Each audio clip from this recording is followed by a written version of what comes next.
For the convenience during the program, please make sure your mic is turned off while this opening ceremony was held. Thank you. The symposium is following the COVID-19 health protocols properly.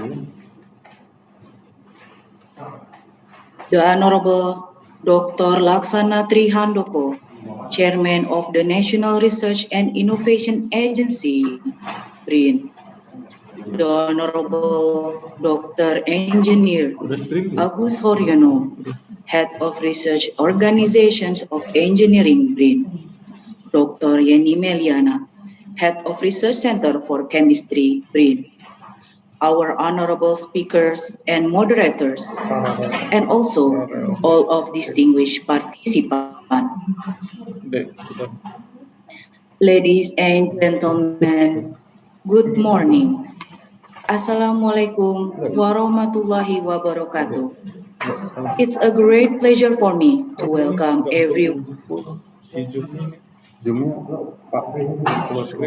of you to the 7th International on Applied Chemistry 2020 Applied Chemistry Breakthrough for a Better Future. Wednesday, September 29 will be held on September 29 until 30, 2021. Co-organized by Research Center for Chemistry, BRIN. Ladies and gentlemen, this event will try to bring up issues about applied chemistry, with the topic of interest include environmental and analytical chemistry, clean energy production technology, food processing technology, green process and chemical engineering, material and catalysis, natural product and medicinal chemistry, pharmaceutical technology, and drug delivery system. Ladies and gentlemen, in our symposium, there are various keynote speakers. Advanced medical and dental Institute, Global Scholars Coordinator, Graduate School, University of Queensland, Australia. Dr. Chandrawati, Research Center for Chemistry, National Research and Innovation Agency, BRIN, Indonesia. Firman Kurniawan Shah, PhD, Chemical Engineering Department, Institut Teknologi Surabaya, Indonesia. In pandemic, the symposium will conduct virtually and live from Zoom meeting room and official YouTube channel of LIPI BRIN. All of the organizing committee working with enthusiasm to prepare the symposium. In our behalf, we hope the symposium will running smoothly and all participants would get any new knowledge and great collaboration. Well, ladies and gentlemen, please be prepared for the first agenda, National Anthem, Indonesia Raya.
Ini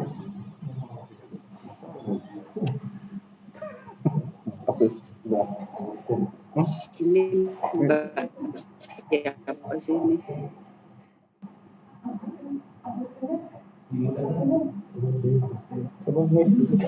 Mute aja sama bayarnya. Ladies and gentlemen, National Research and Innovation Agency and officially open the webinar. Dr. Laksana Trihandoko, the time is yours. Sekarang ya?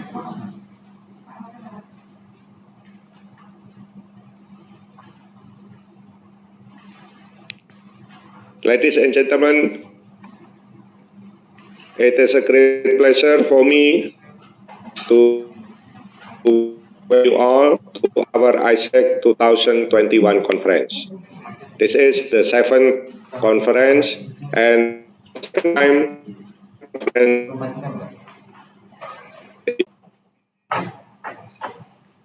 thanking the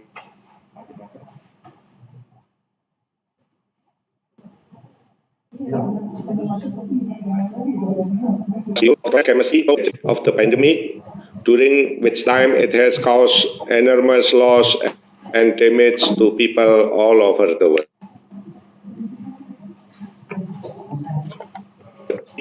We are beginning to see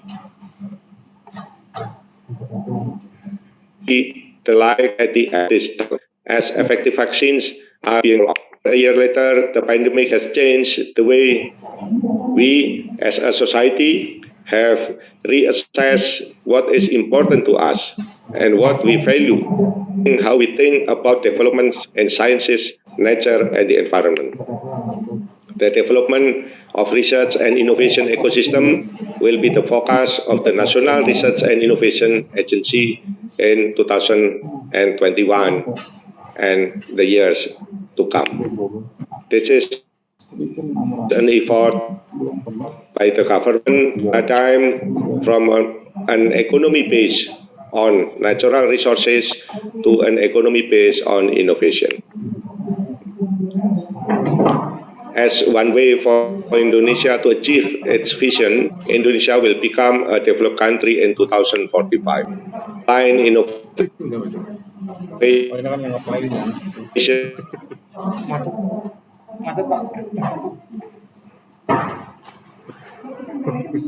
research with development needs increasingly important, especially between ministry or institutions, to improve the efficiency and effectiveness of the implementation.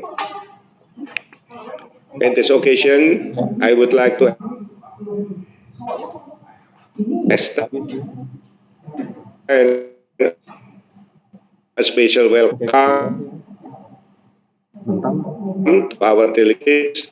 I appreciate your support, Dr. Jahangir Kamaldin, Dr. Anna Pilan, Dr. Chandrawati, Firman Kurniawansyah, PhD, distinguished guests, and also many sponsors. I hope that you can find the meeting valuable and making new contacts. Organization of Engineering BRIM, Dr. Engineer Agus Haryono, the time is yours. Udah mulai.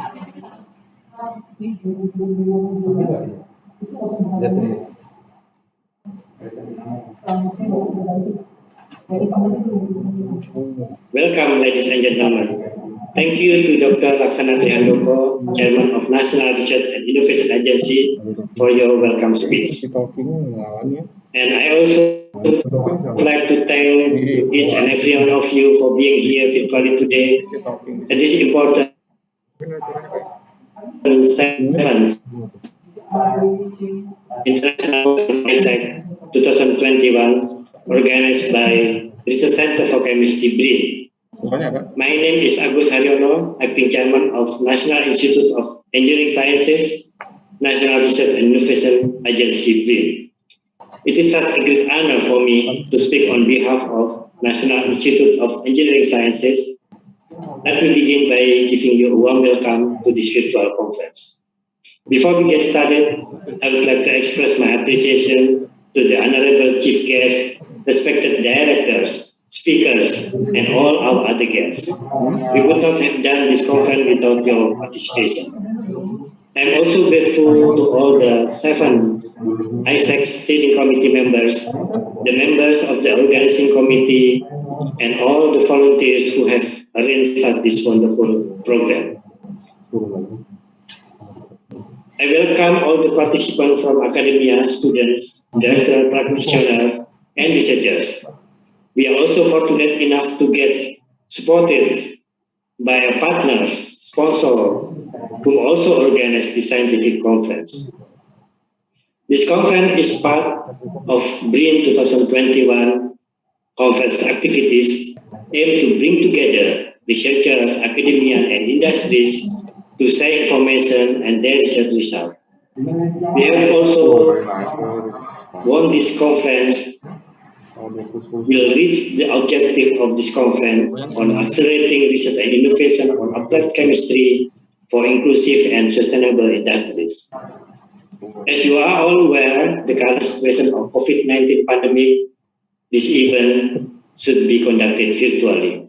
The speakers in the conference are uniquely placed based on their topics on applied chemistry. It will be great to hear from our keynote speakers and all of the presenters about especially natural medicine and nutraceuticals. I hope you will have the most productive 2 days of interesting and stimulating discussions. I would like to close my speech by expressing my sincere wishes for this conference will be a great success, not only as a chance to share knowledge and experiences in applied chemistry, but also discover new opportunities in this still growing area of research on the future applied chemistry, as well as with collaborative research opportunities. I wish you all a fruitful and productive discussion. Last but not least, I would like to sincere thanks to all of you for being able to join this virtual conference during the long COVID-19 pandemic. By this, I declare to open this conference. Please stay healthy and happy during this long pandemic.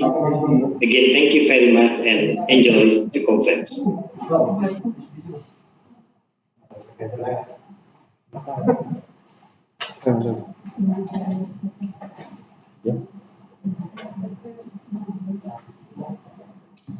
Ladies and gentlemen, we will hear the speech from Head of Research Center for Chemistry, BRIN, Dr. Yeni Meliana. The time is yours.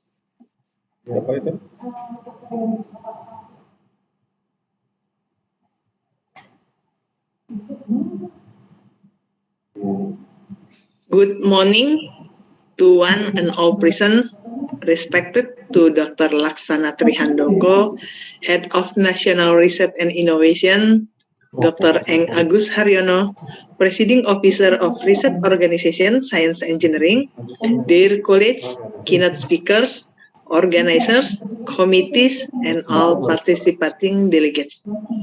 It gives me immense pleasure on behalf of conference organizer in welcoming all of you to the 7th International Symposium on Applied Chemistry, ISAC 2021, organized by Research Center for Chemistry, Indonesian Institute of Sciences, LIPI, or now known as National Research and Innovation Agency. We are really thankful and grateful for your presence virtually to this symposium, which are reflecting vigorous enthusiasm in collaborating international researchers despite this pandemic situation. To this day, we had cordially invite all the professors, researchers, scholars, and industry delegates to take this opportunity for international collaborative conference, which has resulting about 102 registered abstract to be present on this webinar. These are comprised on 7 main topics and are having scope on applied chemistry to break through the way we live for the future. We are also glad and honored to know that research to be considered as an international output of publication for AIP Proceeding Conference indexed by Scopus. Therefore, I would like to thank the organizing committee for their constant effort to this international conference. We would also give thanks to PT Era Mitra Perdana, PT Horiba Indonesia, PT Dynatex International, and PT Berka Niaga Medica that act as sponsorship representative to this ISAC. We wish all of us could bring out the positive prominent outcome as the result of this conference and could possible further work together.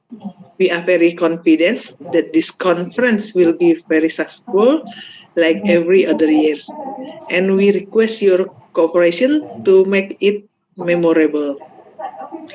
Thank you, and please keep healthy.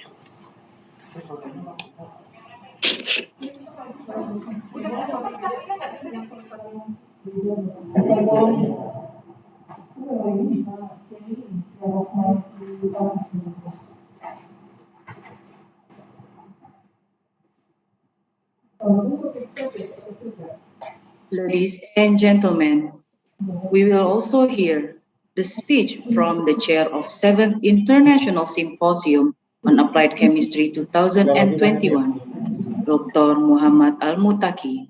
The time is yours.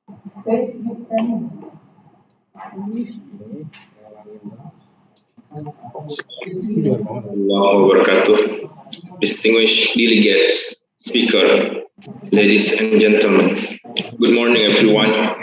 On behalf of the organizing committee, and I warmly welcome all distinguished speakers and participants to the 7th International Symposium on Applied Chemistry, ICIC 2021, organized by Research Center for Chemistry, National Research and Innovation Agency, BRIN. We are honored to organize this conference as one ode to abstract registered participants and for keynote speakers from across the world are participating in this event.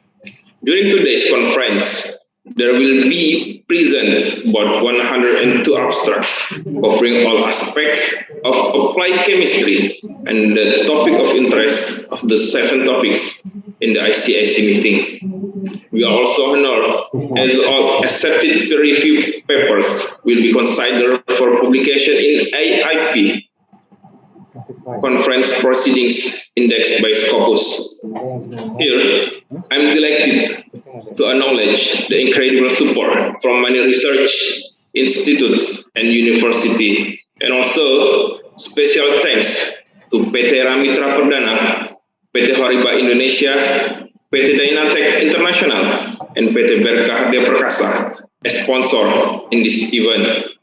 Finally, I sincerely hope that all participants will have an exciting and productive meeting and apologize for any inconvenience during the interaction of our assistants.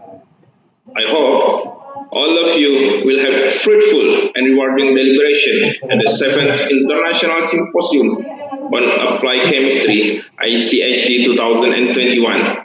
Thank you very much for your attention and keep healthy.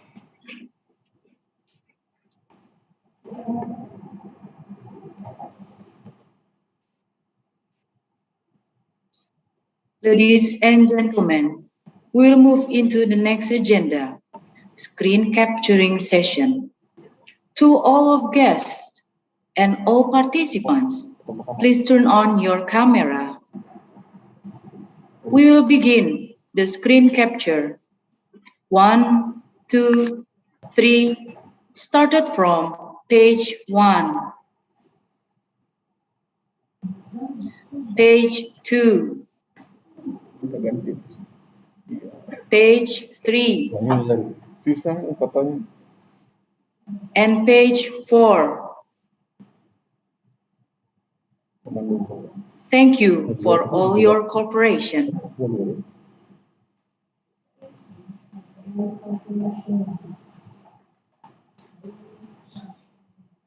Ladies and gentlemen, the 7th International Symposium on Applied Chemistry 2021 is sponsored by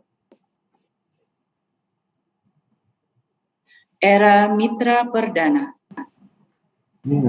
supported by Dynatech International, Horiba Indonesia, and Berkaniaga Mitra.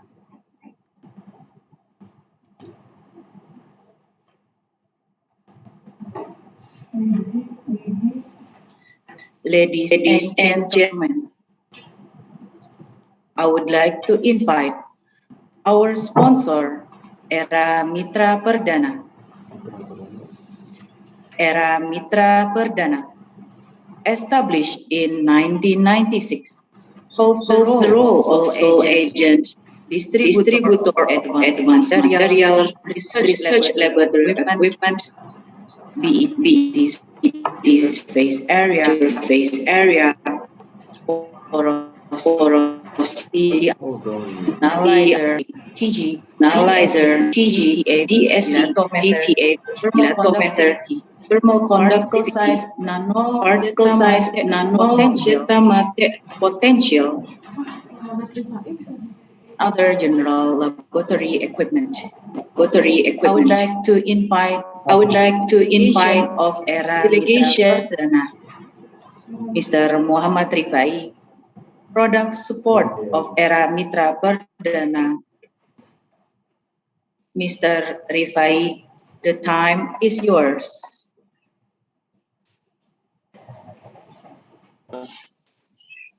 Okay, thank you very much.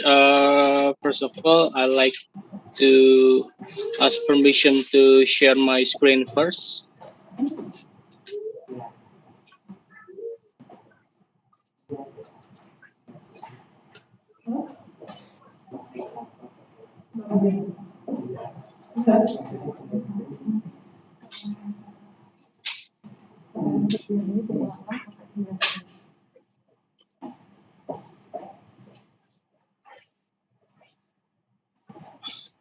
Okay, I hope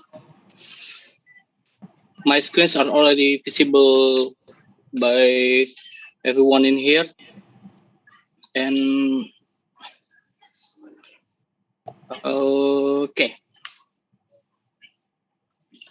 Bismillahirrahmanirrahim. Assalamualaikum warahmatullahi wabarakatuh. Ladies and gentlemen, good morning. I hope we're all in good health and good condition.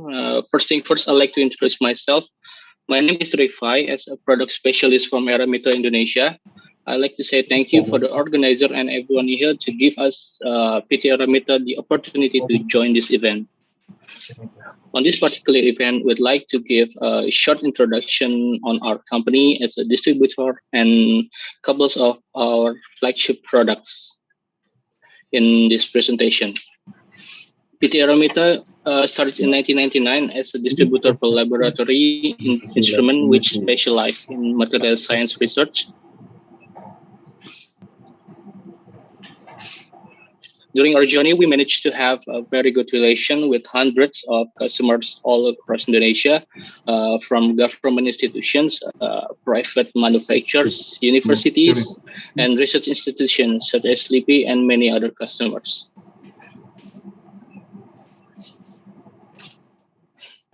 Since 1999, we managed to cooperate with many manufacturers, which mostly from Europe and USA. We also have products from Asian manufacturers, which also have good quality, which competitive price. Other than our material scientific instruments products, we also sell many kind of general laboratory equipment to accommodate lots and lots of our customer requirement outside our main product.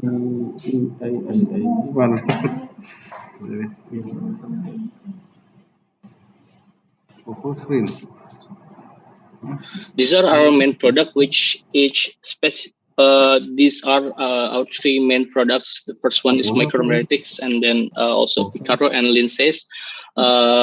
Each of them has a specific application on material science, but I'd like to highlight our main product into these two, which is micromeritics will be discussing about gas absorption analysis, and Lindsay's will be about STA or simultaneous thermal analysis. The first one is micromeritics. As you can see, micromeritics already have experience about decades on developing material characterization instruments, such as surface area porosity is the big product. And when we talk about material characterization, I'd like to talk a little bit about particle, which we can see there are two kinds of particles. The first one is non-porous material, and the first one is porous material. And both are very different in characterization, especially in correlation to particle size. The first one is for non-porous materials. We can increase the surface area by decreasing the size of each particle.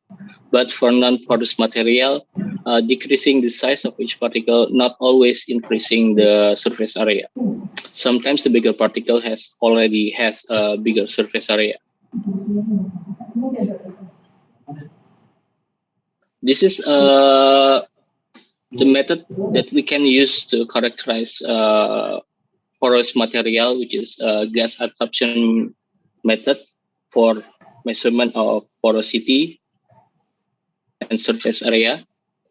And there are two kinds of gas absorption depending on the interaction between the gas as the adsorptive and the surface of each sample or materials.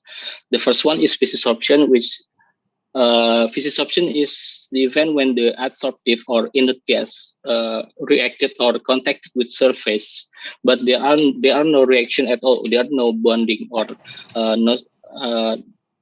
there are no it's also reversible reaction. There are no reaction, and it's easy to attach and easy to detach. But for chemisorption, there are reaction between the gas and the surface, and the different also on the absorptive, like the gas. For physisorption, mostly working on inert gas, but for chemisorption is for reactive gas, which will be reacting with the surface of the sample. This is the picture how the physisorption explained. It all started with low temperature equilibrium and evacuated atmosphere. And when gas adsorptive insert the system, slowly the molecule gas will be attached onto the surface and covered all the surface in monolayer. Then we can calculate the surface area, and the more pressure increase, the more gas will be stick onto other gases and will be stacked densely onto multi-layer coverage. Then we will be calculating the porosity and also the pore volume. This is the instrument that micromerimic has to accommodate all those analysis. Like there are 3 stars with 3 samples simultaneously working with mesopore analysis of the porosity, and then the ISAP series working with micropore analysis, and also have a different configuration with 1 sample analysis, 2, 4, or 6 sample analysis. And then there are 1-3 flex, which is the flagship models, which have flexibility on configuration and also the highest precision. The flex is the high-end product or the flagship model from micromeritics, capable to run 3 micropore analysis simultaneously, and having the highest resolution and also the sensitivity for measurement for physisorption. Reflex also have a vapor sorption capability for other application, and it can run 3 different adsorptive or 3 different gases simultaneously for each sample analysis.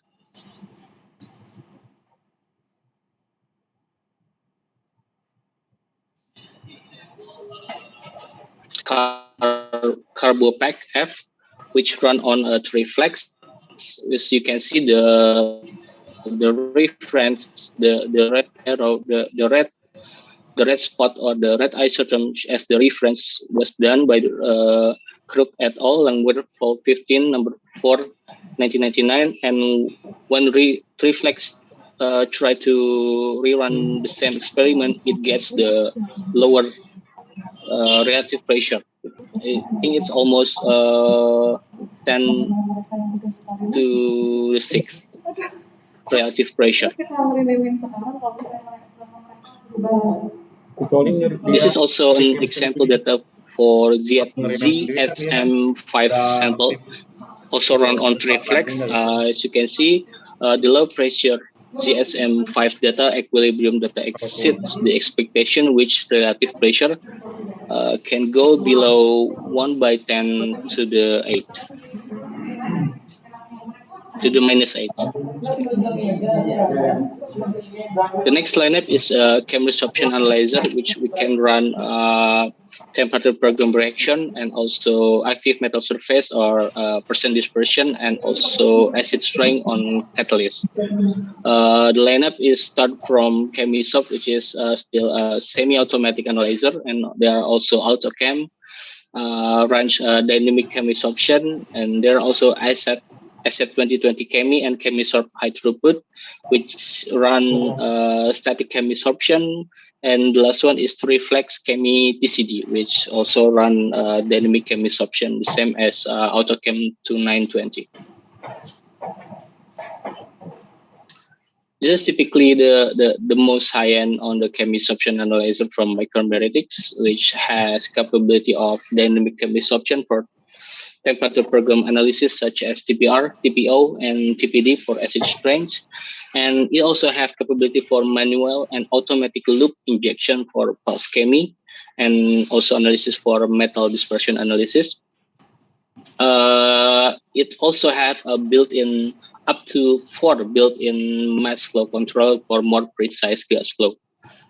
And for the operation, it's fully automatic. We can set each procedure step by step by the software. Also on the calculation and the report option. This is the example how the software set up a program for analysis. We can see the step by step of the analysis of the procedure and the example result for the pulse chemi by pulse iteration. This is also the example of report option of the software. We can select one of many options for the result we want to display on the report later. And this is the example of the peak analysis or calculation for the analysis result, for the peak result. And this is also show you how we do quantitative measurement from the peak result of the analysis using the calibration file. Okay, that's from Micromeritics, and the next part is from Lindsys. Lindsys is a company from Germany which also have decades of experience developing thermal analysis, thermoelectric, and thermal conductivity instruments.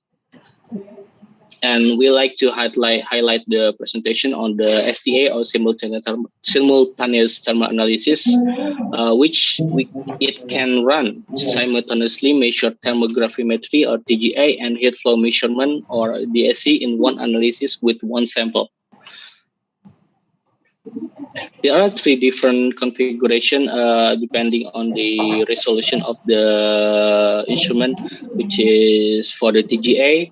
The first balance have 0.25 microgram, and second one is 0.1 microgram, and the third one is the bigger sensor for 35 or 50 grams. And the STA can also accommodate the results such as oxidative thermal stability for materials, composition for multi-component systems, estimated lifetime of products, the composition kinetics of materials, the effect of reactive atmosphere on materials, moisture and volatile content on materials, transition temperature, heat of fusion and reaction, and also melting and boiling point. This is the system of the instrument of the STA. As you can see, we have everything like the sensor or balance is at the bottom of the system, and the yellow one is the measuring system, is connected to the upper instrument that's covered by the furnace, which can move freely to the top and will go up and down as it for analysis, and we will go up for when we want to access the crucible or the sample. This is also the key point why Lindsys is have a better design in the instrument configuration, because it has a sample on top configuration. And why is it better? Because for the bottom sample configuration or vertical system, it has the advantage of sample position within furnace, but the disadvantage is for difficult for exchange the sensors, and it also dangerous gas flow within the balance. The sensor position also depends on the sample weight. And for the second one, for the horizontal system, it has the advantage of it has the small buoyancy effects, and the disadvantage is sensor exchange are very difficult to maintain, and sample handling is also difficult, and it required very high purge gas for running an atmospheric condition. But for Lindsys system, the sample on top configuration, it has a lot of advantage, such as it is so easy to handling the sample, and it's also easy to exchange the sample holder, and it also have a more stable position, which is the furnace is the one that is moving, not the measuring system. But the disadvantage is only the construction is complicated, but that is the manufacturer side. Lindsys also offer a wide range of condition, like to accommodate a lot of applications, such as analysis from low temperatures. This is from -150 and up to 2,400 degrees C, and it also comes with different types of thermocouple, and also different type of element furnace, which is accommodate a different condition of the analysis, like such as inert condition, oxidative condition, reductive, and also vacuum condition. Kopi, teh, susu, ice. This is an example of how we can extend the analysis by using MS, FTR, or GCMS, by using coupling system, which we can extend the analysis by analyzing the output gas from the analysis from the Lindsys instrument into different instruments such as MS, FTIR, or GCMS. And there are also 3 different gas control to accommodate a stable flow coupling system. There is a manual gas control. We can control 2, 3, or 4 gases, and semi-automatic also control 2, 3, or 4 gases, and the fully automatic using MFC, it will be built inside the Lindsys instrument and can control up to 6 gases. This is the example result from Lindsys which coupling with MS. As you can see, the red one is the result from the TG analysis, and the blue one, the bold blue one, is for DTA from the SC analysis. And as you can see, the DSC correspond to the where there are mass change happens. As you can see at the 200 degree, 500 degree, and on about 800 degree, the signal correspond to each other. And from the MS, it also show the same result. I mean, correspond to the STA result, like the ion current for 18. Also, ion current 18 at 200 degree. Ion current at 28. CaOx at 500 degree, and also at 800 degree for ion current at 44.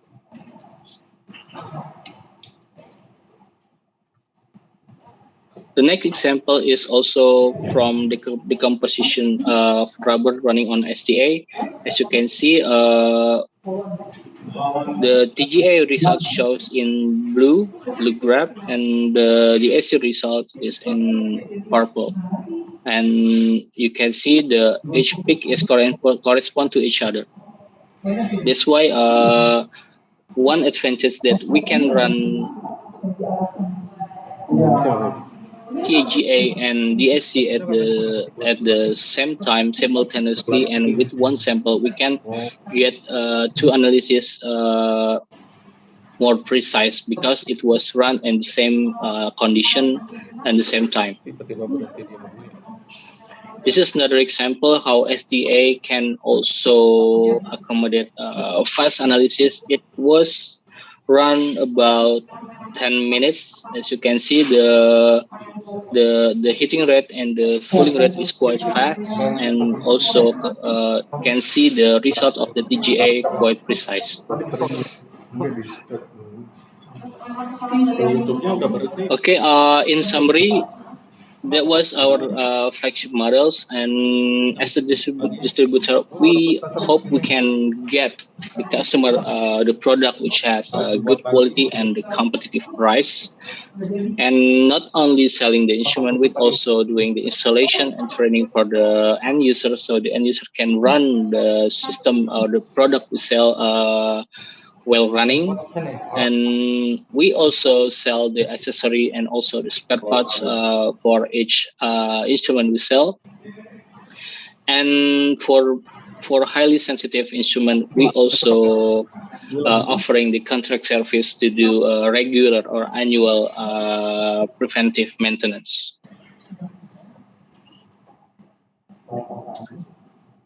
Okay, I think that's it from PT Remeta Perdana. Thank you very much. If there will be any question, if there is any question, please just ask or reach us out at email at sales@aramitra.co.id. Sorry, and take a look at our website at aramitra.com.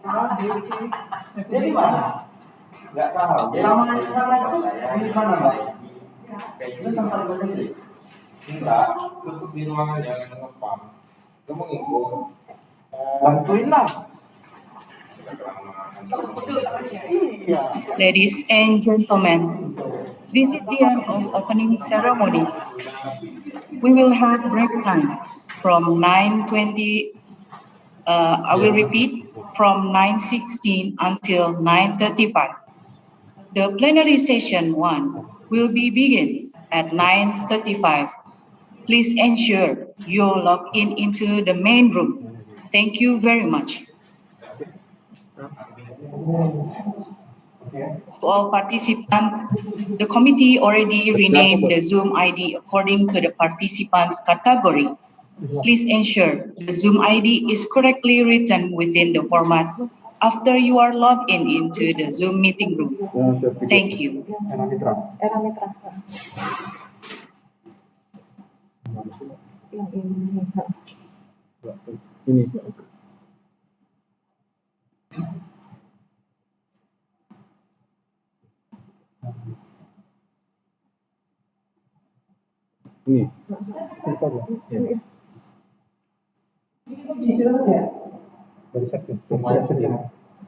Diulang-ulang terus aja Mas, itu sampai jam 9.35. Udah kan? Belum.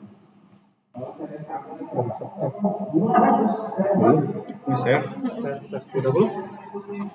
Belum ya?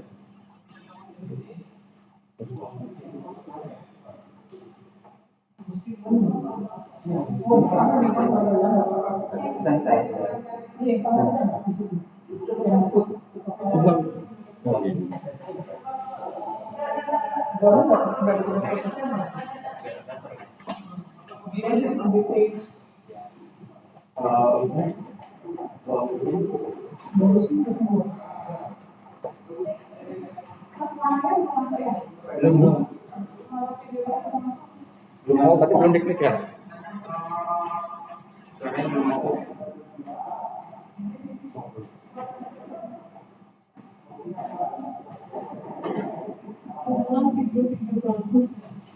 Ini udah share. Videonya ada suaranya. Udah share. Harusnya ada suara. Ada suara. Ada suara matikan suara.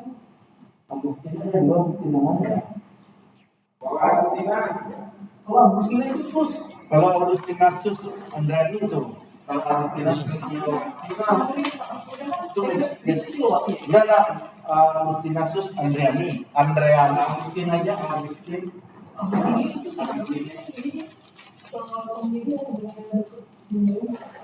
Bukan yang bau.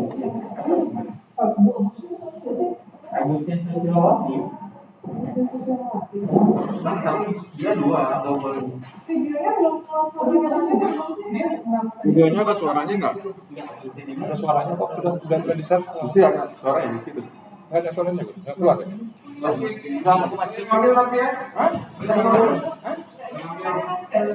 Coba cek videonya ada suaranya.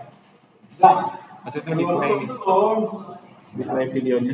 Kalau enggak kan nah gitu.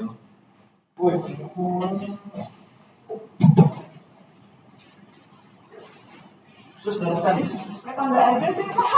iya, ada suaranya. Sponsor berada.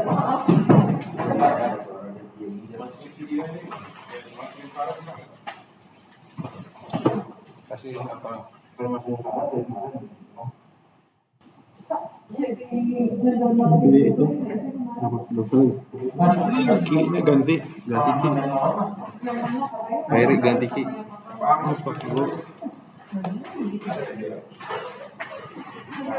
Setting.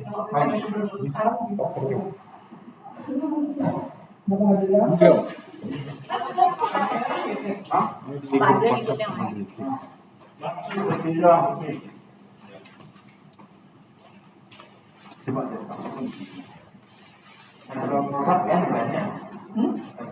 Anak putus ya tadi.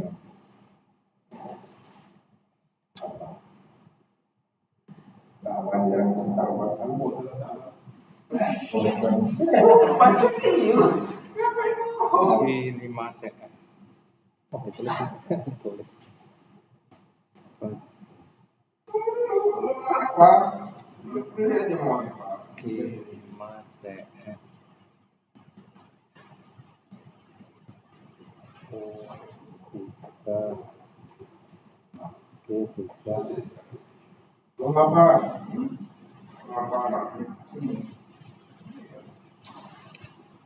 Kamu yang ini kan?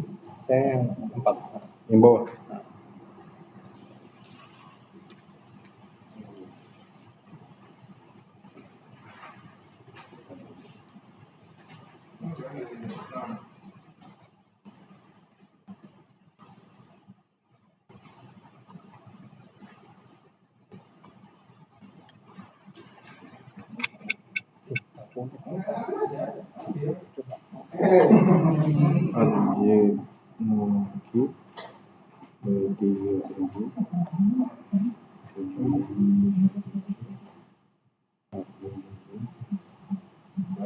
Yani tadi apa Yani? Sepertinya dia bang. Udah kita aja. Terus, dapat apa ya? Itu apa dia? Dulu apa? Ignore aja, pakai ignore nggak ya? Pakai ignore nggak pak? Ignore yang diklik kan?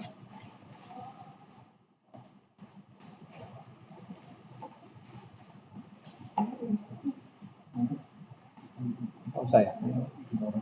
Yes. Baik. One. Okay. Start.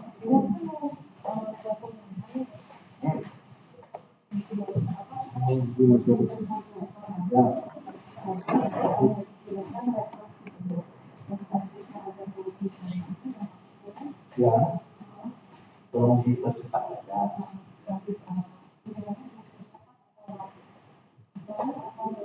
Bercanda juga.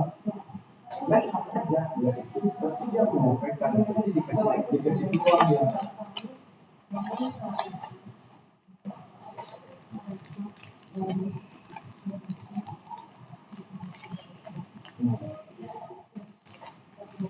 Yang C yang D nggak bisa, yang D belum, yang D yang C nggak bisa, baru yang C nggak bisa, yang C apa sih? Ini kok muncul yang C itu bisa memang lihat di YouTube.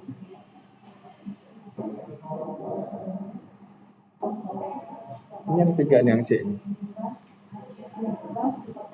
Nah, yang C udah live. Yang ini belum. Yang D belum. Kenapa, Pak? Saya stop dulu ya. Jangan, Pak. Jangan stop. Beri nanti. Atau terima salah, Pak. Nah.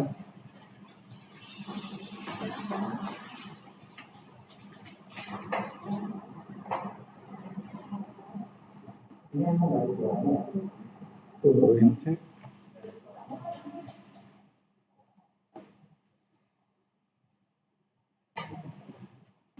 Coba key-nya lihat tadi kok. Ini harus di stop dulu. Settingannya stop.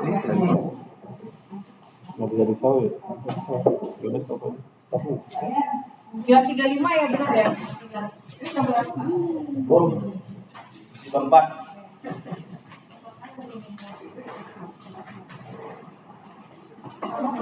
Mbak Yan ternyata Maksudnya?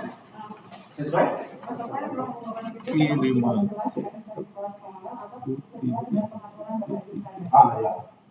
Ya. ternyata karena sinyalnya jelek ya Mbak.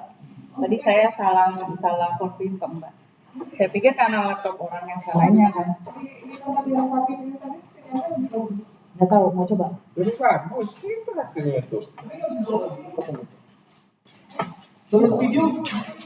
Jadi pakai video kopnya kembali aja. Video apanya? Yang mana?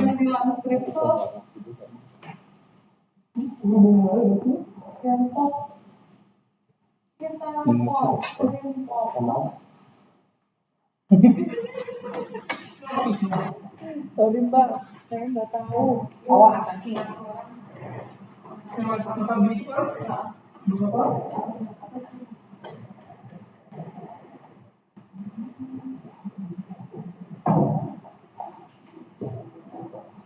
Motor dulu mana Bang? Di sana? Oh, pakai motor dulu lah. Motor dulu sana dari mana? Alah, ke depan doang. Nggak masalah itu jatuh nanti. Enggak.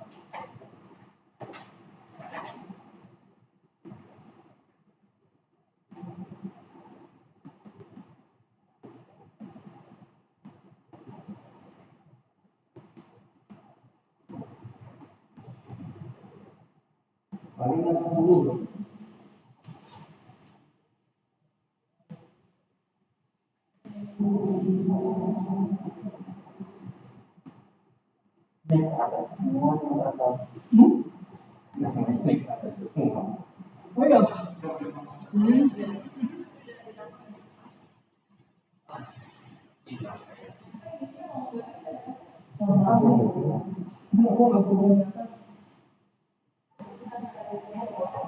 Oh iya. Siap. Laki-laki. Tadi nggak dua-duanya video nih. Jadi Kenapa ya? Mati internetnya. Oh beneran nih? Oh beneran nih, beneran waktu guys. Itu apa itu? Jadi dari Saya masih juga guys. Ada yang mati itu Pak? Mati. Biasa itu. Coba lagi nanti.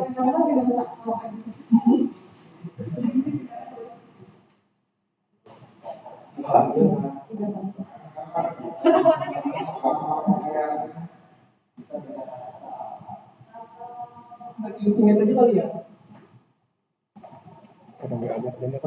Di bangku lah.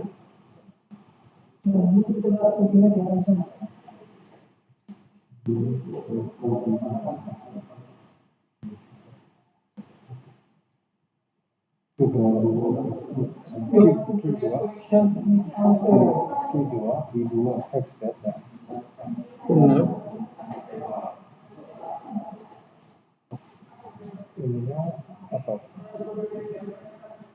Jadinya kayak gini macam ini nggak kuat yang ini enggak.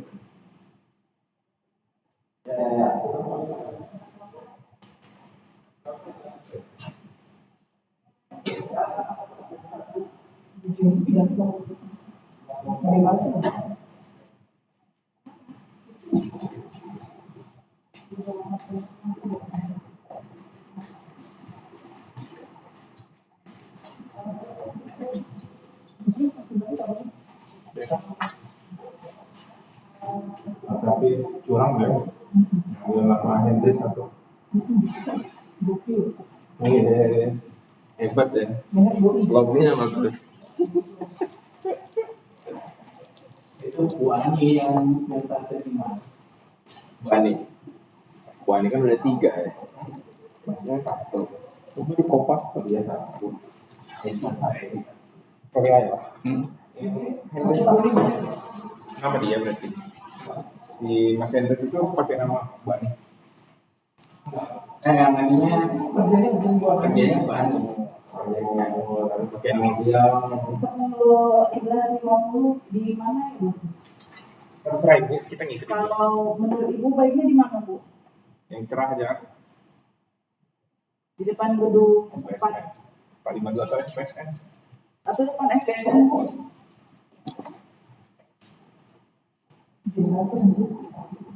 Ya. Siap Bu, sama warga juga Bu. Ya.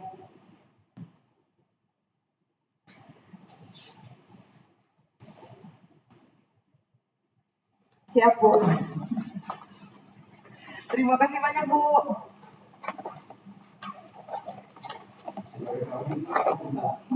Enggak minta, kami kabut darah tinggi. Maksudnya 11.50 kita ya, jadi pas saya tutup langsung. Kamu udah minta. Kita kayak mau tujuh tenaga kan? Oh, aduh. Apa tuh? Udah datang. Jangan sekarang kan ngomong itu malu-malu, jangan ngomong gitu. Anak sekarang ngomong itu Mbak ketahuan nanti kita tahun berapa. Mbak, diem Mbak. Jangan itu dong, masih senior. Baik, siap. Kunjungan kerja. Kunjungan kerja. Jangan studi tour lah. Kalau studi tour tuh kayak gitu aja. Iya. Kita kunjungan kerja. Apa kata pemain tadi? 11.50 ya di depan SBSN. Nanti dikasih tahu. Soalnya nanti 11.30 bilang. Oh iyalah, biar cepat korgalnya agak lama. Korgal itu kalian agak lama nggak sih? Yang kilometer apa tuh? Bos Ahmad. Itu dia. Yang stop ini ya, Pak? Iya, stop. Halo Kang, ya kan? Iya, kita tunggu di depan kita rekam. Iya, karena kan udah masuk ya. Iya.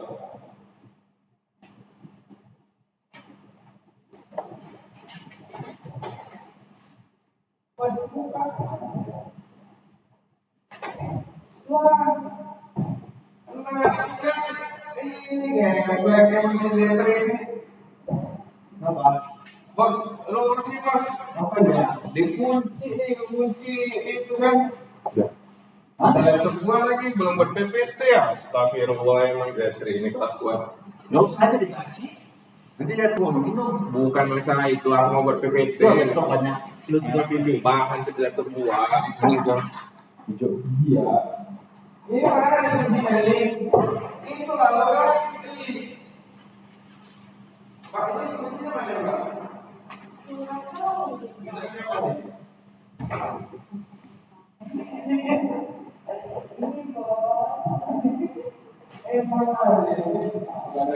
Ini harus ada kontak ke ini, BIT yang ngasih streaming key-nya dari sana. Yang punya YouTube.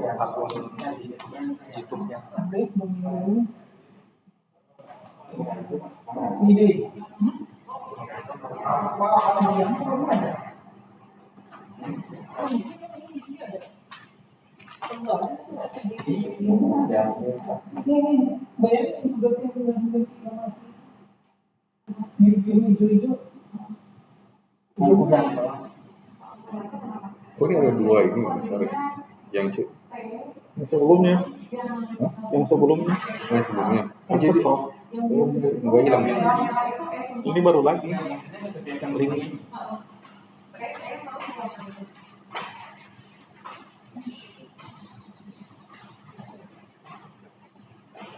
Putus harus pilihnya baru lagi. Tapi nggak sama tadi yang gede. Bisa.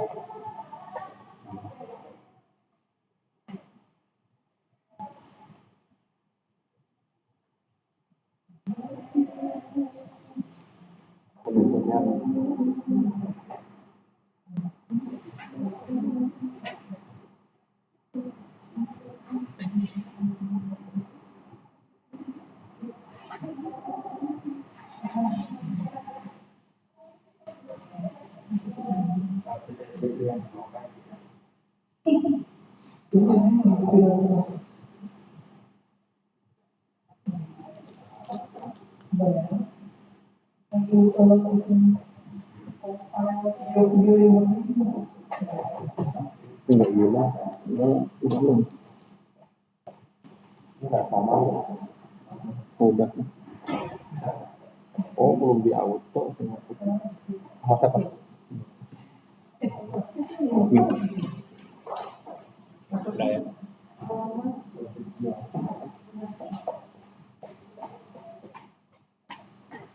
Tantangan ini materi kalau internetnya. Wah, itu naik. Naik. Ini udah berubah.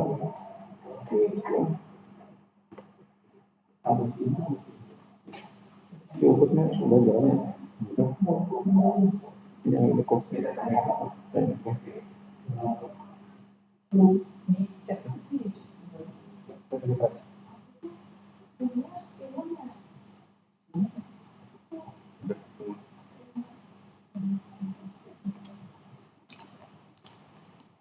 Kontak jauh. Mau putri. Apa sih Sam? BIT. Ya itu multimedia. Khusus. Oh, nanti kan sudah jadi ini jadi masuk mana? Contoh itu lah. Kepala lima lagi. Kepala bring.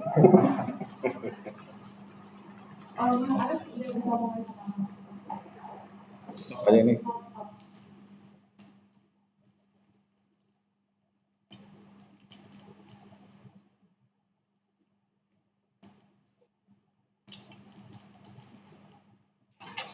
Ladies and gentlemen, there are several announcements to all participants. First, have a stable internet hour sessions during our shift possible. Ini bermasalah koneksi. Please make sure that your computer has working camera. The host will automatically participant.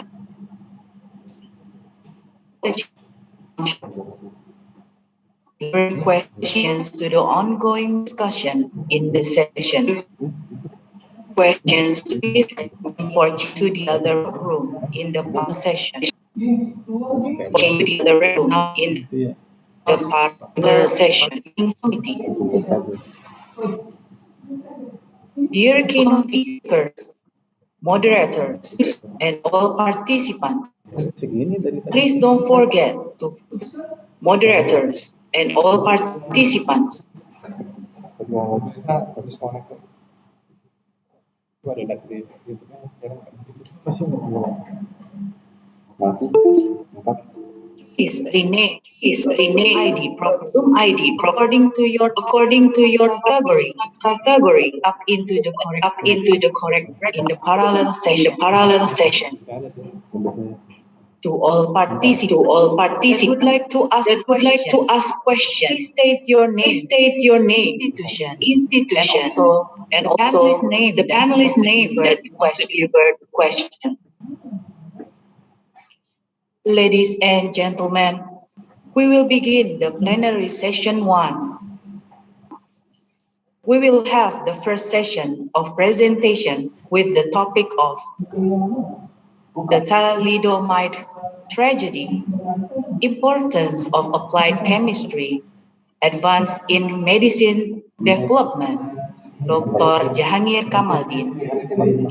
And the second session of presentation with the topic of development of SARS-CoV-2, detection based on RT-LAMP to respond the need of testing capacity in COVID-19 mitigation, Dr. Chandrawati. For this plenary session 1, may I kindly invite our moderator, Dr. Abdi Wira Septama, researcher from Research Center for Chemistry, BRIN. But before Dr. Abdi starts the session, let me introduce our moderator first.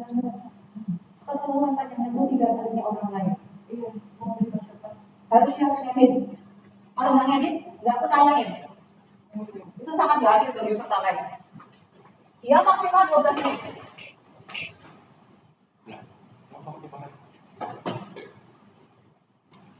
Nggak ada mas, kondisi John. Ya nggak bisa. Dimus, kepanjangan, Before we start the session, let me introduce our moderator first.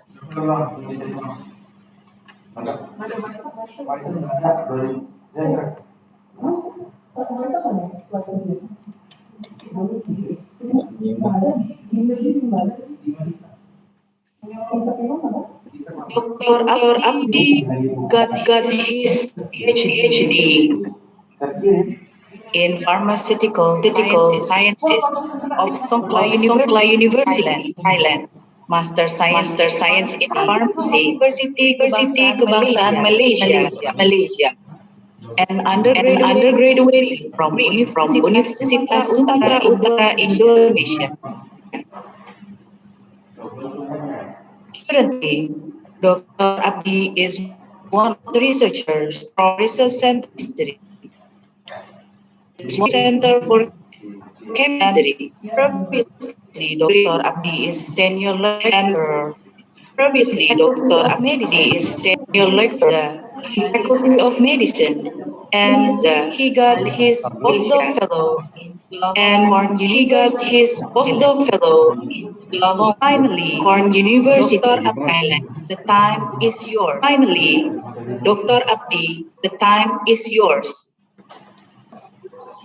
Thank you. Assalamualaikum warahmatullahi wabarakatuh. Very good morning to all. Thank you so much for MC for introducing me. And from now onward, we are going. I'm going to be a moderator for this plenary session. As been informed, today we have two keynote speakers from two different fields, and I do believe both of our keynote speakers are experts on their own research field. So today, the first keynote speaker is Dr. Jahangir Kamaldin, and the second one is Dr. Chandrawati. And for Q&A section, will be slotted around 30 minutes after the second keynote speaker finishes the talk. For each keynote speaker, we'll deliver the talk around 40 minutes. Okay, let me move to our next agenda to hear the lecture from first keynote speaker, Dr. Jahangir Kamaldin. How are you, Dr. Jahangir? Can you hear me clearly? Alhamdulillah, thank you. Okay, before we start our lecture, I would like to introduce our keynote speaker. Can you share the CV? Right. Our first keynote speaker is Dr. Jahangir Kamaluddin. Advanced Medical Dental Institute, Malaysia. University Science Malaysia. Dr. Jahangir got his PhD in biology. From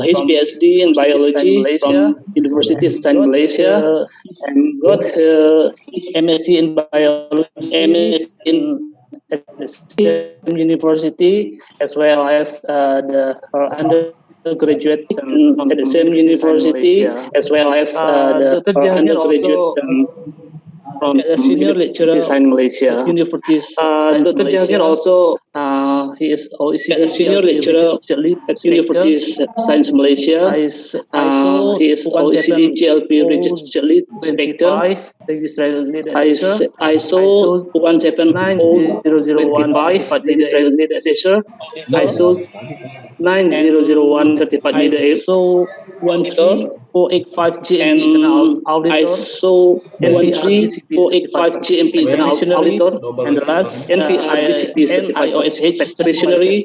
And the last NIOSH certified safety health. Dr. Jahangir will talk about the thalidomide tragedy. Dr. Jahangir will talk about the thalidomide tragedy, importance of applied chemistry advance without further delay. I would like to invite without further delay, we would like to invite Dr. Jahangir. Time is yours to give the talk. Dr. Jahangir, time is yours. Thank you very much, Bapak Abdi. Let me share my screen.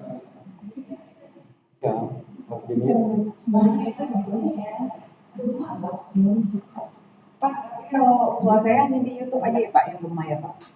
Di Zoom-nya gemar nggak Pak? Di Zoom-nya gemar. Bapak Abdi, is my presentation visible now? Yes. Thank you. Okay, Bismillahirrahmanirrahim. Foremost, Assalamualaikum warahmatullahi wabarakatuh. To the organizing committee for the very good job organizing this event, which is of course during the challenging moments. Of course, without forgetting the organizing institution, which is the rebranding of the National Research and Innovation Agency. Of course, not to forget the Dr. Laksana as the head of the BRIN, and also Pak Agus. Pak Agus is the head of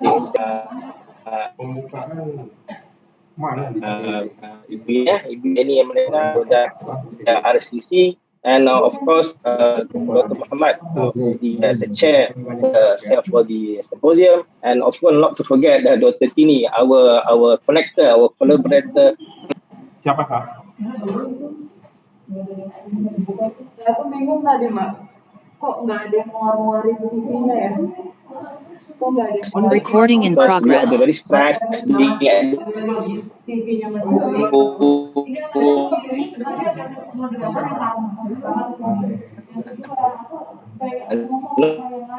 able to go to work, people getting vaccinated, and things are getting improved. Inshallah. Okay. Now, fairly to say, I'm very honored to be in this symposium. This symposium consists of all the vast experienced scientists in the applied chemistry or in chemistry. I'm a biologist, but I wish to take this opportunity to share how much I appreciate the existence of chemists, person who do work on chemistry. Without them, we cannot progress. So with the special title today, looking at taking the history of the thalidomide tragedy and how it happened, and how the development of applied chemistry, the progress of applied chemistry become very important in solving or even in overcoming the issues that found, and eventually become advancing in the development of medicine. Therefore, I hope this title meets well with the theme of this so-called theme of this. Sorry, why suddenly it's escaped? Hold on, let me go back. Okay, with the theme of this symposium, which is applied chemistry breakthrough for a better future. Okay, ladies and gentlemen, I'm as a biologist. I accidentally been working with the chemical from my beginning of my career, from pesticide, from active ingredient, herbal ingredient. So my role basically as a biologist, I evaluate chemicals on the angle, on the perspective to see whether they're safe or whether they're effective in terms of quality assurance. So that's where I believe the chemistry becomes very important. It's prerequisite in any bioassay work. You don't have the chemistry, but you don't have the certificate of analysis of the chemical compound. There's no much fruitfulness in doing the bioassay. So here you can see I cannot start my work even without any chemical analysis. So it comes a rule number one. So therefore, let's look at the agenda of today when I'm presenting how we look in terms of the chemistry in pharmaceutical and medicine. Now, I'm taking this example from a university in Japan. It has its own department of applied chemistry, and it gives it a definition, of course, definition. So let me get my pointer right here. Definition is all about understanding the basic chemical properties and eventually producing new materials. It's a new solution. So it is a heavy task. It's not only having a knowledge, but you have to translate the knowledge to something functional. So this is a very hard work to be done. It's a continuous process. And if you look in the daily life, it covers not only the field of knowledge of chemistry, but it relates directly with the, for example, physics, earth science, and not to forget the biology and medical science. So today I will try to put it in the picture to see how much it becomes very important in terms of medicine development.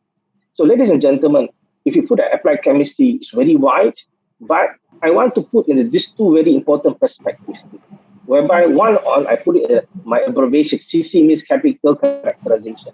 So in my lecture, when I say chemical characterization, it's a very, very long process. It covers identification, quantification, physical, but I just put it as CC. And it also have another paradigm or perspective when look of HIC, you look at the hygiene of from impurities, contamination. It also includes identification, quantification, and removal. So basically, in a medicine finished product manufacturing, these two is essential. You cannot run away. So even Bapak Agus were telling that now we're looking at nutraceuticals. These are things, key things that sometimes we tend to overlook. That's where, for me, RCC in brain play a very important role, and equally in any other institution in the world, the chemist, you are the core. Without you, we cannot move forward. It's very important. So I believe this symposium giving the recognition to that. But I want to give an objective evidence. Is it really true? So if you see in the manufacturing of a finished product of pharmaceuticals, medicine, you start with the starting materials. You need reagents, you need consumables, you need standard reference, you need active adjuvant. And for the production itself, you need to have this identification process, the chromatography, the spectrometry. You need the physical chemical properties. You look into the pharmacopoeia. You see, everything's mostly about chemical characterization, chemical identification, matching with the quality, and so many things. So therefore, if you look in this perspective, sometimes people don't see there's a chemist, there's a chemist life there. Even as a pharmacist, we learn about chemistry. It's the essence of that. It's very important. So this is the background story of how it relates to the medicine development. Now, how about thalidomide? What is thalidomide and why we are looking at the applied chemistry perspective? Definitely, it is a chemical substance, but interestingly, this chemical substance was developed in 1965. The charge number, the system to create a chemical abbreviation system, a chemical abstract system, whereby you assign a charge number, like an identification number, which compound only existed in 1965. Just imagine all the compounds that was found earlier than that. There's no ID. And this thalidomide was synthesized in 1854, which is almost 10 years before the charge number even been introduced. See? So this is a situation whereby the thalidomide is a very classical story, interesting story, which is just happened after the World War II. World War II, but the knowledge of chemistry people translate into medicine. Okay, so thalidomide basically is a compound that interestingly is similar to a biochemical product in our human body. It's a glutamic acid. Okay, and since it's part of the biological system of human, it has its own function. So naturally, is actually a excitation agent. It excites the neurosystem, the neurotransmitter in the CNS. Okay, so this was synthesized even in 1954. Dedicated synthesized not because they want to make it as an experiment reagent or an experiment compound, was designed for the purpose of drug medicine by a company in West German, Chemie Grunthal. So this is something goes back applied chemistry. Very specific. Using a compound with dedicated approach developed into an ingredient for the purpose of medicine.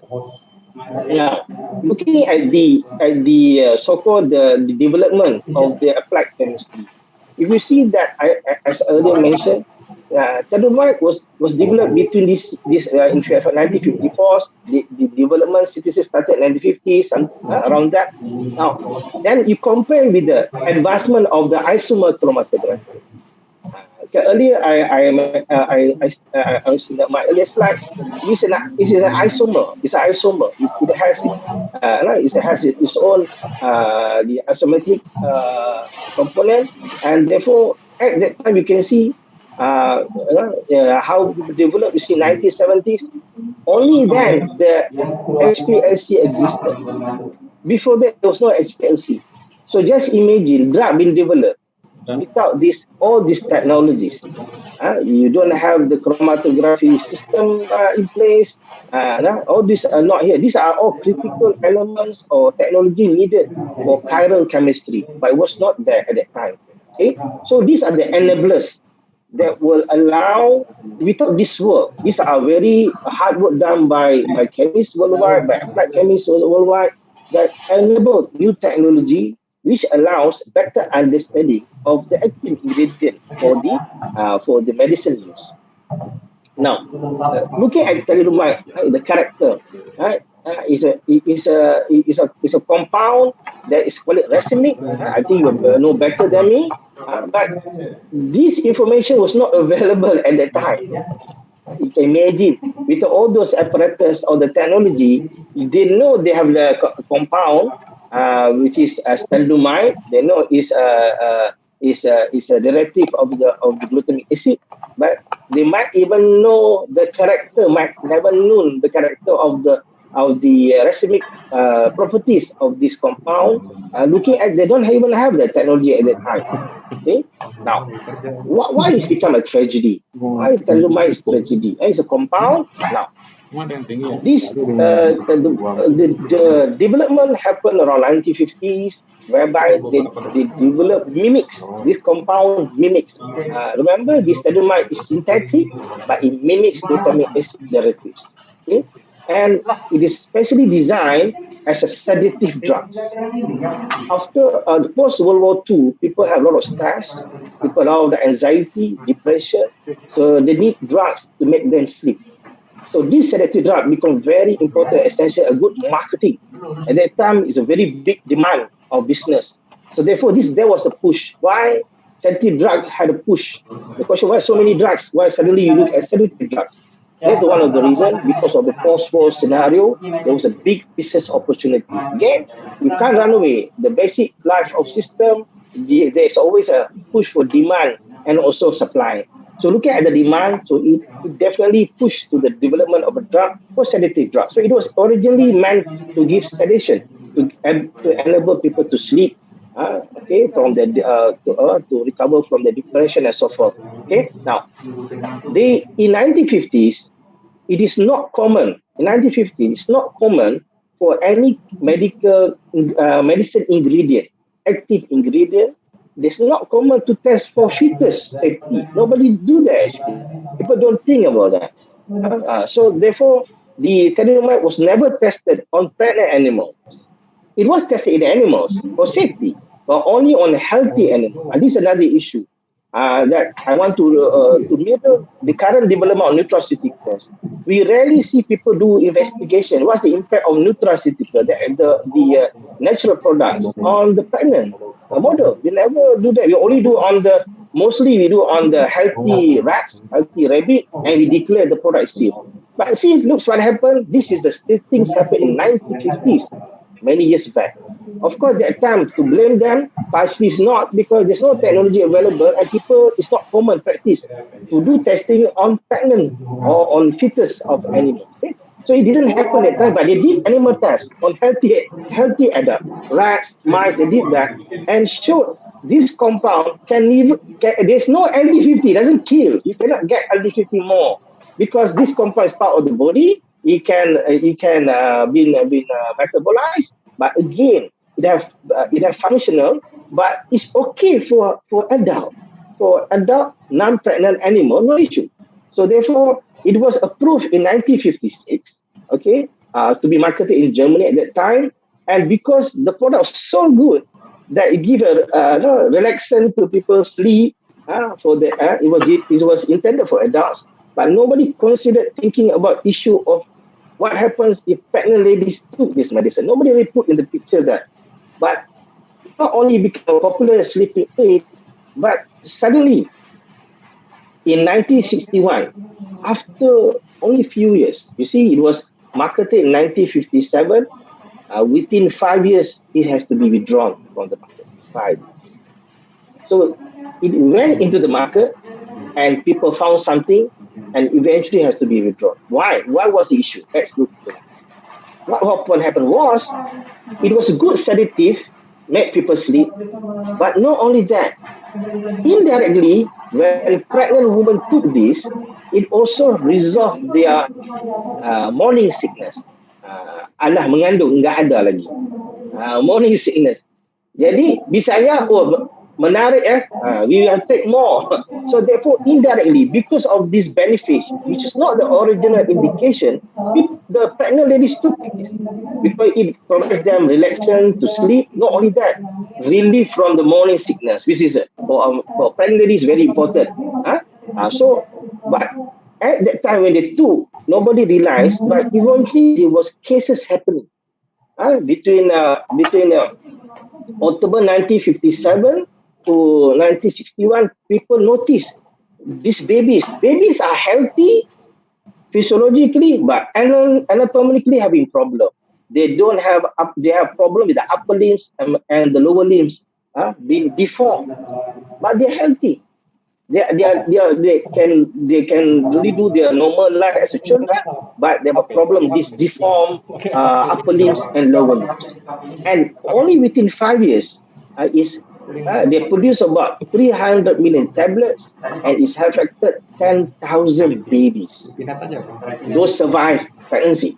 Okay, so these are the issue, and I took this picture to show now. This is the baby, this is the children, and even until today, they're still alive, but then it's the deformed. They are functional, but only specific is the deformed. So these special changes, effect on the fetus, definitely goes to the genetic properties during the development. That's where people start to know about teratogenic effect. Okay. So, but my question is that with current situation, we have a very advanced development technology, but we rarely think of this question when developing drugs in current days, especially on nutraceuticals. Okay, we have to go. If you realize the old generation, traditional generation, they have this fatwa, this taboo. You don't take this, don't take that during pregnancy. But we might never know. This was developed based on the observation that it might reflect to the teratogenic effect, perhaps. Now, looking at this so-called, why is that wrong? Because it is part of the body chemistry. chemical, biochemistry. Why it become a problem for pregnant women? So just imagine, nobody knew that. Nobody knew that only until 50 years later. Why until 50 years later? Because of the advancement needed on the applied chemistry. A lot of things needed. Without that, we cannot even go. Okay? So therefore, only around 1950s, Handel et al. And they start to discover where it went wrong. So just to briefly to share with you, so it's known that actually the tetramer interacts with the cerebellum, which is a protein component, which is as part of the ubiquitous gas complex that exists in the human gene. It interacts with the human gene, and this expression happens in the brain. Just imagine, at that time, we don't have this technology to go to the human genome. You just remember, Human Genome Project happened just a few decades ago, not during that time. Okay, so you need that technology. It means that to understand this, you need the genetic technology to be there. You need the proteomic technology to be there. Okay, so therefore, ladies and gentlemen, and they found out actually, whenever you have this thalidomide interacting with this protein, it also depends with the other biochemicals. What is available? If you have a thalidomide interacting with the protein, but you have another factor, IKZF1 or IKZF3, then you will lead to, you can use this reaction towards the multiple myeloma. This is a cancer. It's a bone cancer. Okay. Now, if you look, if the interaction meets up with the factor of CK1 alpha, then it will relate to this deletion sequence of MDS. This is related to the skin cancer, for example. And if you look into this, now teratogenic alpha. So it means that if you need this thalidomide to interact with the cerebellum, with the presence of SAL4, then it will lead to teratogenic effect. Whereas actually, if you have other factor available, you have other two effects, which currently found to be beneficial. This is toxicity, but this is beneficial. See? So this is how it only happens with you guys there. Ladies and gentlemen, you are there, you are here today. You are partial of this changing development for the benefit of the medicine development, know-how, but you might never know how it leads. So what really happened to this thalidomide? It's not only thalidomide. There is 1950 story, but actually, if you look at this slide, you see it also happened in year 2000, also happened in 1997. It's ongoing issue. Okay? So it means that sometimes when you develop a drug, due to the limitation of the applied chemistry technology, some of the issue cannot be elucidated. You need the technology advancement going on. So until now, we go to the nanochemistry. Now we go to picochemistry. The more advancement move on, cannot be stopped. We need that in order to further elucidate any potential toxicity, to prevent or to answer what happened before, or even to produce new benefits, to understand new benefits. Okay. So now, is there any report or any way to prevent this? So because it happened in the 1950s, people had become very it's a tragedy. People become very aware and scared that make things again. So that's where they come with the idea of to manage the development of the medicine based on the pre-market approval. Means any medicine you must have pre-market approval under this quality system. You have the GXP, you have the preclinical development. Under GLP, you have the manufacturing under GMP, you have a clinical development under the GCP. So it's structured now. Those days you have, but not structured, but now people know a lot of things happening. This is structured now. We have the quality system, but quality system does not have the techniques. You still need the techniques, you need the instruments. So this GXP does not answer the instruments. So we have the system now in place to manage, but we need the instrument to be there. So who developed the instrument? Who develops the applied chemistry? Okay? So I give an example. If you look into the pharmaceutical, we have very different categories. So nowadays, when we talk about pharmaceutical, it's not only the synthetic drugs, even cover the natural products, supplements, even of course, biologics. These are not chemical drug alone. It's a hybrid. So things have changed very fast compared to the 1950s. 1950s, when we talk about medicine, we talk about synthetic chemical drug. But things have changed. Now we are in the era of 2020s. You can see now we have a very diverse. This where the applied chemistry development, advancement become more important, more challenging to answer this complex nature of pharmaceutical. It's no more going to the small molecules. We have big molecules coming in. So these are very complex. We need a lot of advancement in further to answer the whether they're effective or they're safe.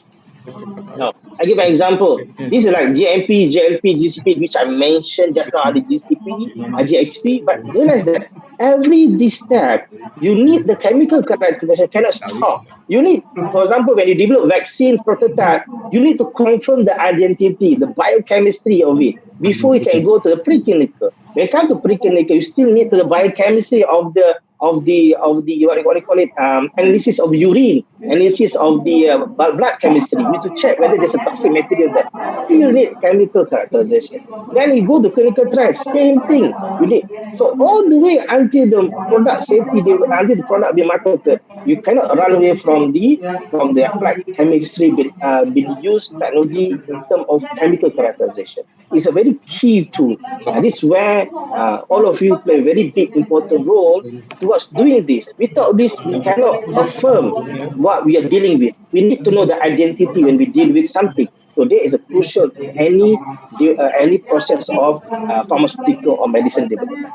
So even if you look at people question about the COVID-19 vaccine development, which is fast track. This is the fast track mechanism, which this is the normal mechanism. But actually, they did not move any, still available. All the process still exists. The only difference, they cut short, they allowed the overlapping.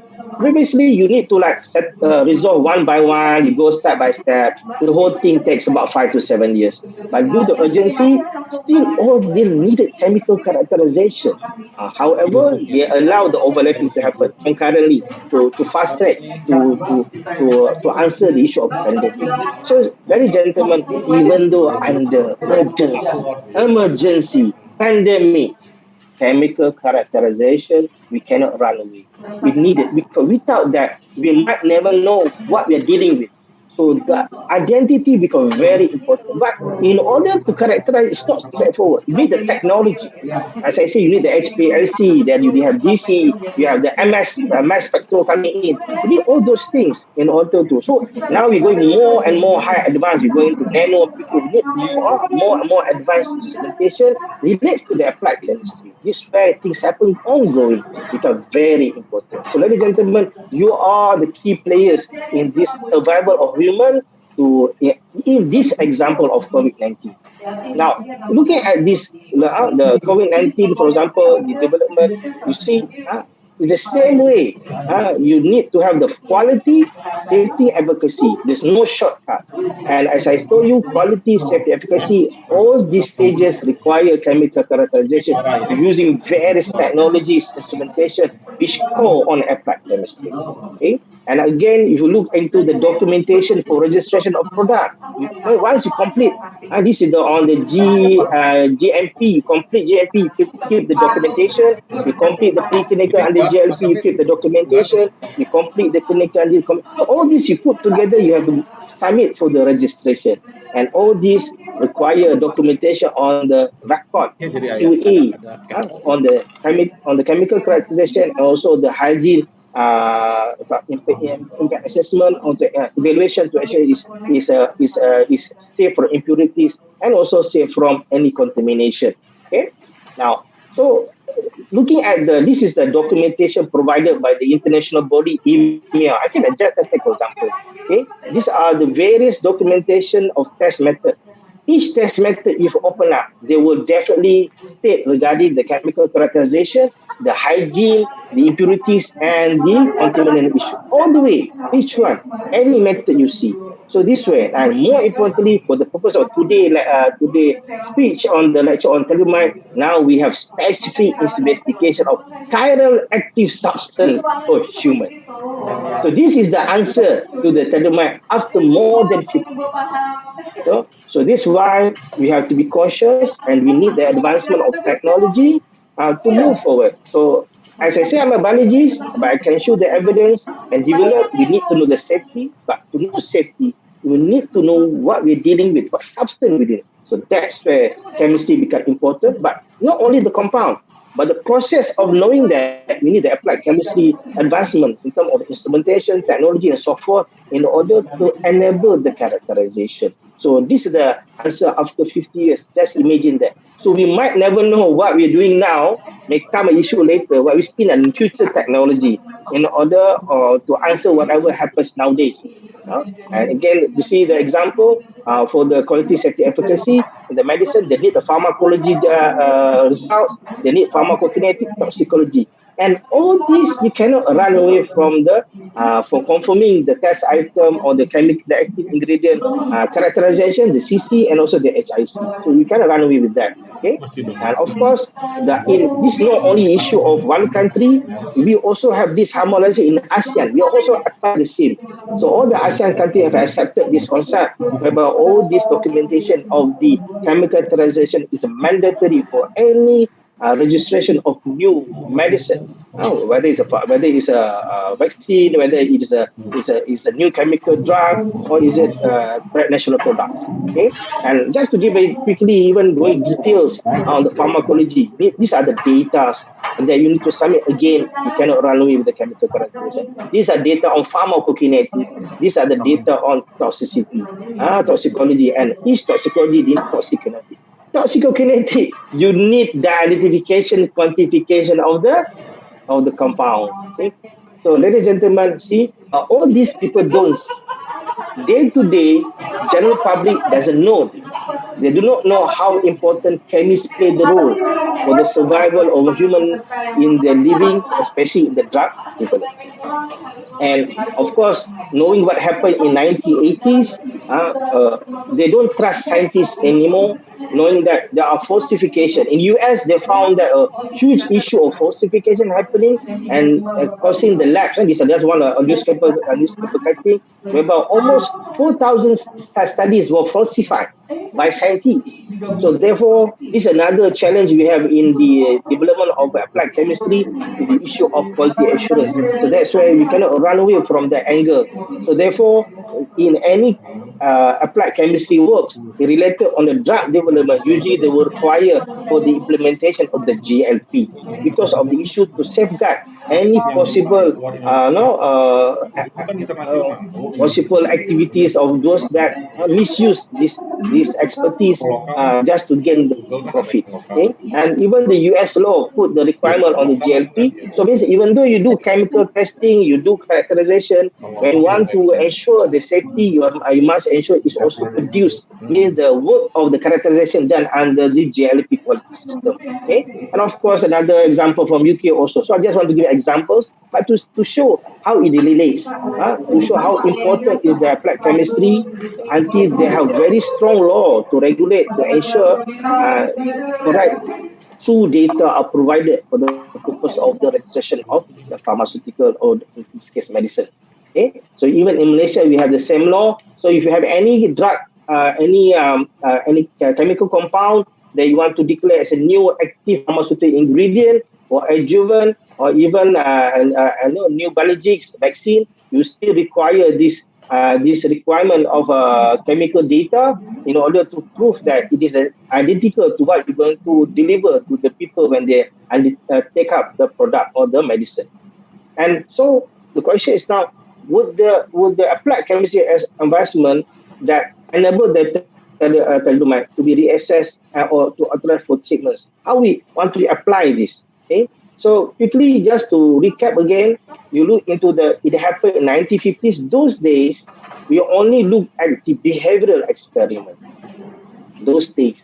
That's what happened when you look at the rats. Rats didn't die, and there's nothing happened to it. So that's why they're very confident to give to the people to take as a sedative, and even giving to pregnant women, they have no worries. They never seen on the behaviorals. But nowadays things have changed. In 2020s, we are looking at genomic proteomic experiments. So therefore, see, behavioral going to here is not easy route. You need all these examples. Just take a few examples. This is not possible without cell culture media development in 1959. It's not possible without the discovery of this ubiquitin. This discovered in 1965 and further clarified in 1975. This STS page, this is a basic tool. This is chemical, biochemical tool. You need this. So this happened in 1970. Okay, and you need the RNA extraction. It happened in 1977 and further enhanced in 1987. And more important, today COVID-19 issue. We never are able to settle this if you don't have an RT-PCR, which we started in 1984. Eventually, we have this. So that's why all this is applied chemistry, ladies and gentlemen. The applied chemistry. As a biologist, I can never do this. But with the help of chemists, we move forward in order to all this development, which now enable. Now the thalidomide can be confirmed the specific pathway, how it can use a hypnotic effect. But the answer now, this genomic proteomic experiment in 1950s is also hypnotic properties, but only based on the behavioral experiment. So you see, ladies and gentlemen, things have changed so big and so much development happened, but bits and pieces we can put together with a lot of importance to have answers to the development of medicines. And there's a specific paper on published showing the thalidomide tragedy out in the 50 years, and there you can see these are research articles. See, this research article, you can see there's a trend going up. See, why suddenly they went up now? And of course, initially, when it's a hot topic, people do research, but suddenly it went down. This is why, because there was not available technology to further understand or elucidate what really happened to that tragedy, the mechanism. But once you have the technology going up, as I showed, from the 1980s, you see when there are more genomic proteomic technology, now it enables more and more research to elucidate. We have all this now. We have, as I said, the cell culture, the electrophoresis, the RT-PCR. I think they are the essential tools. But in order to do this, gel electrophoresis, you need chemistry there. There's a chemical reaction there to differentiate the DNAs. So these are things I just want to share with you, ladies and gentlemen, of this auspicious international symposium, which I believe, as a biologist, I myself feel very proud to be here and to show how actually from only one perspective on the case of thalidomide, how it was very impactful with the advancement. Of course, it took more than 50 years. Perhaps now we can move much faster to answer more bigger issue. For example, like the COVID-19 and maybe the future pandemic that may all come. But with the help of applied chemistry technology, like we know the COVID-19 was very much helpful by the RT-PCR. Without that, we can never come with the vaccine. Okay, and of course, what happened was from that technology advancement, nowadays, even though thalidomide, we knew that it was very harmful, but now with the technology, they can better understanding, they can also use as for leprosy. So it was approved for leprosy in 1998. Leprosy is a very difficult disease, pathologic disease that needs to be cured. But it seems that the use of thalidomide seems to be very helpful in inhibiting the inflammatory activity. See, that's how I'm trying to put here. If you knew in detail, you know how even poison can be a medicine. If you know really how to work with it. Okay? And even example now, the thalidomide also be used, been approved in 2006 for the purpose of the bone cancer, multiple myeloma, and also the MDS. So these are evidence-based, based on the capability of the genomic proteomic works. It's not which requires a lot of technologies, not one single technology in applied chemistry. Okay, and of course now even there are people talking about whether possible or not thalidomide to use for COVID-19. That's why I pick up this topic, because from something tragedy moving to some benefits, you need the knowledge. So I hope it gives a very good paradigm, see how important the applied chemistry, something forbidden in 1960, eventually we get to know the actual knowledge, behind knowledge, with all the applied chemistry technologies to understand. Now we can even to dissect out, yes, this is harmful to pregnant women, but we can use it for this type of disease with a specific care, with the specific design, knowing after we know the so-called the mechanism. This require high-end technologies of applied chemistry. And therefore, what in conclusion, ladies and gentlemen, if you see the COVID-19 development, we had a lot of issues. Beginning, we started the work, a real active work in early 2020. Now we are in September 2021. This is history, ladies and gentlemen. We were human have survived, and this survival very much depend on the applied chemistry. Without all those RT-PCR, without STS, without the gene transcription technology, all those biochemical work, without the chemistry knowledge, we may not come today, even though we have so many people died, but we still survive with the help of the knowledge in applied chemistry. So this one to show that how important you are, all of you, for the world of survival of human nature, whereby the applied chemistry is its own field, but the field doesn't stay alone. It's networked to our daily life. And today I share with you only from the perspective of medicine. There are many other perspectives will be shared by other keynote speakers, other speakers. I hope it gives the story how important is actually the applied chemistry in our daily life. So I hope it is basically is that even a hazardous cytotoxic drug nowadays is a cytotoxic. It's a cytotoxic, known to be toxic, but can be safely manufactured, distributed, administered to patients during chemotherapy. And now we even know how to dispose responsibly. So who does this? Basically through the applied chemistry for a better future. I hope with this sharing, it gives some an idea, a small sharing that telling the how important is this field. I hope you all will progress, success. We need you for the survival of human nature. With that, I'll end my session, and my apology if some of my deliveries was not accurate and so forth. I hope it achieved the main intention. And again, thank you very much for the organizer and for this wonderful session.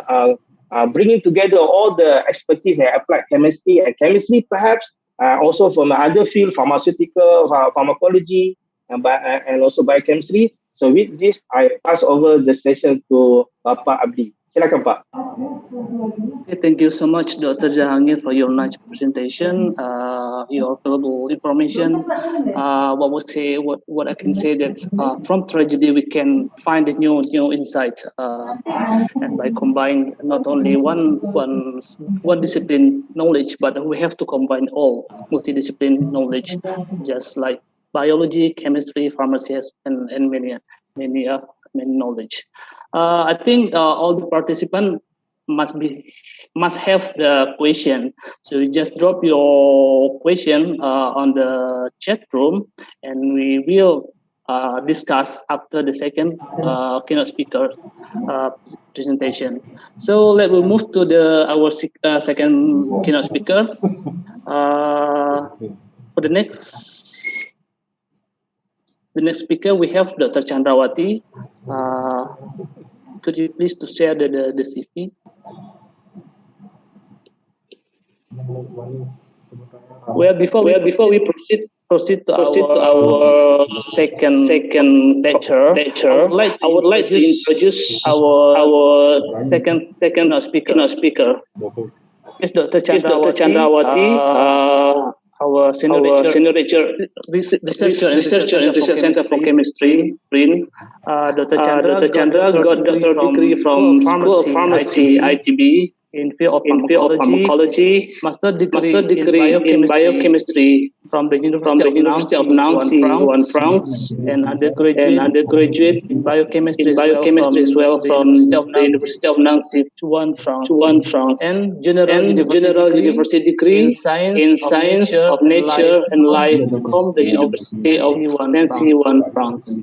Currently, Dr. Chandra also have research grants. She is a principal investigator for the project about detection of RNA virus of SARS-CoV-2 based on heart-lung turbidity, grant from LPDP, Ministry of Economic, and also got a grant as a principal investigator for the research about development of natural compound silvestrol as drug candidate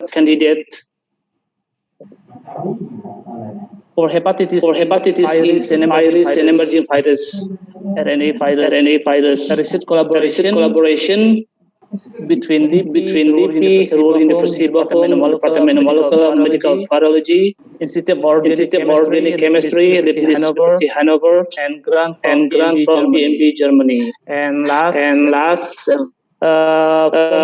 formally, he got grant from German Indonesia Anti-Infective Cooperation, a systematic approach for discovery of novel anti-infective with emphasis of antivirus secondary metabolite from terrestrial actinobacteria, exobacteria, marine bacteria, and their infective hosts. Without further delay, I would like to invite to Dr. Chandra to give the Dr. Chandra, time is yours. Thank you very much for the nice introduction. Good morning, ladies and gentlemen. Assalamualaikum warahmatullahi wabarakatuh. First of all, I would like to thank the organizing committee for inviting me to this conference. It allows me to meet all of you to exchange our knowledge and experience. It's also a great pleasure to me to have occasion to share our experiments in developing SARS-CoV-2 detection based on RT-LAM. I hope that the topic is in line with the theme of the conference this year, Applied Chemistry Breakthrough for a Better Future. That we also hope that what we are doing may contribute to bring solution to our current health problem. So may I share my presentation?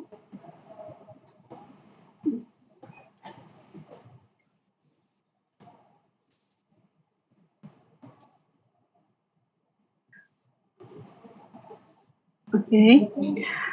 So the talk that I have today is development of SARS-CoV-2 detection based on RT-LAM to respond to the need of testing capacity in COVID-19 mitigation. As we know that SARS-CoV-2 or severe acute respiratory syndrome coronavirus 2 is a virus infection that causes respiratory disease. Coronavirus disease 2019, which can be fatal and also can lead to death. So due its rapid and widespread throughout the world, in March 2020, WHO declared the status of COVID-19 as pandemic. Until now, efforts to find effective vaccines and therapies are still being carried out around the world. And also in Indonesia, we have strategic efforts that we have already started to control the spread of the SARS-CoV-2 virus, and also to reduce the death rate from COVID-19. According to the WHO, the strategy that needs to be considered to stop the spread of virus is to develop the ability to conduct rapid and accurate screening and diagnosis to find out whether person is infected with SARS-CoV-2 virus, isolate that person, that positive person, and conduct the history tracing of anyone who has contact with the person. to be subsequently granted perseverance. So this is called a treaty, namely testing, tracing, and treatment. This is that the effort that Indonesian government already adopted since the beginning of the pandemic. Currently, the ability to perform testing in Indonesia is still low. Yeah. Okay. I'm sorry. I forgot to give the outline of my presentation. First, I will show you what is the background of our works, and then the basic principle of the Artilam method, the design of Artilam method, the Artilam, and the characterization of Artilam, and the end is the conclusion.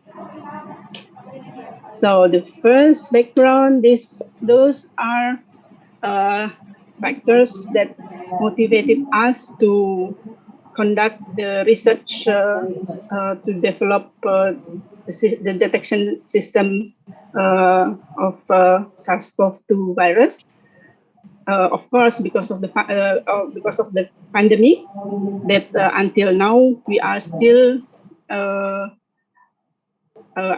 undergo the research to develop the efficient drug and vaccines, and also we also already adopted the mitigation strategy, testing, tracing, and treatment. Currently, in the ability to perform testing in Indonesia already reached an average of 24 to 34,000 people per day, but it is still far from other countries, especially the developed countries. So, but not only the problem of the quantity, but also the most important is the covering size. I mean that the testing is still not cover a large area, because we know that Indonesia is a big country. So the testing should reach all corners of the countries, and also the problem of accuracy, because this needs a technology that is not more advanced technology. For testing of SARS-CoV-2, currently we have a golden standard that we call qRT-PCR, or reverse transcription polymerase chain reaction. That is a molecular-based test that is able to detect the presence of the virus sensitively, specifically, and accurately. This is using the samples from throat, nose, or swab. And then, but however, this technique has the disadvantage that is relatively expensive. And then also this technique has limited application, because it requires lab facilities, and then the chemical equipment that is expensive. The regions itself also expensive. Here also we have a problem that all regions actually are imported. So this causes the problem of bottleneck when the need is high, because it's we depend on the producer regulation, and also the urgency of the test is high, especially when we are in the peak pandemic. But even when the pandemic is decreasing, the need of testing is still important, because we still have to control and to check the spread of the virus itself. And then again, the need of applied technology is, as I mentioned before, that to be able to have a technique that is accurate, we need an advanced technology that we need to acquire new technology to improve ourselves, yeah, for the future, that we are more ready to face another outbreak. So for those reasons, we need to improve our testing capacity, and we have an idea to develop detection, RNA detection based on RT-LAM method. So the background, okay, LAM or loop mediated isothermal amplification first is introduced by here Notomi from ICON that is the method that can synthesize DNA with high specificity, efficiency, and rapidity under isothermal condition. So this is in 2000, already a long time, but the use is still limited because we have already know another technique at RT-PCR already applied worldwide. So according to this paper, the LAM reaction needs the DNA polymerase with the strong activity for strand displacement. And it requires some set of primers, different as PCR that only need 2 primers. Yeah, this need the LAM method needs 4 or even 6 primers that recognize the sequence on the target DNA. And then because the LAM reaction use more primers and more target recognized, that makes the LAM reaction can amplify the target sequence with high selectivity instead of 2 in the case of PCR. Yeah? And also according to this paper, the formation of loop that makes incubation occurs in a constant temperature. It's between 60 to 65. So we can only use water bath or heat glove. So this method can be performed in regular laboratory. Yeah, this different technique that already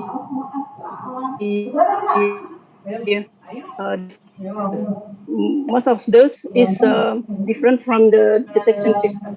So this, for example, this we can detect the amplification of the sequence targeted by change of fluorescence, and here by the change of the color by colorimetry, and also possible by electrochemical, and here also targeted fluorescence. Or we can also develop with the lateral flow in the assay. Yeah, it's already some groups already developed this and already in market, already in use. We also can use the product of LAM reaction by electrophoresis, and also that this what we develop in our laboratory by detecting the precipitation of magnesium pyrophosphate that we can observe by naked eye or by real-time 2D image. Okay, so nowadays actually use the LAM reaction is already used in different cases. For example, in plant virus, in also in foot and mouth disease virus, it is in animals. Also already established in to detect MERS-CoV or the chikungunya virus, and also multiple influenza virus, Zika virus, and lately SARS-CoV-2. That the technique is still growing very fast. Now we have a lot of kind of SARS-CoV-2 detection based on LAM with different technique of detection. Okay. And then the basic principle of Artilam here. Okay, this look complicated, but actually it's because we use six primers in pair. So in the end of 5 prime, sorry, in the end of 3 prime. Okay, so actually we first of all, the lump reaction is divided in 3 processes. So the first is the reverse transcription itself, because SARS-CoV-2 is an RNA virus, so we use only a single strain. So it has to be converted to DNA by the reverse transcription.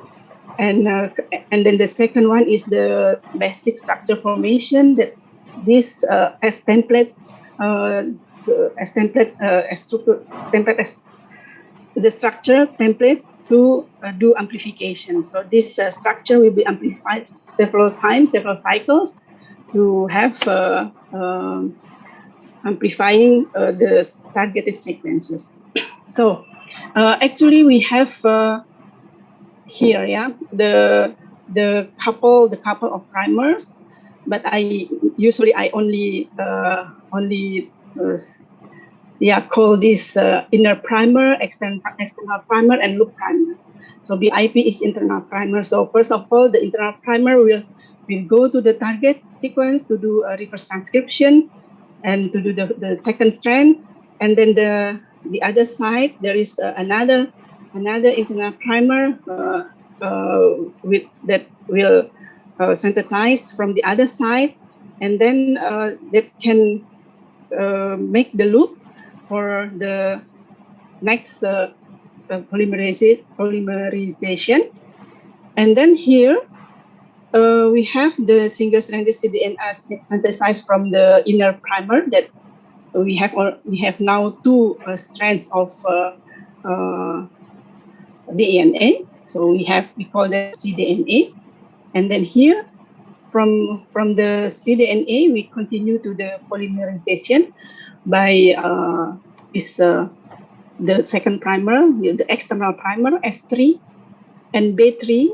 Here the first F3, and then the second one B3 will come to synthesize another N.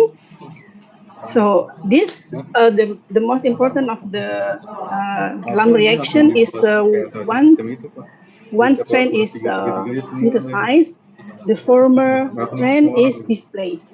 So there is no need to do denaturation to discard the two strands, because the polymerase has strong activity for strand displacement. So here, after the external primer synthesize the cDNA, we have the structure like that. We call that the dumbbell-like structure. This is actually the seed structure for the next step, that is amplification, that will be amplified several times. So here there are some points of initiation of polymerization, yeah, not only because to do polymerization, the enzyme need a single strain. So there is internal, external, and then here the loop comes. So the loop is here is a single strand part, yeah. So that also possible to initiate the polymerization. So here comes the loop primer, and this also makes the amplification more improved. Yeah.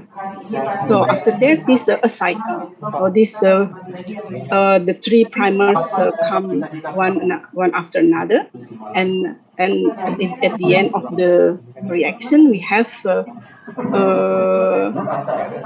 fragments of different size. We call that amplicon, that the fragments amplified during lump reaction, that we can visualize under electrophoresis or other other machine, like turbidimetry or colorimetry or fluorescence. So I put again the figure here because I would like to put side by side with the RT-PCR technique. The big difference is that in the RT-LAM, the reaction occurs in continuous. There is no need to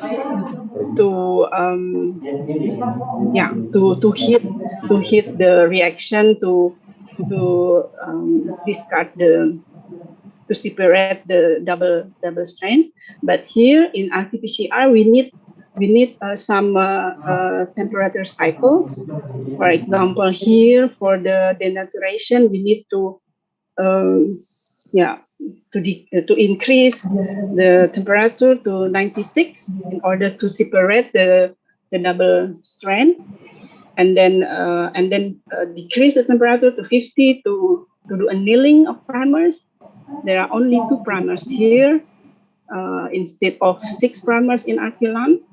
And then here, after that, after annealing, then the enzyme polymerase comes to do polymerization. And this occurs at the temperature 72 degrees. And then after complete polymerization, then the reaction needs to be, the temperature needs to be increased again to 96 to separate the strands, double strand, and this will happen in cycles. And normally we need until 40 cycles of different temperatures. Yeah, so why RT-PCR? We need a machine that is sophisticated, and it costs very high. It's expensive. So more than 500 million, I think. Yeah.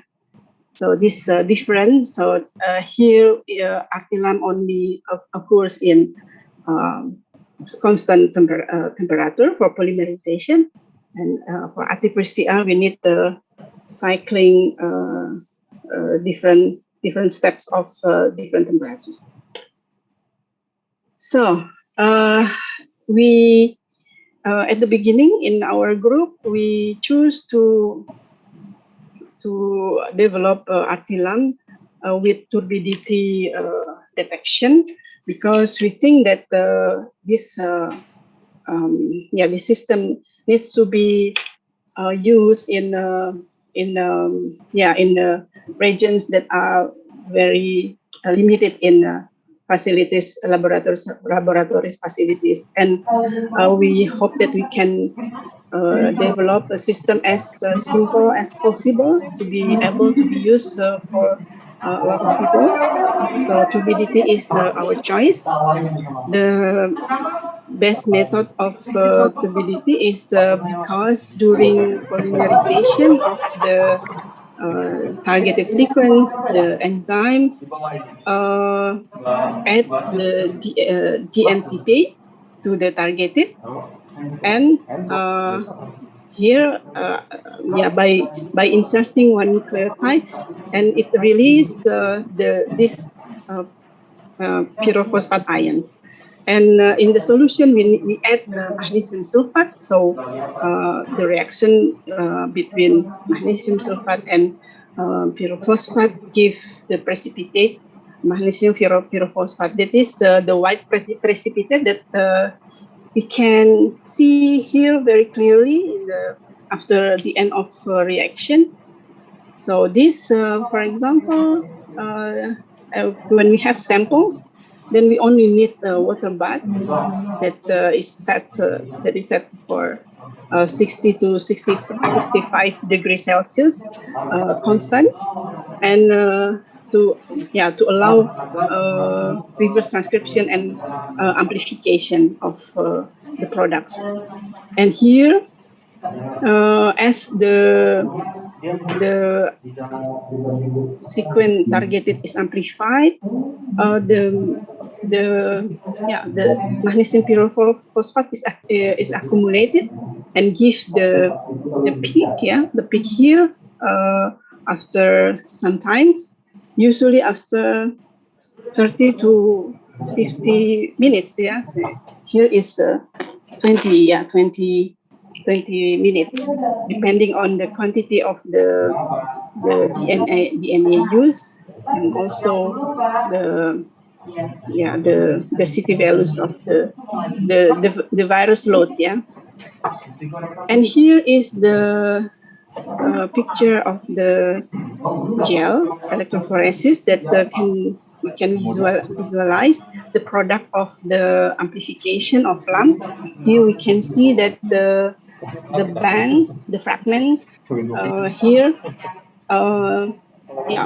we see as the bands that seems like leather. Yeah, so this means that the fragments are amplified comparing to the control. Here is clear, no fragments amplified. So this also can be proof that the reaction lump is positively, the target is detected. Okay. So what is our artilan design in LIPI? We have already designed our system.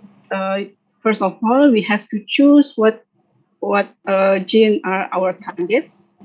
Here, as we can see the structure of the virus, here we see that there is a protein here, a spike, the membrane protein, and then we have envelope, and then we have capsid protein and envelope protein. So here are the genome of the virus. They have around 30,000 kilobase. So this is the genome of the SARS-CoV-2. This is SARS-CoV-2. We compare to the MERS and the newly this is SARS-CoV and this is SARS-CoV-2. Yes, so, and we have to choose the region when there is no variation. Yes, so here we choose the origin. The target is ORF, and also here in the N protein. So those are gene targets that are already used. This according to WHO, so already submitted to CDC. And for example, China, they use ORF and N. And then France, 2 targets in RDRP. There's only 1 gene, but 2 targets in the gene. CDC use only 1 gene, but 3 targets in the N gene. And then Japan, spike protein. And then there are also countries using three different genes. Yeah, and also countries that only use one gene. So here we, in our group, we choose this gene, RF1A, and then the gene N, that we look for the sequence based on the genome sequence already deposited in NCBI. So from this gene, we choose, we start to design our primer, which sequence from this gene are best for the primer construction, as well as for the gene N. Oh, sorry. Oh, sorry. So we are here. Okay. I'm sorry.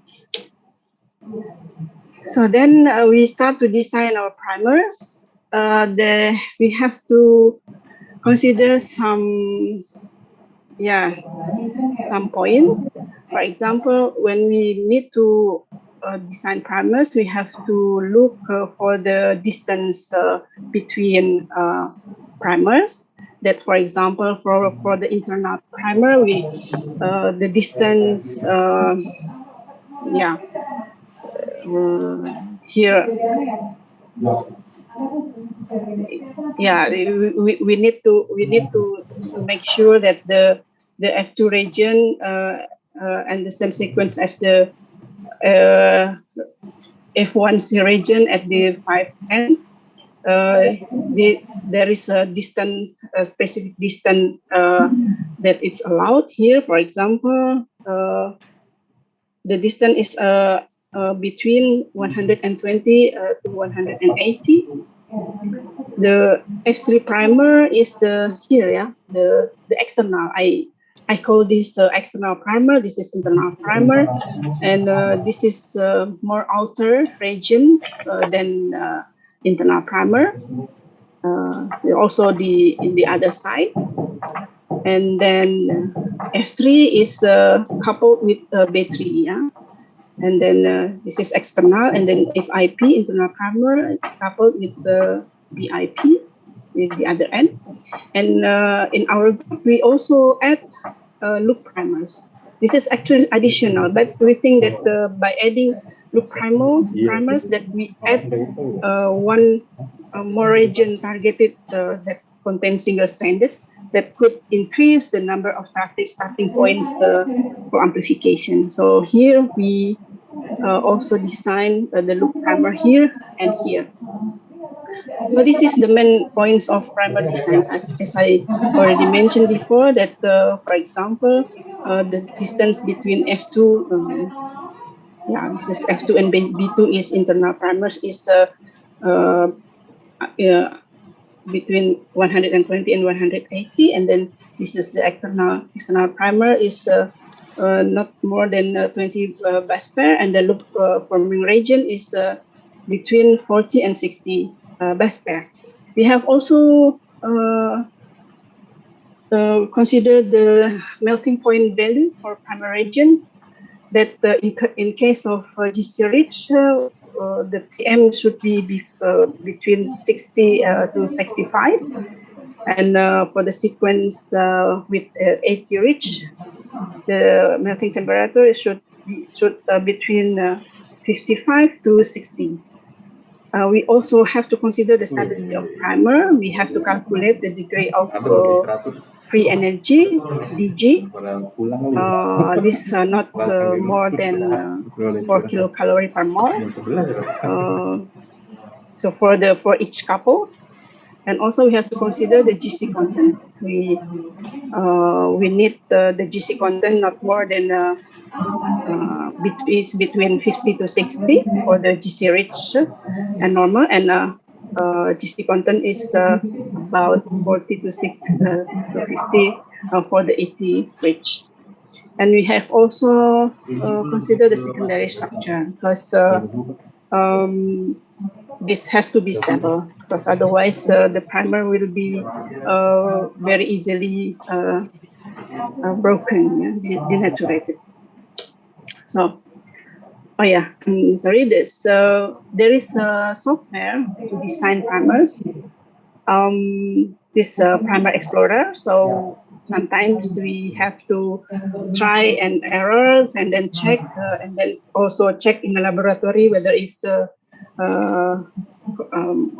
we have to also to optimize the reaction. So what we have already done in the beginning.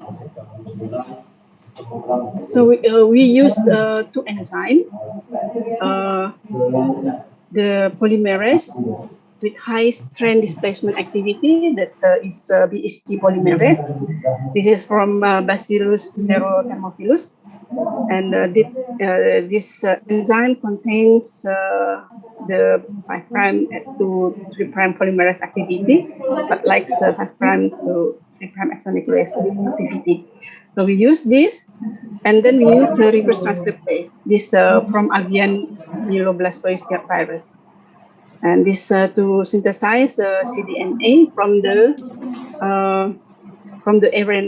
RNA or single-strand DNA as a template. And then this is our Actilan design. So once we have already designed our primers, and then again changing target, and this the LAM reaction. First, in the beginning we use both, water bath, also heat block, We also check with fluorescence because we also have the machine. So not only we detect the precipitation, but also the fluorescence. We add some fluorochrom on the reaction, and we check with our thermocycler. And this is what we observe after the alkylam reaction, that we can see the formation of the precipitate. Here is trouble, or is we see the precipitation in the positive sample, and no precipitation in a negative sample. Here, when we centrifuge the solution, we can also see the pellet, and in the bottom of the pile, and can observe that there is a pellet in the positive samples and nothing in negative after centrifugation. We also can use ELISA rider or spectrophotometry to detect the turbidity after following LAM reaction. So here comes a characterization of our RT-LAM design. So this is what we have done, that we need to have the swab sample, and we have a collaboration with the what we call it, health agency in province, Banten province, that they supply us the extracted RNA, and then we only do optimization of the LAM reaction, that we only use the incubation in the same temperature. And also we also in collaboration with our colleagues in the physics department, that they develop real-time turbidimetry that allow us to control or to follow the LAM reaction with this machine. So this is what the reaction looks, that after sometimes in 25 minutes, that we see that there is an increase of the amplitude. That means that there is formation of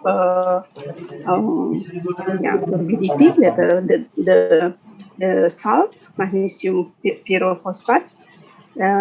This after centrifugation, we also check that there is pellet and nothing when the sample is negative. So this can be detected real time.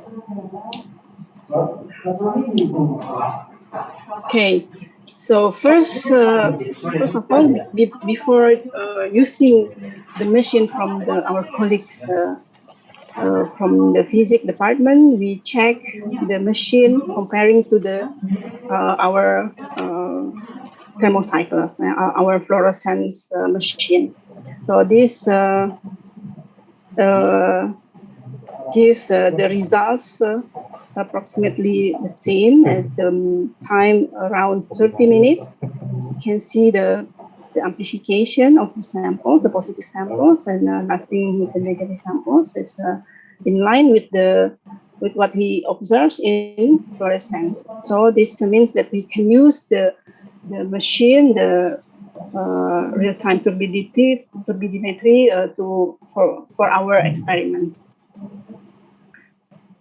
So, and then the second phase is we have to validate our system, because we have designed our primers, and then we choose in order to optimize the reaction, we have to validate.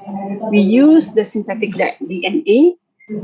This synthetic DNA means that we synthesize the sequence that I showed you before.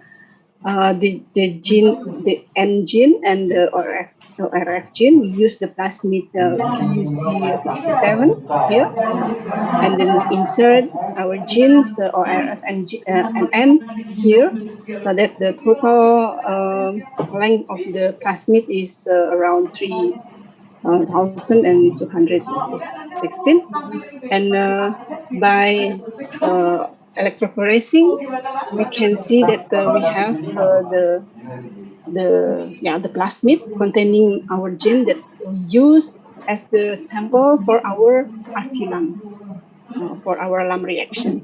So this is what we got here. That with real-time turbidimetry, we see that the positive samples, there is an increase. That means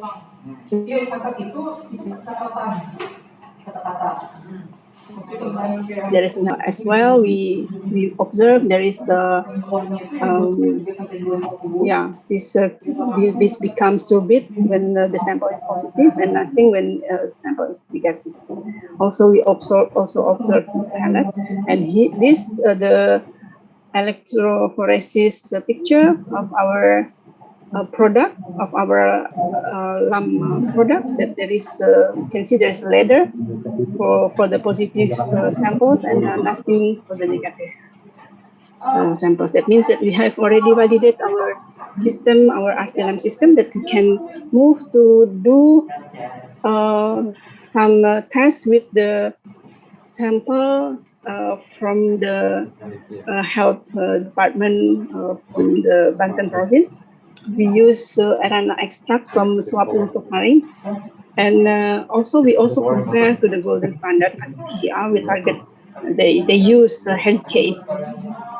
So these are some results. We use different city values that we obtain from them. Here with the city values 21, we still see we can see amplification with our RT-LAM system. Also with city 25, 30, 32, 35, 34, and here with city 36, there is no difference. So we cannot observe the amplification by our system RT-LAM. So that means that our limit detection is city 36 compared to the golden standard RT-PCR with target gene helicase. And also we look for the quantity of total RNA extracted, that we vary concentration to see the limit of detection. Here below 40, 40 nanogram, you can still observe the pellet. That means it's still positive. So, but when the quantity is 12.5, is you cannot see the amplification. So the limit, that means that our limit is around 40, above 14 nanogram. So afterwards, we look for the specificity for our ORF gene that we have already chosen. Using in silico, we compare with the database sequence. We use database from NCBI and GSI. And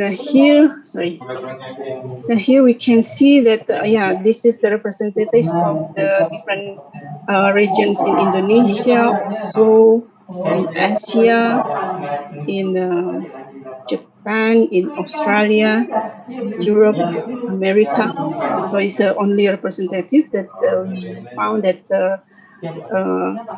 almost 100% of homology gene targets. So that means that our system can recognize the different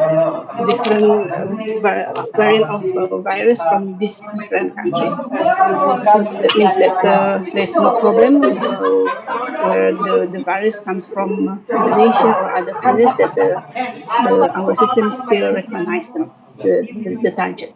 And this is the cross reactivity. We use the sequence from the pathogen microorganism that we have in our respiratory tract. Also, you still have 5 more minutes. Okay, I think this is nearly the end. So that means here with this pathogenic microorganism is not compatible. So our alarm system cannot recognize this sequence. That means it's specific to SARS-CoV-2. So this is also for gene system. This is the specificity test that we conduct with the comparison with the RT-PCR that we do in our lab with the same target gene ORF that is totally the same, that we also found the same results. So this is that means that the sensitivity is 1, specificity is 1, and accuracy is 1.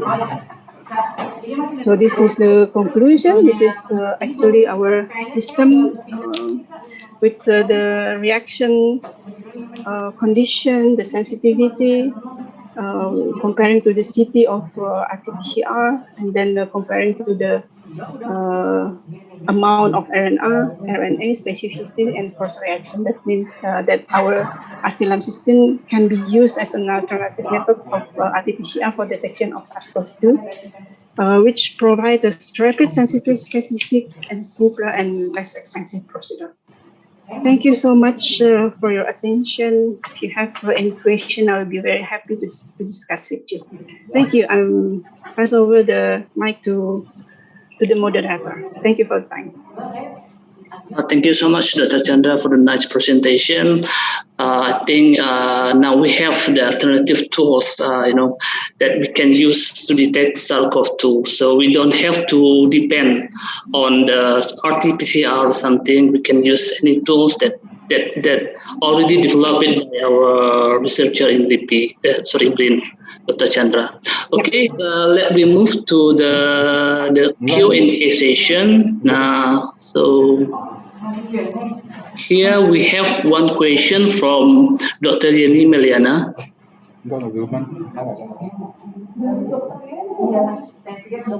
To Mr. Jahangir and Bu Chandra, what is the biggest challenge when you start your research? Maybe Dr. Jahangir can answer first.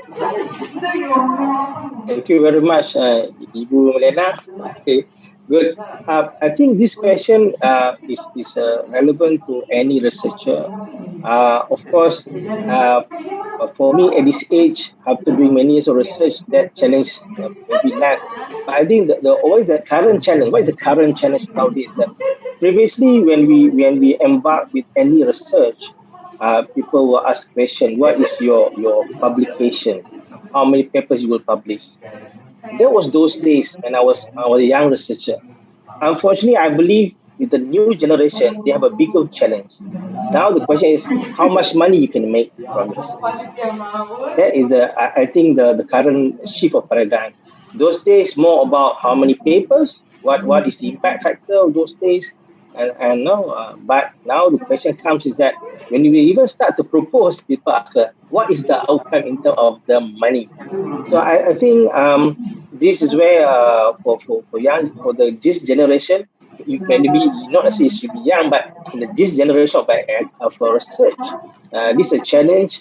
This is where the know-how of the past research very important, because we cannot spend too much on doing the basic research. We have to network with the information from others to make the foundation of the basic information, so that we can move to the next step. So it means that I believe to overcome this challenge is to network with the right partners, and get the basic data and show how we can move forward, rather than to say I will do everything. So it means we have the basic data, put it together.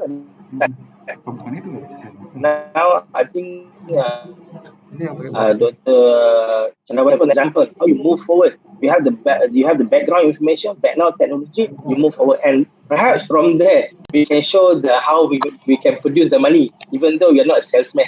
Okay, so I hope answers that. Thank you. Okay. My turn? Okay.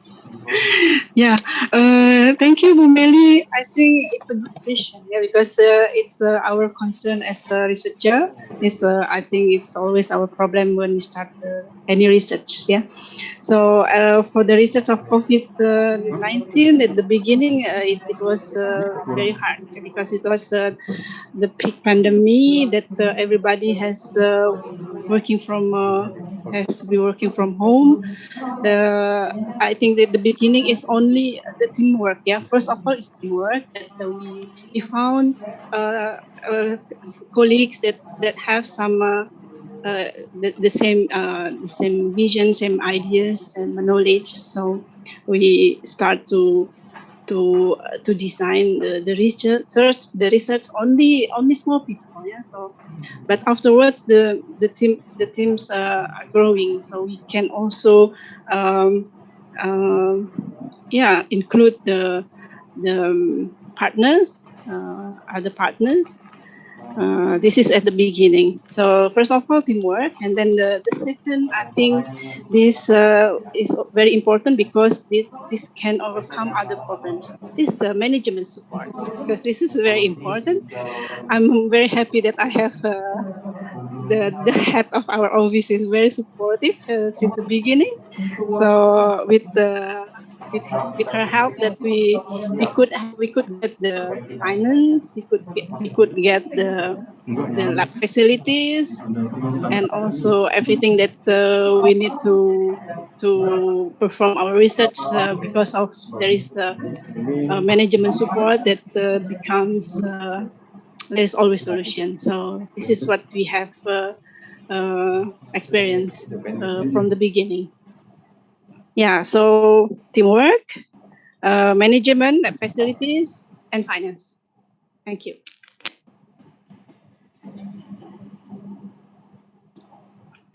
So how is the answer, Dr. Yeni Meliana? Yes, thank you. Thank you for the answer, Dr. Jahangir and Bu Chandra. Thank you. Yeah. Really great work. Yeah. I have to thank you. I think this example symposium is a platform we create the teamwork, as what Dr. Chandra says, that everybody here, this is where you start to get to know each other. So I think this is a very good platform for everyone, not only in Indonesia, in ASEAN, but around the world, to network and to know how we can help each other to develop a much bigger outcome and solution. Thank you. We move to the second question from Devi Universitas Negeri Jakarta to Dr. Chandra. What do you think are considered as contaminant in the experiment, since this experiment is quite sensitive, and how to overcome if there was a contamination in these experiments? Okay, thank you. So this is by our primer design, because we have the primer which are very specific to the target. So as we targeted the SARS-CoV-2 virus, then we design our primers only recognize this target.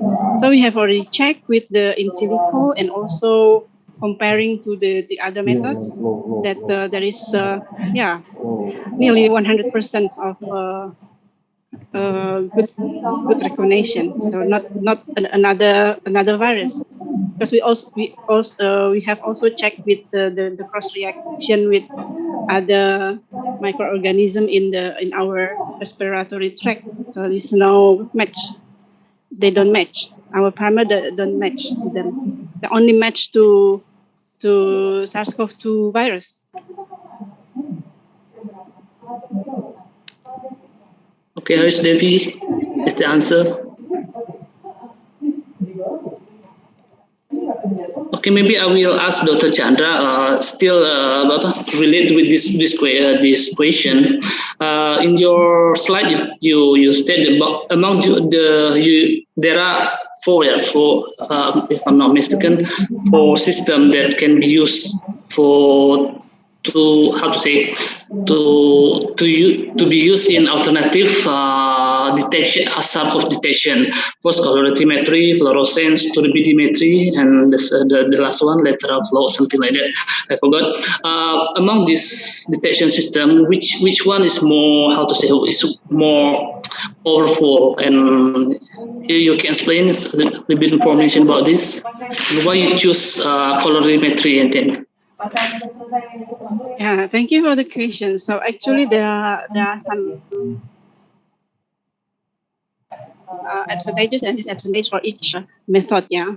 So we have at the beginning of the experiment, we have to consider some aspects like simplicity, and it's not very expensive, but still accurate and specific. So actually, the other, for example, for fluorescence, I already show in the slide that they are actually more powerful than our turbidity, but still very good because it's fluorescent. They can detect more than CT36, but for us, CT36 is already not contagious, yeah, so not infectious, so it's still acceptable. And with the with the machine that the facilities we don't acquire expensive facilities, so I think turbidity is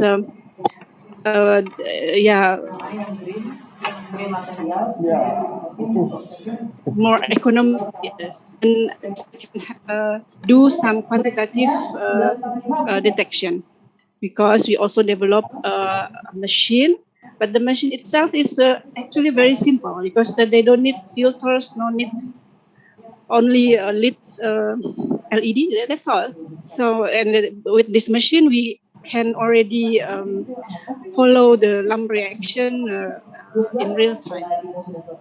So, yeah, I think it's why we choose this method. Yeah. Okay, thank you so much.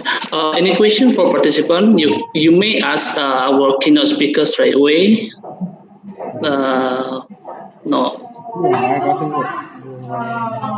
Oh, I have one question to Dr. Jahamir about adulteration.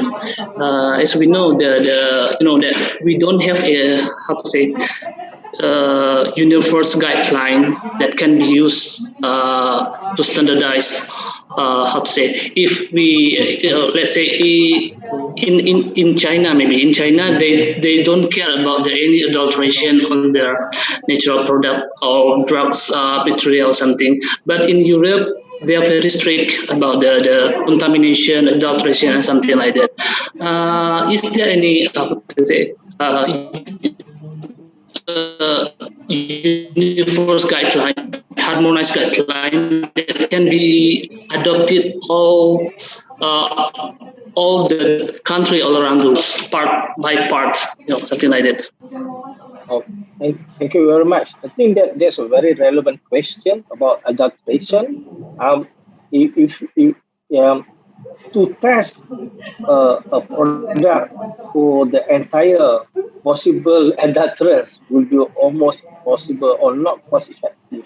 There are hundreds of compounds that you can adulterate. So what the regulator has done is to relate with the quality assurance mechanism of GMP, good manufacturing practice. So that's where when you want to produce a product, a medical product, pharmaceutical, it can only be produced in a GMP certified. I think in Indonesia, in Thailand, Malaysia, even in China, they already started this already, whereby only certified manufacturing. And in this certified manufacturing, they can only purchase the active ingredient or the excipient from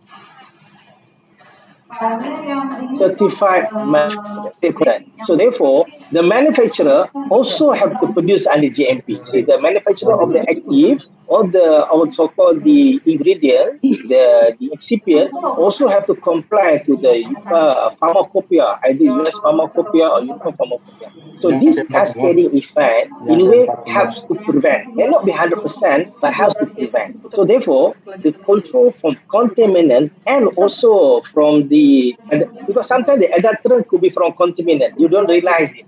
Actually, you don't purposely put that, but somehow it was in the product due to the natural occurrence. This thing happens for our athletes.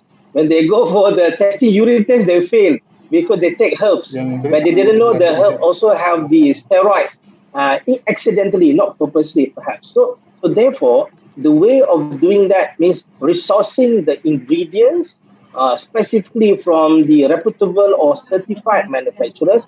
From there, you reduce the chances of the adulterants by virtue of on purpose or accidental.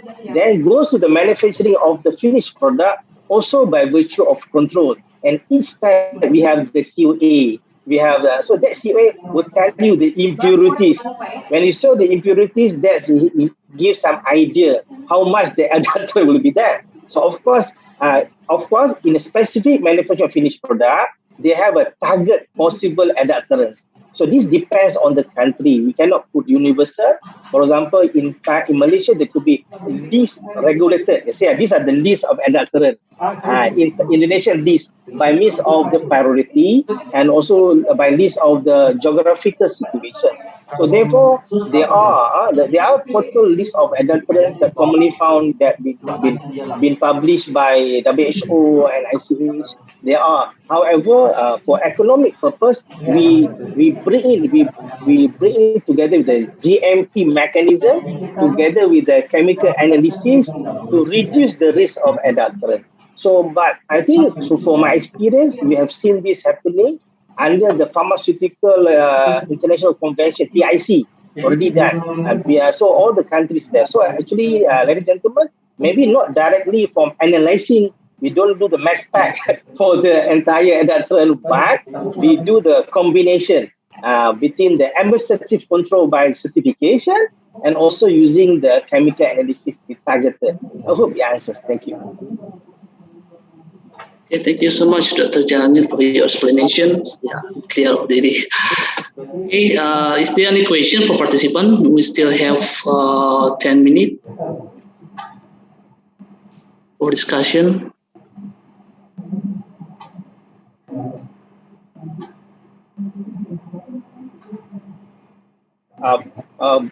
Bapak Abdi, can I share something?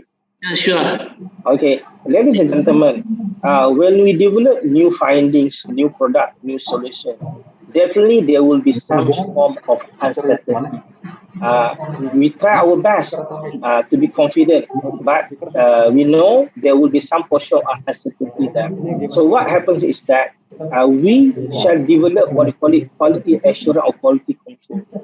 For example, any detection kit, any method of detection, you remember we always have some control to put there to say calibration curve or those things. So don't worry, as long as we have this bill in mind about the quality control, we will reduce the uncertainty. Things might happen, we might never know, because whatever we develop in the laboratory or the field trial is still limited. We may not answer for the entire world, but nevertheless, we will progress. It's not one stop. Once you develop a solution, there will be things happen by progressively. But what important, we take note, there are uncertainty, but we build in mechanism to how to manage the uncertainty. For example, we have controls, positive control, negative control in our mechanism and our process. So definitely in science, we don't say 100%, but we go towards that by having all this mechanism. As I say, it can be from the manufacturing, from the end user, many ways you can do the technology. So that just to share for everyone, we should progress and be bold enough to come up with a new solution, although we know there still are uncertainties. Thank you. Okay, thank you so much, Dr. Jahangir. I think time is over already. Thank you so much for our keynote. Sorry, we have one more question from Haryadi to Dr. Chandra. Sorry.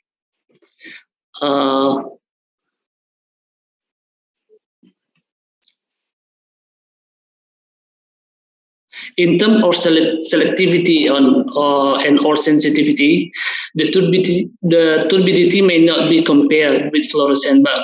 For quick detection, it might be very useful as quick method. Any comment for this, and how will be this approach will be developed for future at the same research area? Okay, you can answer the questions right away.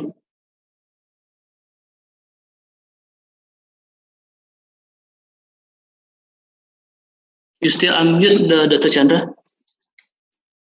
Okay, I'm sorry. Okay, thank you for the question. So actually, we have to distinguish two aspects. Yeah. So first of all, is the LAM reaction itself, which means that the LAM reaction is to target the gene and then to amplify, to be able to detect. And then the second one is to detect the amplification results, to observe the amplification reaction. So if we talk about the reaction itself, it's when it's the system is good, then it's good. So the difference is in the detection. So we can add a fluorescence in the reaction. So because I also do that, and also there is also in the commerce to check the system if our system LAM is correct or not. And then with other detection systems should be should give the same results, because it's only the matter of detection. So I think what different is when we have the different targets first. Because if we compare also with PCR, it's the same principle. So I mean the method is the same, because we target the certain sequence and then amplify and then observe. And this is the same method, the same basis. So I don't know where is the problem, because we can also compare RT-LAM and RT-PCR we can compare, because it's different principle with different basic, But with other, like for example, genos or for example antigen, the target is different. So it's not the based on RNA, but the protein. So this may be the protein or other aspect, like genos is they detect the volatile compounds. So this may be different, but fluorescence and RT-LAM they are the same methods. So I don't see I don't see the problem. Thank you. How is Mr. Haryadi? Is the answer? Yes. Thank you very much for the clear answer. Thank you. I think that also we finished already. The time is over. Please big hand to our keynote speaker, Dr. Jahangir and Dr. Chandra, for your informative, your followable sharing with us. Hope to see you again. Stay healthy and stay safe. And for the next, I will give back to to Dr. Zetri, MC, and for the agenda. Thank you so much, and Assalamualaikum warahmatullahi wabarakatuh. Waalaikumsalam. Waalaikumsalam warahmatullahi wabarakatuh. Thank you to our speakers and moderator for very informative sessions. Ladies and gentlemen, we will move to the next session of award certificate. As an award from the ISEC 2021 committee, this certificate will be given to Dr. Jahangir Kamaldin as keynote speaker of plenary session. Thank you. Thank you, Dr. Jahangir. Dr. Chandrawati as keynote speaker plenary session 1. Thank you so much. Thank you so much.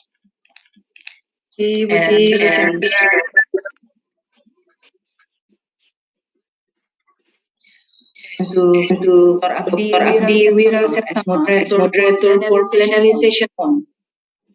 Thank you so much. Thank you so much.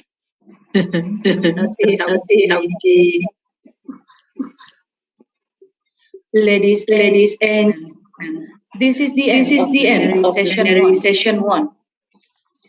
To all participants, now we will have break time from 11:36 until 12:45. In advance, we would like to make an announcement. There are two parallel sessions will be conducted.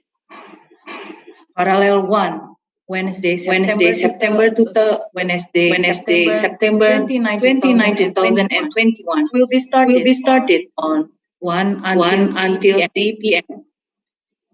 And parallel session 2, Wednesday, September 29, 2021 will be started from 3:15 until 5 p.m. There are four parallel breakout groups in this Zoom meeting. Parallel A, green process and chemical engineering, clean energy production technology. Parallel B, material and catalysis. Parallel C, food processing technology. Parallel D, pharmaceutical technology and drug delivery system, natural product, medicinal chemistry. Parallel session 1, room parallel A will be moderated by Deliana Dahnum PhD. Room parallel B will be moderated by Siti Nurul Aisyah Jeni PhD. Room parallel C will be moderated by Anastasia Devi PhD.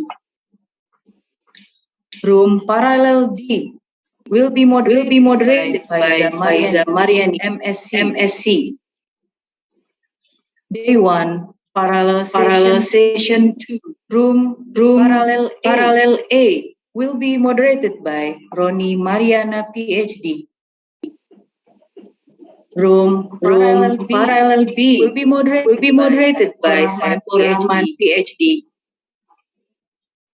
Room parallel C will be moderated by Hakiki Melani PhD. Room parallel D will be moderated by Dwi Antika MSc. We hope all the participants will join in each room until the end of. All participants will automatically enter each breakout room according to the schedule in the program book. Please ensure your Zoom ID correctly written according to your participant category. I hope the participant will have a great time for the rest of the symposium. The plenary session 2 will be held tomorrow, September 30, 2021 at 8 a.m. Ladies and gentlemen, the 7th International Symposium on Applied Chemistry 2021 is sponsored by Era Mitra Perdana, supported by Dynatech International, Horiba Indonesia, and Berka Niaga Mitra. As Master of Ceremony, from the deepest of my heart, I do apologize for my mistakes in presenting this ceremony. Thank you very much for your attention, and goodbye. Wassalamualaikum warahmatullahi wabarakatuh. Waalaikumsalam warahmatullahi wabarakatuh. I would like to make announcements to all participants. The committee already renamed the Zoom ID according to the participant category. Please ensure the ID is correctly written within the format after you re-log in into the Zoom meeting room. Thank you very much. Thank you, Zetri. Okay, thank you everyone. Dr. Jahangir, once again, thank you. Stay healthy. We will meet again next time, okay? Face to face. Thank you, Dr. Jahangir.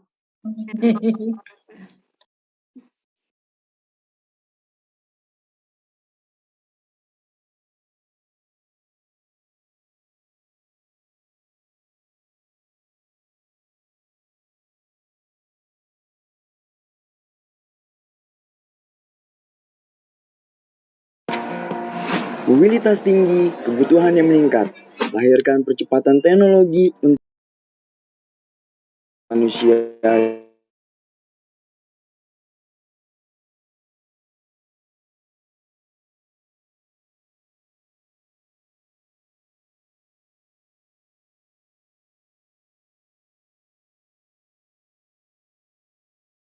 Dan langkah beraktivitas. Visi 2045, Indonesia Berdaulat, Maju, Adil, dan Makmur telah dicanangkan.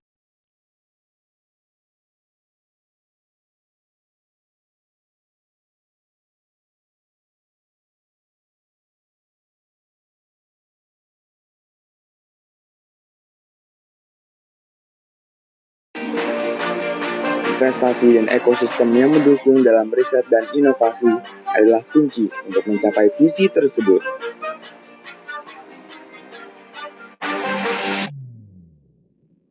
Sembilan fokus riset telah ditetapkan. 49 produk inovatif telah direncanakan guna mendukung transformasi ekonomi Indonesia.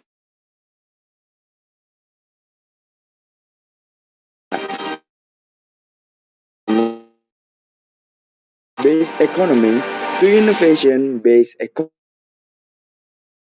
dengan manufaktur dan jasa modern mempunyai nilai tambah tinggi bagi kemakmuran bangsa. Inovasi diperlukan agar sebuah bangsa senantiasa berkembang. Perkara inovasi bukan hanya soal hasil riset, melainkan membawanya ke dunia industri. Diperlukan banyak terobosan yang melibatkan banyak pihak, mulai dari bagaimana hasil riset tersebut diwujudkan, hingga bagaimana inovasi tersebut bisa nilai tambah bagi pelaku industri. Proses pengembangan produk inovasi bekerja dalam sinergi dengan strategi yang dibangun Kementerian Riset dan Teknologi, Badan Riset dan Inovasi Nasional adalah kunci utama. Tertuang dalam prioritas riset nasional 2020-2024, inovasi berlandaskan riset yang terfokus dengan kolaborasi antar 3 unsur triple helix dapat mendorong inovasi yang berdaya saing dan membentuk SDM iptek unggul.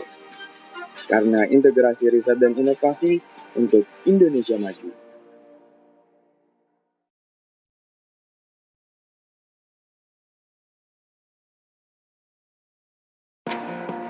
Mobilitas tinggi, kebutuhan yang meningkat, lahirkan percepatan teknologi untuk kemudahan manusia di setiap detik dan langkah beraktivitas. Tingginya standar kompetensi, kualifikasi, dan kualitas sumber daya manusia membuat penguasaan iptek menjadi kunci utama dalam era percepatan. Visi 2045, Indonesia Berdaulat, Maju, Adil, dan Makmur telah dicanangkan. Investasi dan ekosistem yang mendukung dalam riset dan inovasi adalah kunci untuk mencapai visi tersebut.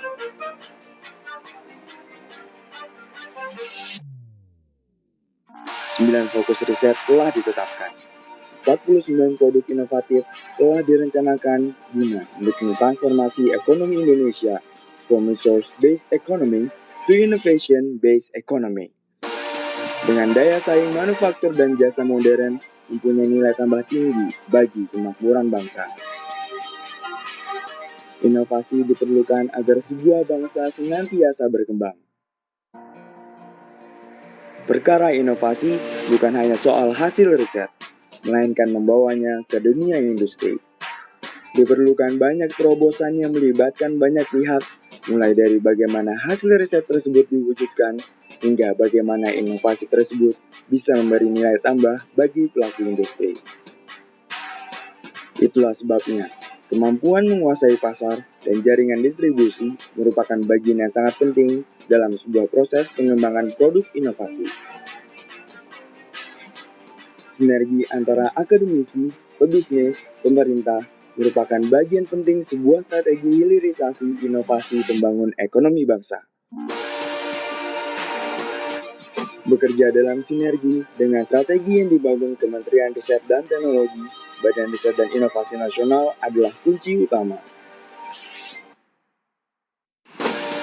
Tertuang dalam prioritas riset nasional 2020-2024, inovasi berlandaskan riset yang terfokus dengan kolaborasi antar 3 unsur triple helix dapat mendorong inovasi yang berdaya saing dan membentuk SDM iptek unggul. Karena integrasi riset dan inovasi untuk Indonesia Maju.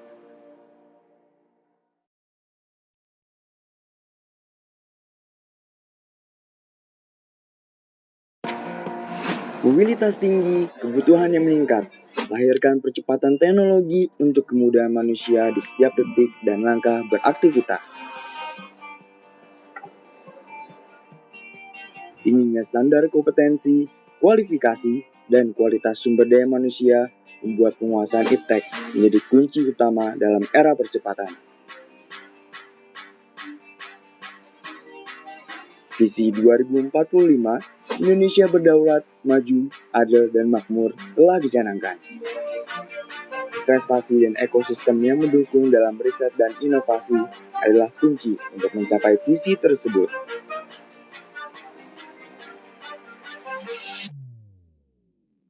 Sembilan fokus riset telah ditetapkan. 49 produk inovatif telah direncanakan guna mendukung transformasi ekonomi Indonesia from resource-based economy to innovation-based economy. Dengan daya saing manufaktur dan jasa modern mempunyai nilai tambah tinggi bagi kemakmuran bangsa. Inovasi diperlukan agar sebuah bangsa senantiasa berkembang. Perkara inovasi bukan hanya soal hasil riset, melainkan membawanya ke dunia industri. Diperlukan banyak terobosan yang melibatkan banyak pihak, mulai dari bagaimana hasil riset tersebut diwujudkan, hingga bagaimana inovasi tersebut bisa memberi nilai tambah bagi pelaku industri. Itulah sebabnya, kemampuan menguasai pasar dan jaringan distribusi merupakan bagian yang sangat penting dalam sebuah proses pengembangan produk inovasi. Sinergi antara akademisi, pebisnis, pemerintah merupakan bagian penting sebuah strategi hilirisasi inovasi pembangun ekonomi bangsa. Bekerja dalam sinergi dengan strategi yang dibangun Kementerian Riset dan Teknologi, Badan Riset dan Inovasi Nasional adalah kunci utama. Tertuang dalam prioritas riset nasional 2020-2024, inovasi berlandaskan riset yang terfokus dengan kolaborasi antar 3 unsur daya saing dan membentuk SDM iptek unggul. Karena integrasi riset dan inovasi untuk Indonesia Maju.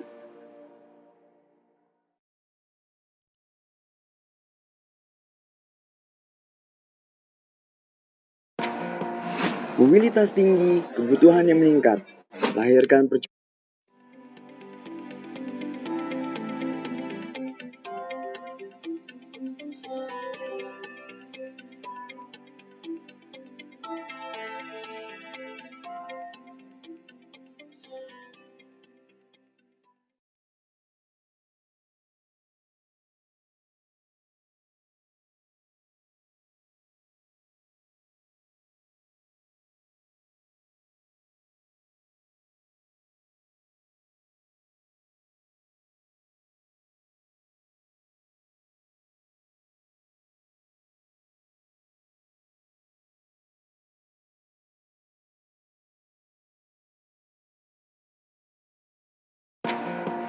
Mobilitas tinggi, kebutuhan yang meningkat, lahirkan percepatan teknologi untuk kemudahan manusia di setiap detik dan langkah beraktivitas.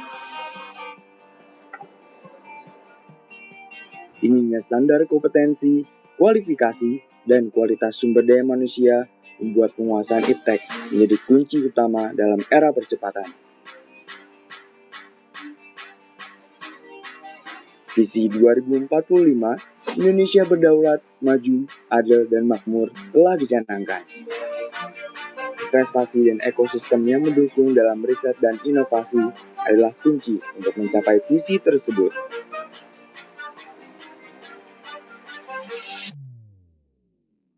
Sembilan fokus riset telah ditetapkan. 49 produk inovatif telah direncanakan guna mendukung transformasi ekonomi Indonesia from resource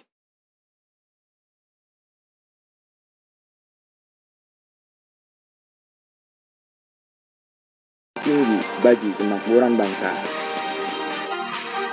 Inovasi diperlukan agar sebuah bangsa senantiasa berkembang.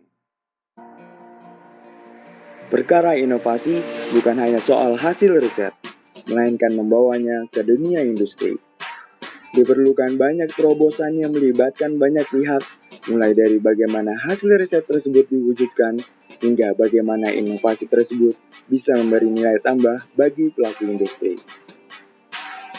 Itulah sebabnya, kemampuan menguasai pasar dan jaringan distribusi merupakan bagian yang sangat penting dalam sebuah proses pengembangan produk inovasi. Merupakan bagian penting sebuah strategi hilirisasi inovasi pembangun ekonomi bangsa. Bekerja dalam sinergi dengan strategi yang dibangun Kementerian Riset dan Teknologi, Badan Riset dan Inovasi Nasional adalah kunci utama.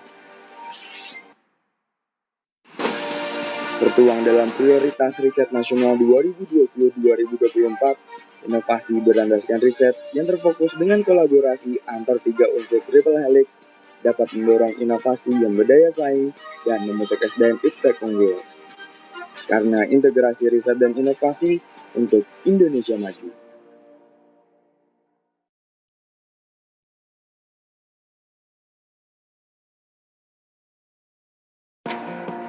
Mobilitas tinggi, kebutuhan yang meningkat, lahirkan percepatan teknologi untuk kemudahan manusia di setiap detik dan langkah beraktivitas.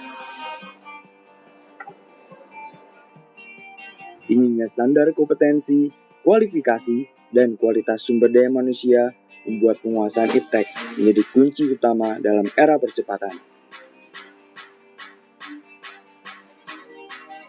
Visi 2045, Indonesia Berdaulat, Maju, Adil, dan Makmur telah dicanangkan.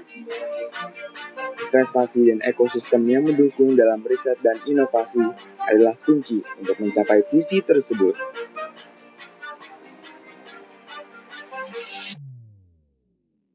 Sembilan fokus riset telah ditetapkan.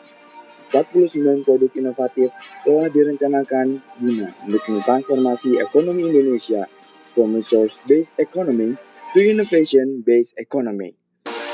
Dengan daya saing manufaktur dan jasa modern mempunyai nilai tambah tinggi bagi kemakmuran bangsa. Inovasi diperlukan agar sebuah bangsa senantiasa berkembang. Perkara inovasi bukan hanya soal hasil riset, melainkan membawanya ke dunia industri. Diperlukan banyak terobosan yang melibatkan banyak pihak, mulai dari bagaimana hasil riset tersebut diwujudkan, hingga bagaimana inovasi tersebut bisa memberi nilai tambah bagi pelaku industri. Itulah sebabnya, kemampuan menguasai pasar dan jaringan distribusi merupakan bagian yang sangat penting dalam sebuah proses pengembangan produk inovasi.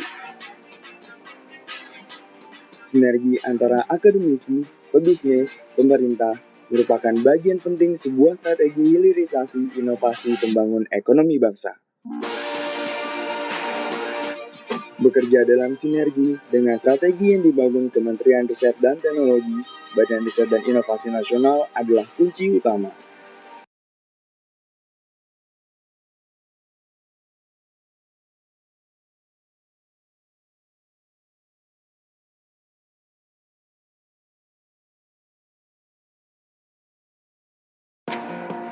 Mobilitas tinggi, kebutuhan yang meningkat, lahirkan percepatan teknologi untuk kemudahan manusia di setiap detik dan langkah beraktivitas. Tingginya standar kompetensi, kualifikasi dan kualitas sumber daya manusia membuat penguasaan iptek menjadi kunci utama dalam era percepatan.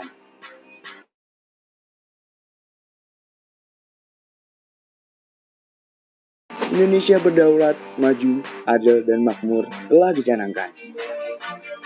Investasi dan ekosistem yang mendukung dalam riset dan inovasi adalah kunci untuk mencapai visi tersebut.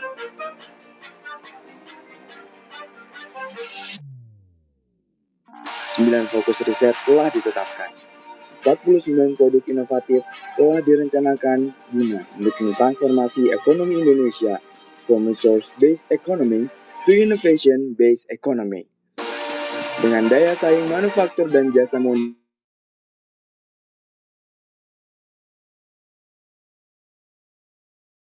diperlukan agar sebuah bangsa senantiasa berkembang.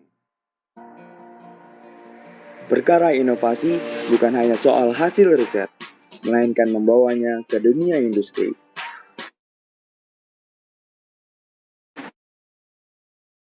Diperlukan banyak terobosan yang melibatkan banyak pihak, mulai dari bagaimana hasil riset tersebut diwujudkan, hingga bagaimana inovasi tersebut bisa memberi nilai tambah bagi pelaku industri. Itulah sebabnya, kemampuan menguasai pasar dan jaringan distribusi merupakan bagian yang sangat penting dalam sebuah proses pengembangan produk inovasi. Sinergi antara akademisi, pebisnis, pemerintah merupakan bagian penting sebuah strategi hilirisasi inovasi pembangun ekonomi bangsa. Bekerja dalam sinergi dengan strategi yang dibangun Kementerian Riset dan Teknologi,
mobilitas tinggi, kebutuhan yang meningkat, lahirkan percepatan teknologi untuk kemudahan manusia di setiap detik dan langkah beraktivitas.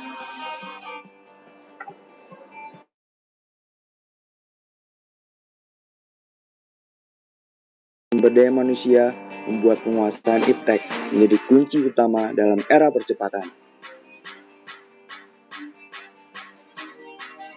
Visi 2045 Indonesia berdaulat, maju, adil, dan makmur telah dicanangkan. Investasi dan ekosistem yang mendukung dalam riset dan inovasi adalah kunci untuk mencapai visi tersebut.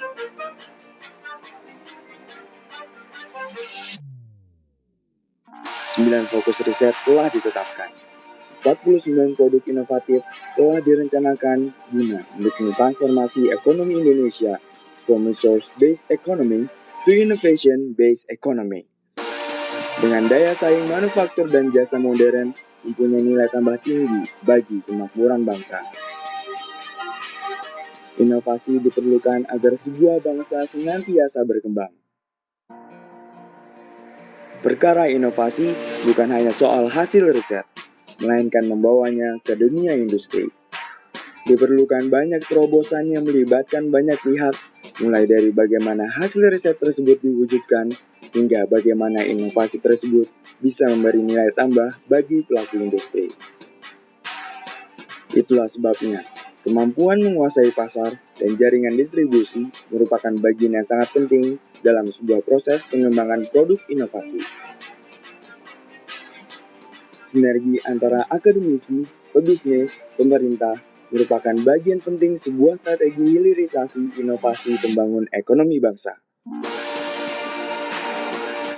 Bekerja dalam sinergi dengan strategi yang dibangun Kementerian Riset dan Teknologi, Badan Riset dan Inovasi Nasional adalah kunci utama. Tertuang dalam prioritas riset nasional 2020-2024, inovasi berlandaskan riset yang terfokus dengan kolaborasi antar 3 unsur triple helix dapat mendorong inovasi yang berdaya saing dan membentuk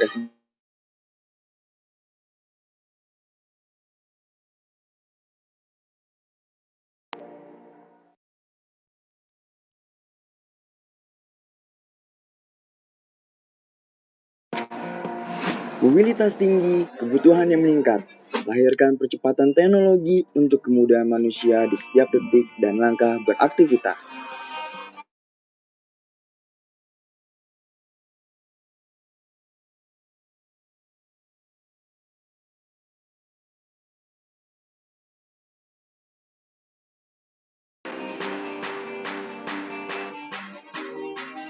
Visi 2045, Indonesia Berdaulat, Maju, Adil, dan Makmur telah dicanangkan. Investasi dan ekosistem yang mendukung dalam riset dan inovasi adalah kunci untuk mencapai visi tersebut.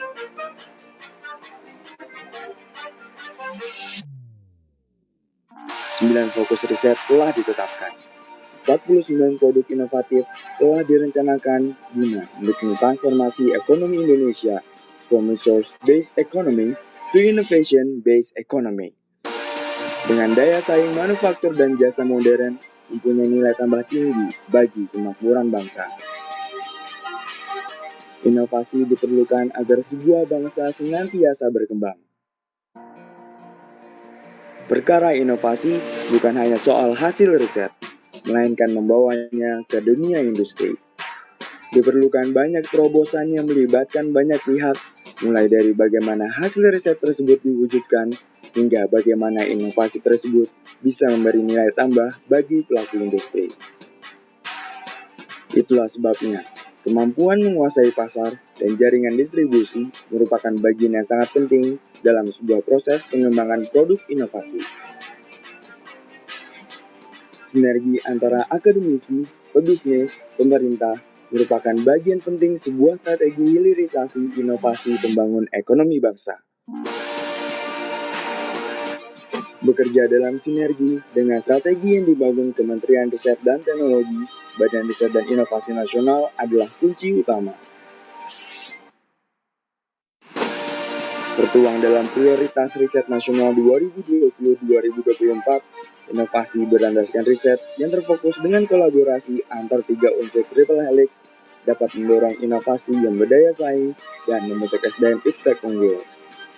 Karena integrasi riset dan inovasi untuk Indonesia Maju.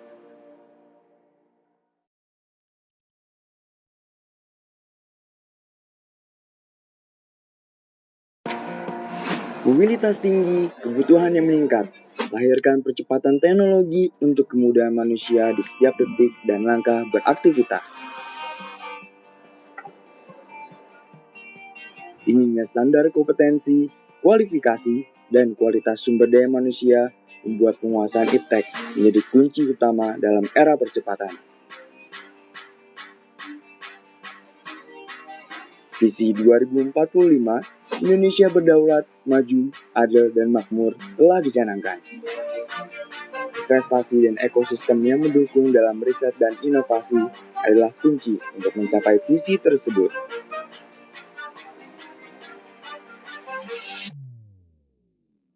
Sembilan fokus riset telah ditetapkan.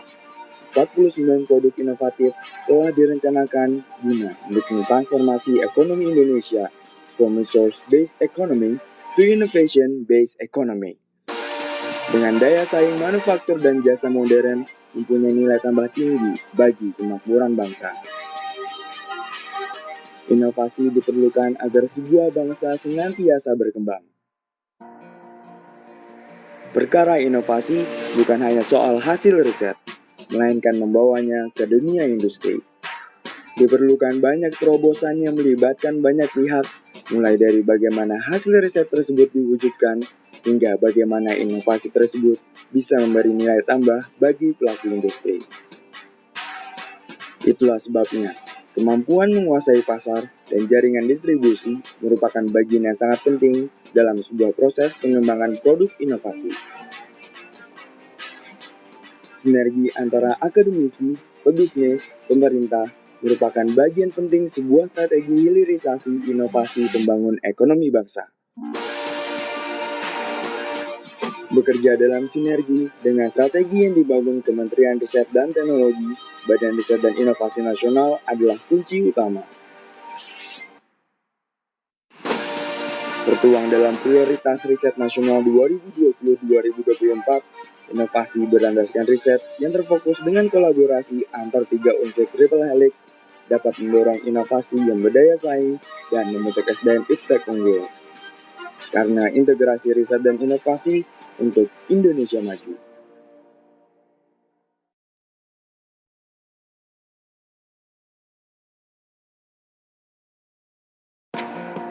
Mobilitas tinggi, kebutuhan yang meningkat, lahirkan percepatan teknologi untuk kemudahan manusia di setiap detik dan langkah beraktivitas. Tingginya standar kompetensi, kualifikasi, dan kualitas sumber daya manusia membuat penguasaan iptek menjadi kunci utama dalam era percepatan. Visi 2045, Indonesia Berdaulat, Maju, Adil, dan Makmur telah dicanangkan. Investasi dan ekosistem yang mendukung dalam riset dan inovasi adalah kunci untuk mencapai visi tersebut.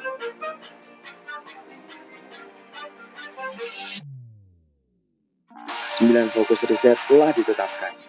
49 produk inovatif telah direncanakan guna mendukung transformasi ekonomi Indonesia from resource-based economy to innovation-based economy. Dengan daya saing manufaktur dan jasa modern mempunyai nilai tambah tinggi bagi kemakmuran bangsa. Inovasi diperlukan agar sebuah bangsa senantiasa berkembang. Perkara inovasi bukan hanya soal hasil riset, melainkan membawanya ke dunia industri. Diperlukan banyak terobosan yang melibatkan banyak pihak, mulai dari bagaimana hasil riset tersebut diwujudkan, hingga bagaimana inovasi tersebut bisa memberi nilai tambah bagi pelaku industri. Itulah sebabnya, kemampuan menguasai pasar dan jaringan distribusi merupakan bagian yang sangat penting dalam sebuah proses pengembangan produk inovasi. Sinergi antara akademisi, pebisnis, pemerintah merupakan bagian penting sebuah strategi hilirisasi inovasi pembangun ekonomi bangsa. Bekerja dalam sinergi dengan strategi yang dibangun Kementerian Riset dan Teknologi, Badan Riset dan Inovasi Nasional adalah kunci utama. Tertuang dalam prioritas riset nasional 2020-2024, inovasi berlandaskan riset yang terfokus dengan kolaborasi antar 3 unsur triple helix dapat mendorong inovasi yang berdaya saing dan membentuk SDM iptek unggul. Karena integrasi riset dan inovasi untuk Indonesia Maju.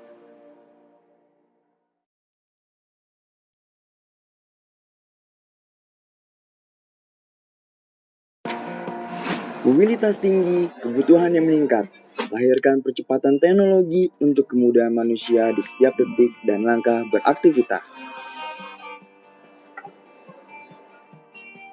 Tingginya standar kompetensi, kualifikasi, dan kualitas sumber daya manusia membuat penguasaan iptek menjadi kunci utama dalam era percepatan. Visi 2045, Indonesia Berdaulat, Maju, Adil, dan Makmur telah dicanangkan. Investasi dan ekosistem yang mendukung dalam riset dan inovasi adalah kunci untuk mencapai visi tersebut.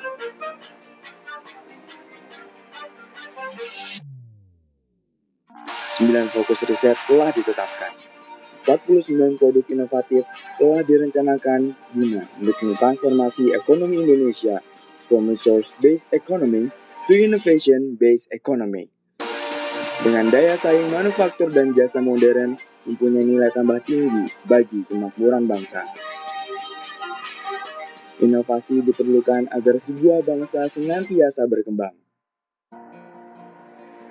Perkara inovasi bukan hanya soal hasil riset, melainkan membawanya ke dunia industri.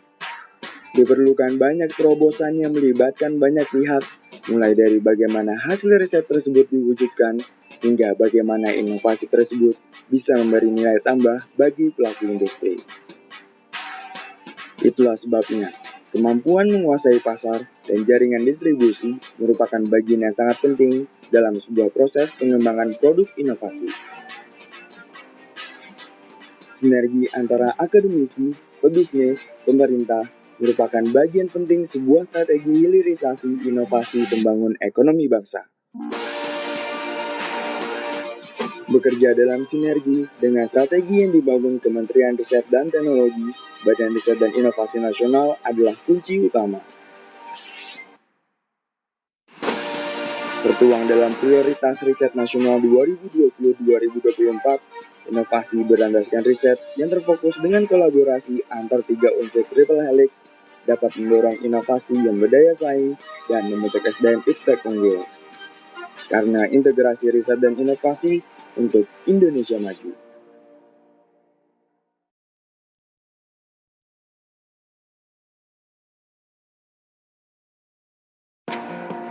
Mobilitas tinggi, kebutuhan yang meningkat, lahirkan percepatan teknologi untuk kemudahan manusia di setiap detik dan langkah beraktivitas. Tingginya standar kompetensi, kualifikasi, dan kualitas sumber daya manusia membuat penguasaan iptek menjadi kunci utama dalam era percepatan. Visi 2045, Indonesia Berdaulat, Maju, Adil, dan Makmur telah dicanangkan. Investasi dan ekosistem yang mendukung dalam riset dan inovasi adalah kunci untuk mencapai visi tersebut.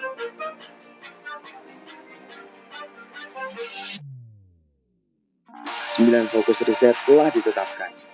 49 produk inovatif telah direncanakan guna mendukung transformasi ekonomi Indonesia from resource-based economy to innovation-based economy. Dengan daya saing manufaktur dan jasa modern mempunyai nilai tambah tinggi bagi kemakmuran bangsa. Inovasi diperlukan agar sebuah bangsa senantiasa berkembang.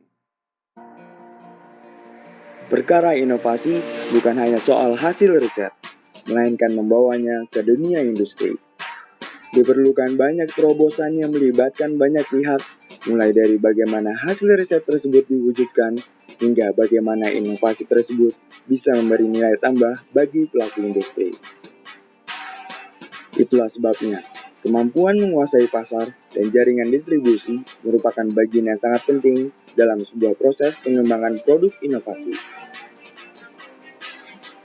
Sinergi antara akademisi, pebisnis, sinergi antara akademisi, pebisnis, sinergi antara akademisi, pebisnis, sinergi antara akademisi, pebisnis, sinergi antara akademisi, pebisnis, sinergi antara akademisi, pebisnis, sinergi antara akademisi, pebisnis, sinergi antara akademisi, pebisnis, sinergi antara akademisi, pebisnis, sinergi antara akademisi, pebisnis, sinergi antara akademisi, pebisnis, sinergi antara akademisi, pebisnis, mobilitas tinggi, kebutuhan yang meningkat.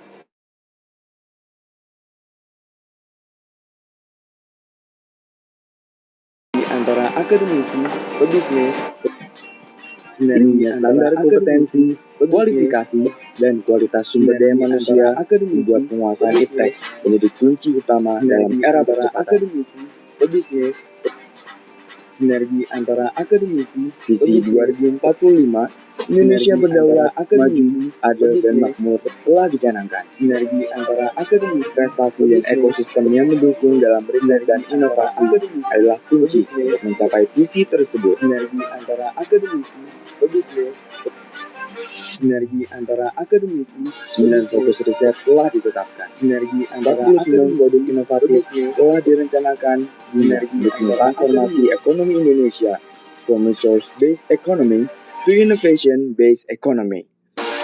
Dengan daya saing manufaktur dan jasa modern, mempunyai inovasi di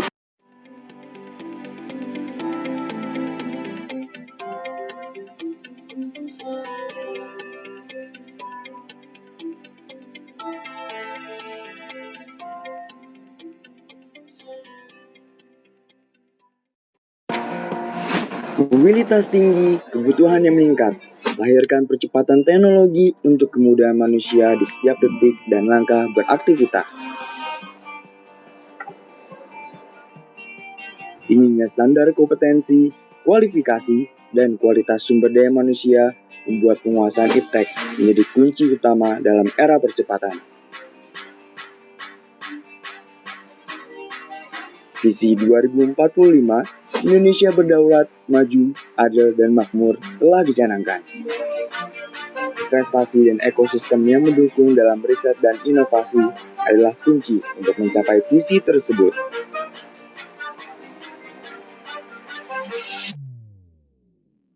Sembilan fokus riset telah ditetapkan. 49 produk inovatif telah direncanakan guna mendukung transformasi ekonomi Indonesia from resource-based economy to innovation-based economy. Dengan daya saing manufaktur dan jasa modern mempunyai nilai tambah tinggi bagi kemakmuran bangsa. Inovasi diperlukan agar sebuah bangsa senantiasa berkembang. Perkara inovasi bukan hanya soal hasil riset, melainkan membawanya ke dunia industri.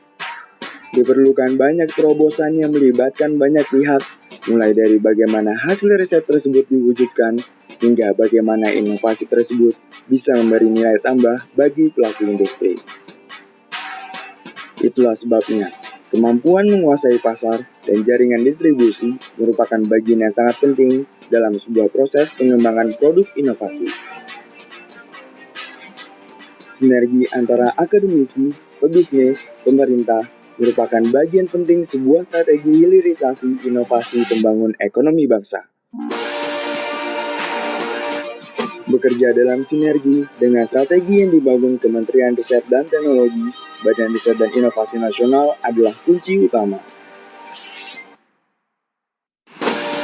Tertuang dalam prioritas riset nasional 2020-2024, inovasi berlandaskan riset yang terfokus dengan kolaborasi antar 3 unsur triple helix dapat mendorong inovasi yang berdaya saing dan membentuk SDM iptek unggul.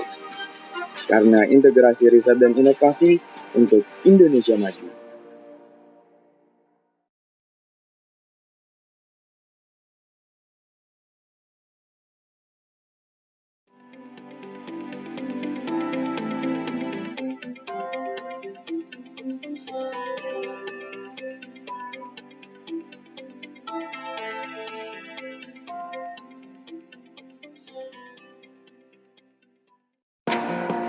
Mobilitas tinggi, kebutuhan yang meningkat, lahirkan percepatan teknologi untuk kemudahan manusia di setiap detik dan langkah beraktivitas.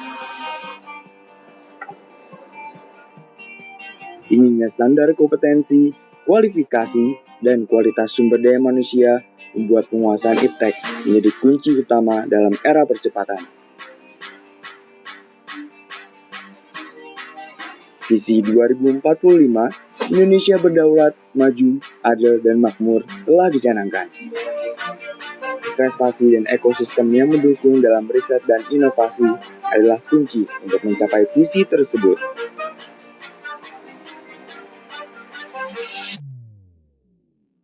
Sembilan fokus riset telah ditetapkan.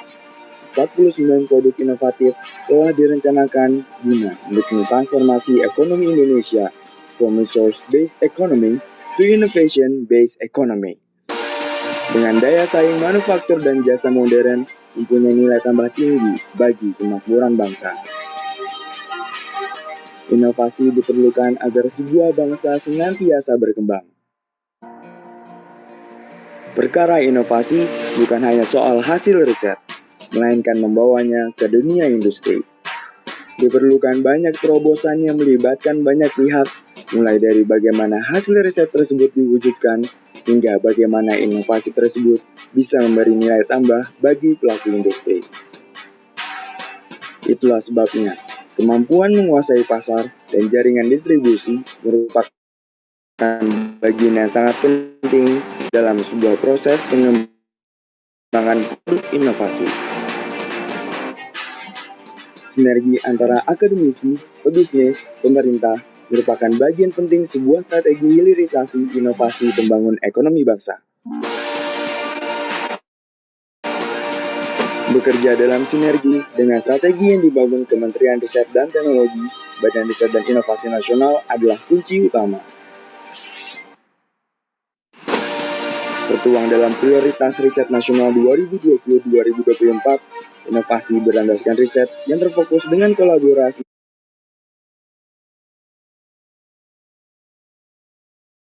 antar tiga unsur triple helix dapat mendorong inovasi yang berdaya saing dan membentuk SDM iptek unggul. Karena integrasi riset dan inovasi untuk Indonesia Maju.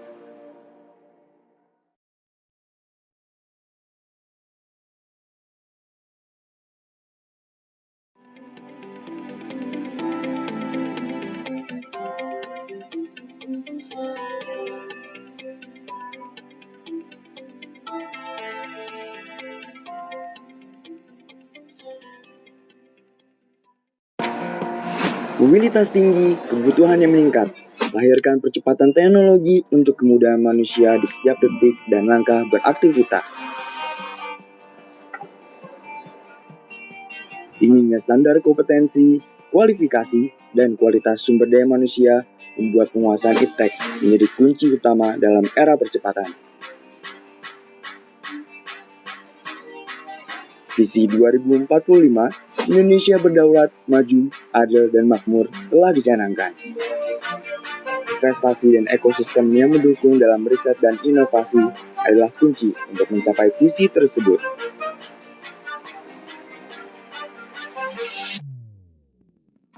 Sembilan fokus riset telah ditetapkan. 49 produk inovatif telah direncanakan guna mendukung transformasi ekonomi Indonesia from resource-based economy to innovation-based economy. Dengan daya saing manufaktur dan jasa modern mempunyai nilai tambah tinggi bagi kemakmuran bangsa. Inovasi diperlukan agar sebuah bangsa senantiasa berkembang. Perkara inovasi bukan hanya soal hasil riset, melainkan membawanya ke dunia industri. Diperlukan banyak terobosan yang melibatkan banyak pihak, mulai dari bagaimana hasil riset tersebut diwujudkan, hingga bagaimana inovasi tersebut bisa memberi nilai tambah bagi pelaku industri. Itulah sebabnya, kemampuan menguasai pasar dan jaringan distribusi merupakan bagian yang sangat penting dalam sebuah proses pengembangan produk inovasi. Sinergi antara akademisi, pebisnis, pemerintah merupakan bagian penting sebuah strategi hilirisasi inovasi pembangun ekonomi bangsa. Bekerja dalam sinergi dengan strategi yang dibangun Kementerian Riset dan Teknologi, Badan Riset dan Inovasi Nasional adalah kunci utama. Tertuang dalam prioritas riset nasional 2020-2024, inovasi berlandaskan riset yang terfokus dengan kolaborasi antar tiga unsur triple helix dapat mendorong inovasi yang berdaya saing dan membentuk SDM iptek unggul. Karena integrasi riset dan inovasi untuk Indonesia Maju.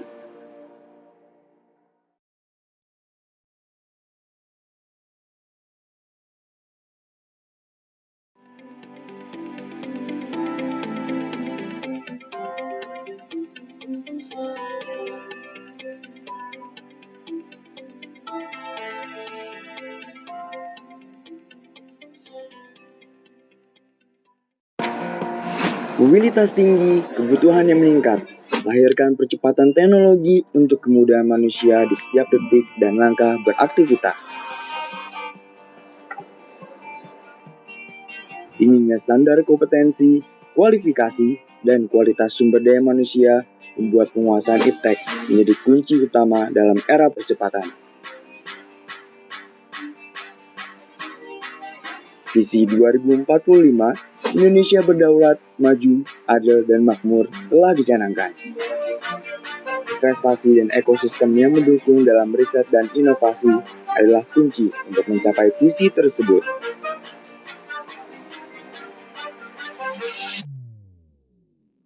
Sembilan fokus riset telah ditetapkan. 49 produk inovatif telah direncanakan guna mendukung transformasi ekonomi Indonesia from resource-based economy to innovation-based economy. Dengan daya saing manufaktur dan jasa modern mempunyai nilai tambah tinggi bagi kemakmuran bangsa.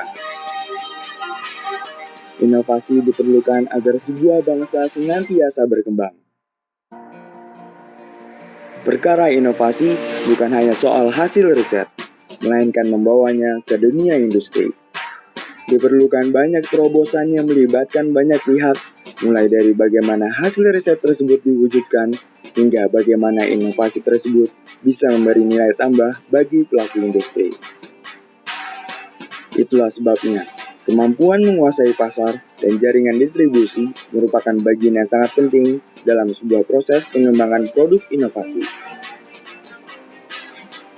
Sinergi antara akademisi, pebisnis, pemerintah merupakan bagian penting sebuah strategi hilirisasi inovasi pembangun ekonomi bangsa. Bekerja dalam sinergi dengan strategi yang dibangun Kementerian Riset dan Teknologi, Badan Riset dan Inovasi Nasional adalah kunci utama. Tertuang dalam prioritas riset nasional 2020-2024, inovasi berlandaskan riset yang terfokus dengan kolaborasi antar tiga unsur triple helix dapat mendorong inovasi yang berdaya saing dan membentuk SDM iptek unggul. Karena integrasi riset dan inovasi untuk Indonesia Maju.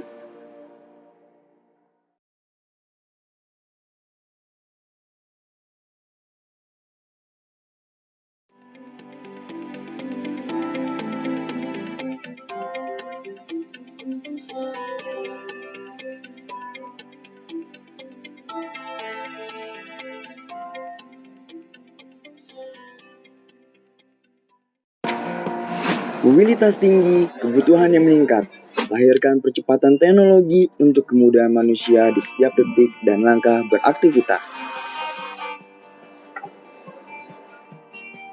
Tingginya standar kompetensi, kualifikasi, dan kualitas sumber daya manusia membuat penguasaan iptek menjadi kunci utama dalam era percepatan.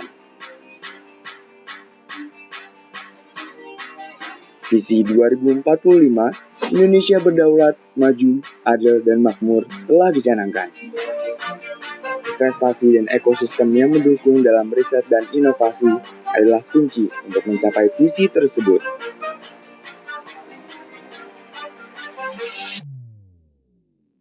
Sembilan fokus riset telah ditetapkan. 49 produk inovatif telah direncanakan guna mendukung transformasi ekonomi Indonesia from resource-based economy to innovation-based economy. Dengan daya saing manufaktur dan jasa modern mempunyai nilai tambah tinggi bagi kemakmuran bangsa. Inovasi diperlukan agar sebuah bangsa senantiasa berkembang. Perkara inovasi bukan hanya soal hasil riset, melainkan membawanya ke dunia industri. Diperlukan banyak terobosan yang melibatkan banyak pihak, mulai dari bagaimana hasil riset tersebut diwujudkan, hingga bagaimana inovasi tersebut bisa memberi nilai tambah bagi pelaku industri. Itulah sebabnya, kemampuan menguasai pasar dan jaringan distribusi merupakan bagian yang sangat penting dalam sebuah proses pengembangan produk inovasi. Sinergi antara akademisi, pebisnis, pemerintah merupakan bagian penting sebuah strategi hilirisasi inovasi pembangun ekonomi bangsa. Bekerja dalam sinergi dengan strategi yang dibangun Kementerian Riset dan Teknologi, Badan Riset dan Inovasi Nasional adalah kunci utama. Tertuang dalam prioritas riset nasional 2020-2024, inovasi berlandaskan riset yang terfokus dengan kolaborasi antar tiga unsur triple helix dapat mendorong inovasi yang berdaya saing dan membentuk SDM iptek unggul. Karena integrasi riset dan inovasi untuk Indonesia Maju.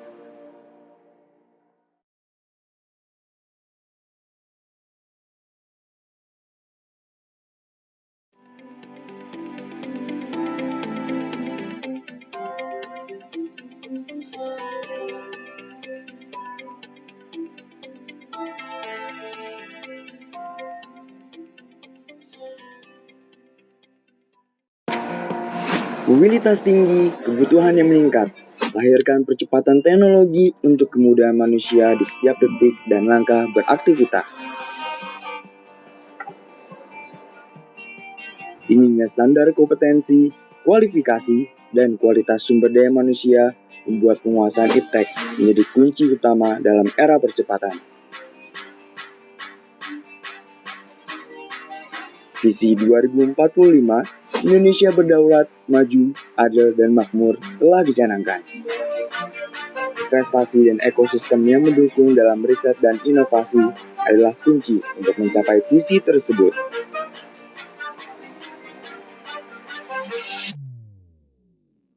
Sembilan fokus riset telah ditetapkan. 49 produk inovatif telah direncanakan guna mendukung transformasi ekonomi Indonesia from resource-based economy to innovation-based economy. Dengan daya saing manufaktur dan jasa modern mempunyai nilai tambah tinggi bagi kemakmuran bangsa. Inovasi diperlukan agar sebuah bangsa senantiasa berkembang. Perkara inovasi bukan hanya soal hasil riset, melainkan membawanya ke dunia industri. Diperlukan banyak terobosan yang melibatkan banyak pihak, mulai dari bagaimana hasil riset tersebut diwujudkan, hingga bagaimana inovasi tersebut bisa memberi nilai tambah bagi pelaku industri. Itulah sebabnya, kemampuan menguasai pasar dan jaringan distribusi merupakan bagian yang sangat penting dalam sebuah proses pengembangan produk inovasi. Sinergi antara akademisi, pebisnis, pemerintah merupakan bagian penting sebuah strategi hilirisasi inovasi pembangun ekonomi bangsa. Bekerja dalam sinergi dengan strategi yang dibangun Kementerian Riset dan Teknologi, Badan Riset dan Inovasi Nasional adalah kunci utama. Tertuang dalam prioritas riset nasional 2020-2024, inovasi berlandaskan riset yang terfokus dengan kolaborasi antar tiga unsur triple helix dapat mendorong inovasi yang berdaya saing dan membentuk SDM iptek unggul. Karena integrasi riset dan inovasi untuk Indonesia Maju.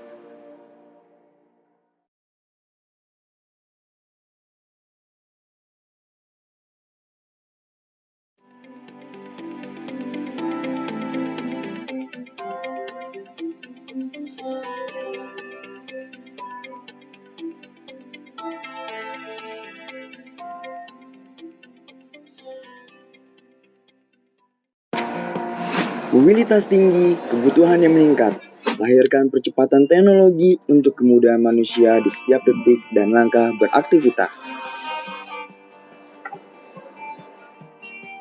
Tingginya standar kompetensi, kualifikasi, dan kualitas sumber daya manusia membuat penguasaan iptek menjadi kunci utama dalam era percepatan. Visi 2045 Indonesia Berdaulat, Maju, Adil, dan Makmur telah dicanangkan.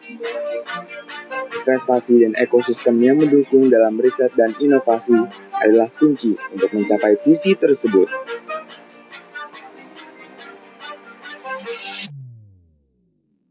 Sembilan fokus riset telah ditetapkan. 49 produk inovatif telah direncanakan guna mendukung transformasi ekonomi Indonesia from resource-based economy to innovation-based economy. Dengan daya saing manufaktur dan jasa modern mempunyai nilai tambah tinggi bagi kemakmuran bangsa. Inovasi diperlukan agar sebuah bangsa senantiasa berkembang. Perkara inovasi bukan hanya soal hasil riset, melainkan membawanya ke dunia industri. Diperlukan banyak terobosan yang melibatkan banyak pihak, mulai dari bagaimana hasil riset tersebut diwujudkan, hingga bagaimana inovasi tersebut bisa memberi nilai tambah bagi pelaku industri. Itulah sebabnya, kemampuan menguasai pasar dan jaringan distribusi merupakan bagian yang sangat penting dalam sebuah proses pengembangan produk inovasi.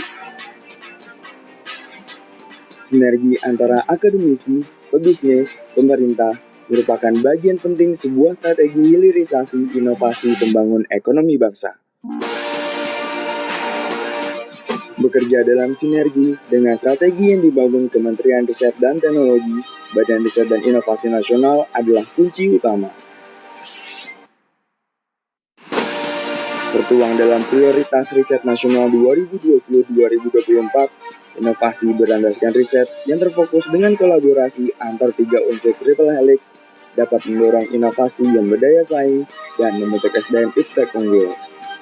Karena integrasi riset dan inovasi untuk Indonesia Maju.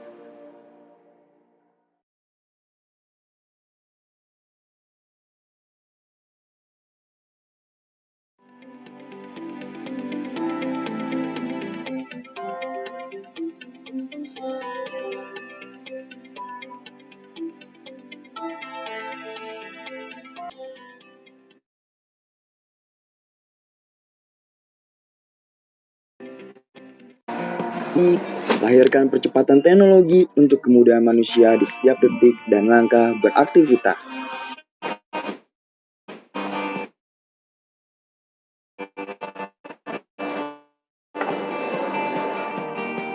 Tingginya standar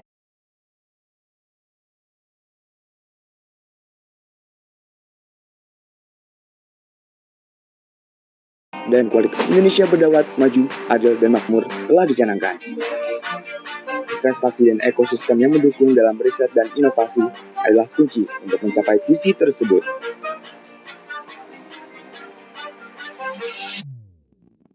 Sembilan fokus riset telah ditetapkan.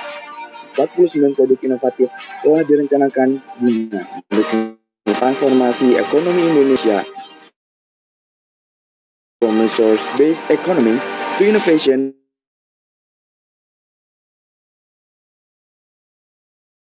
based economy dengan daya saing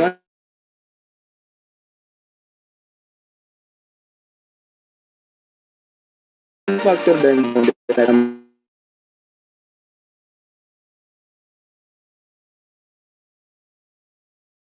tinggi poinnya ke dunia industri. Diperlukan banyak terobosan yang melibatkan banyak pihak diwujudkan hingga bagaimana inovasi tersebut bisa memberi nilai tambah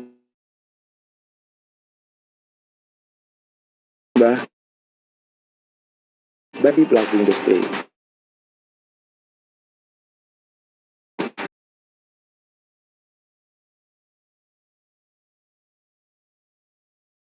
Dan Indonesia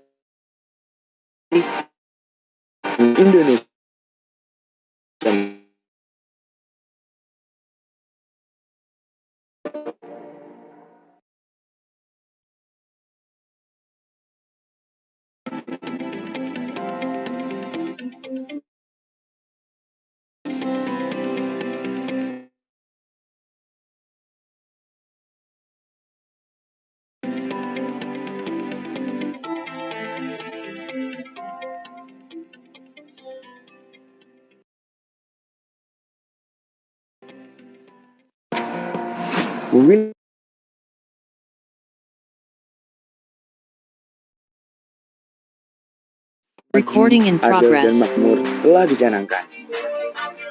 Investasi ekosistem yang dalam riset dan inovasi adalah kunci untuk mencapai visi tersebut.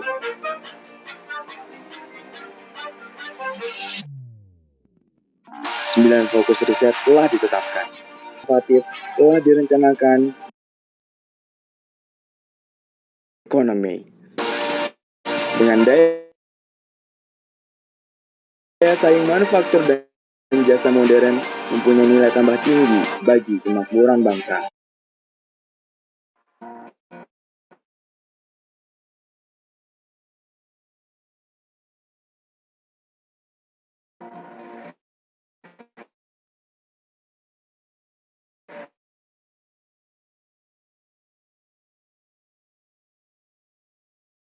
Inovasi bukan hanya soal inovasi tersebut bisa memberi nilai tambah bagi pelaku industri.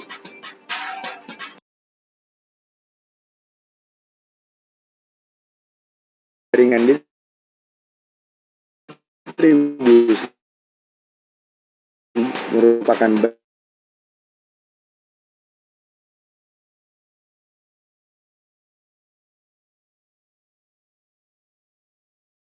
bagian yang sangat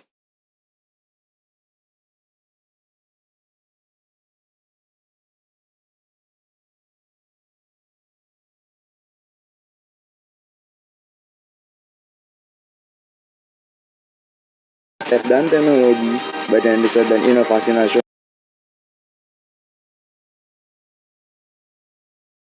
Prioritas Riset Nasional 2020-2024, inovasi berlandaskan riset yang terfokus maju.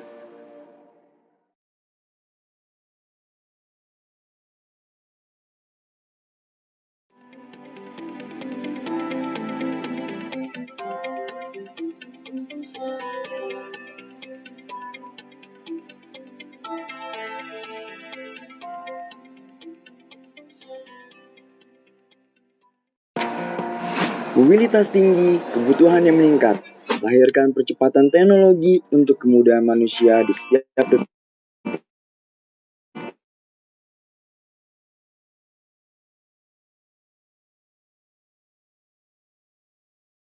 Dan beraktivitas. Tingginya standar kompetensi, kualifikasi, dan kualitas sumber daya manusia membuat penguasaan iptek menjadi kunci utama dalam era percepatan. Visi 2045, Indonesia Berdaulat, Maju, Adil, dan Makmur telah dicanangkan. Investasi dan ekosistem yang mendukung dalam riset dan inovasi. 9 fokus riset telah ditetapkan. 49 produk inovatif telah direncanakan guna mendukung transformasi ekonomi Indonesia from resource-based economy to innovation-based economy. Dengan daya saing manufaktur dan jasa modern mempunyai nilai tambah tinggi bagi kemakmuran bangsa. Inovasi diperlukan agar sebuah bangsa senantiasa berkembang.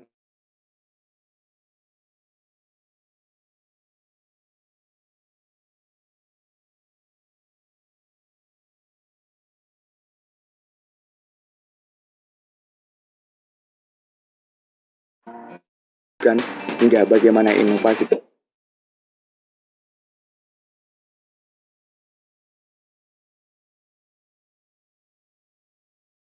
tersebut bisa membantu. Mampuan menguasai pasar dan jaringan distribusi merupakan bagian yang sangat penting dalam sebuah proses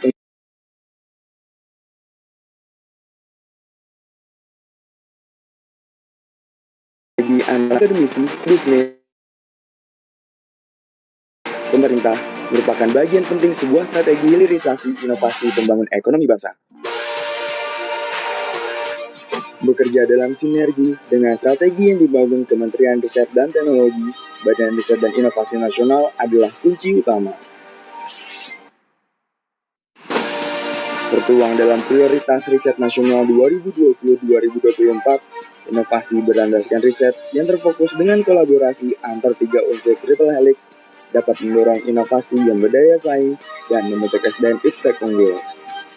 Karena integrasi riset dan inovasi untuk Indonesia Maju.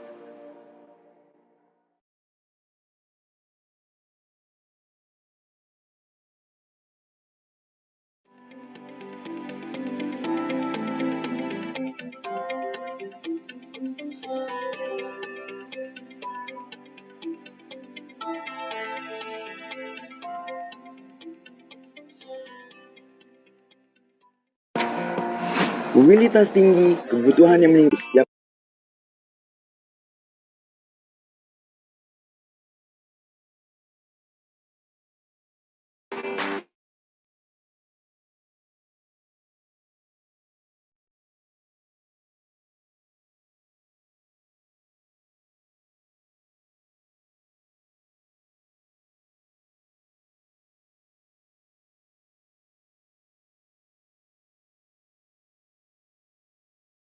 Recording in progress.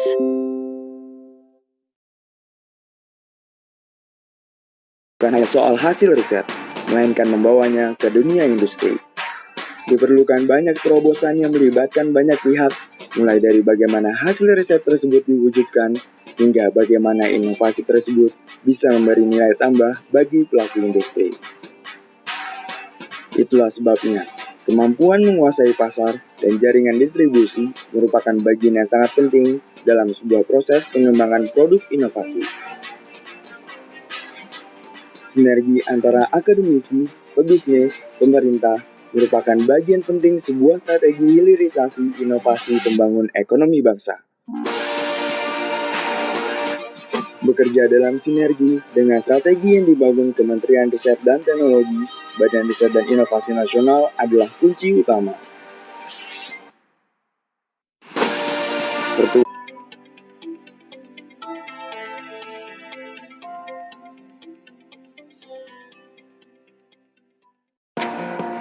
Mobilitas tinggi, kebutuhan yang meningkat, lahirkan percepatan teknologi untuk kemudahan manusia di setiap detik dan langkah beraktivitas.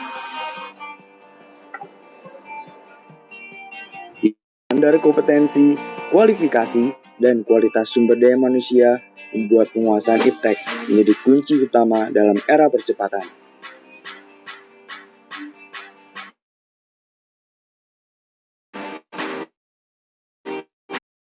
Indonesia maju, adil, dan makmur telah dicapai.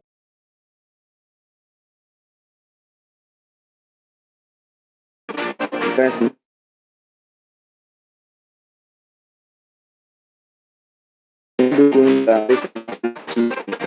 tersebut direncanakan guna mendukung transformasi ekonomi Indonesia from resource-based economy to innovation-based economy.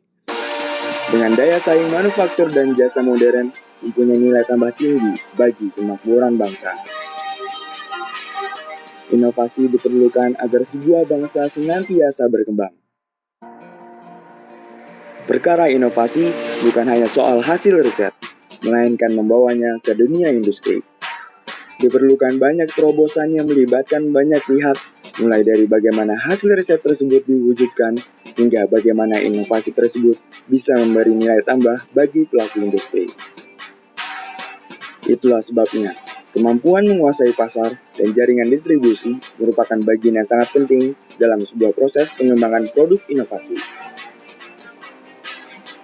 Sinergi antara akademisi, pebisnis, pemerintah merupakan bagian penting sebuah strategi hilirisasi inovasi pembangun ekonomi bangsa. Bekerja dalam sinergi dengan strategi yang dibangun Kementerian Riset dan Teknologi, Badan Riset dan Inovasi Nasional adalah kunci utama. Tertuang dalam prioritas riset nasional 2020-2024, inovasi berlandaskan riset yang terfokus dengan kolaborasi antar 3 unsur triple helix dapat mendorong inovasi yang berdaya saing dan membentuk SDM iptek unggul. Karena integrasi riset dan inovasi untuk Indonesia Maju.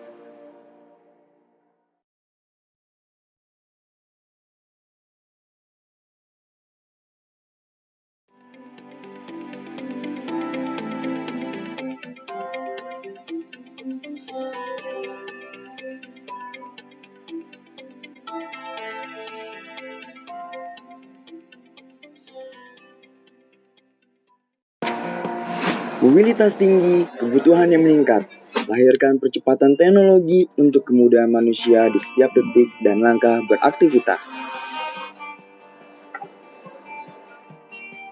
Tingginya standar kompetensi, kualifikasi, dan kualitas sumber daya manusia membuat penguasaan iptek menjadi kunci utama dalam era percepatan. Visi 2045, Indonesia Berdaulat, manifestasi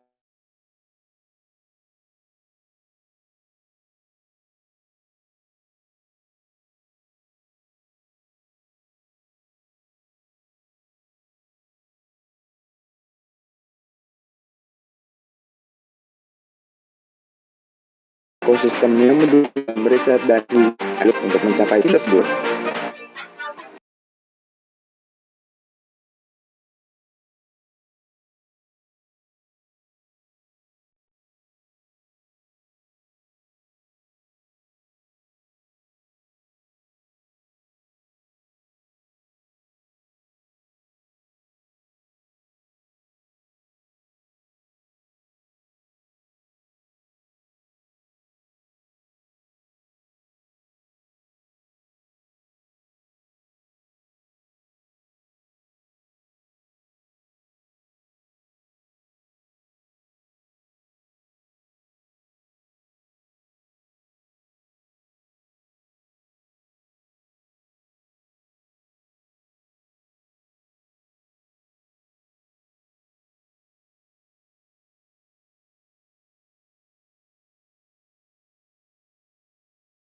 Recording in progress. Bekerja dalam sinergi dengan strategi yang dibangun Kementerian Riset dan Teknologi, Badan Riset dan Inovasi Nasional adalah kunci utama.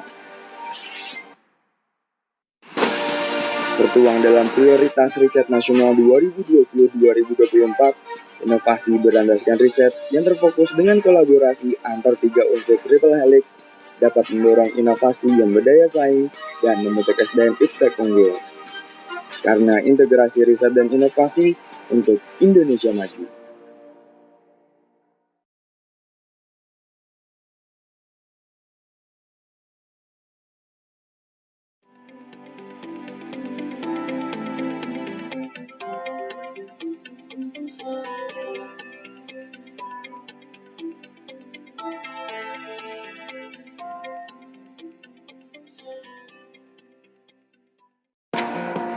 Mobilitas tinggi, kebutuhan yang meningkat, lahirkan percepatan teknologi untuk kemudahan manusia di setiap detik dan langkah beraktivitas. Tingginya standar kompetensi, kualifikasi, dan kualitas sumber daya manusia membuat penguasaan iptek menjadi kunci utama dalam era percepatan. Visi 2045, Indonesia Berdaulat, Maju, Adil, dan Makmur telah dicanangkan. Investasi dan ekosistem yang mendukung dalam riset dan inovasi adalah kunci untuk mencapai visi tersebut.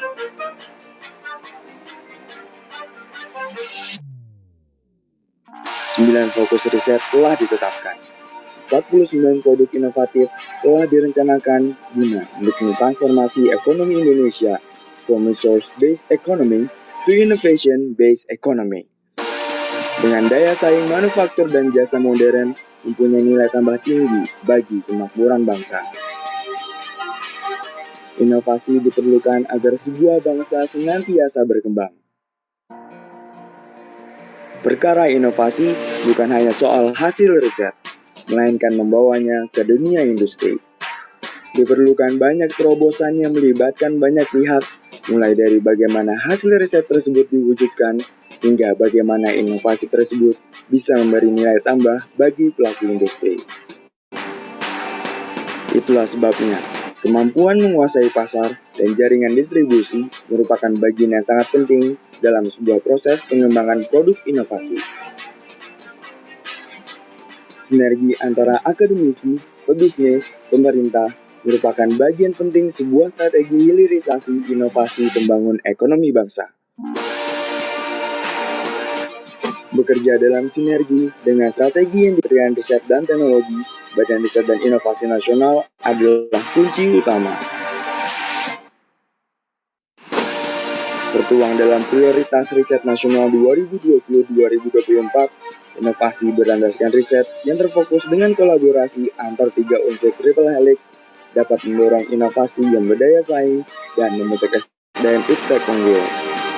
Karena integrasi riset dan inovasi untuk Indonesia Maju.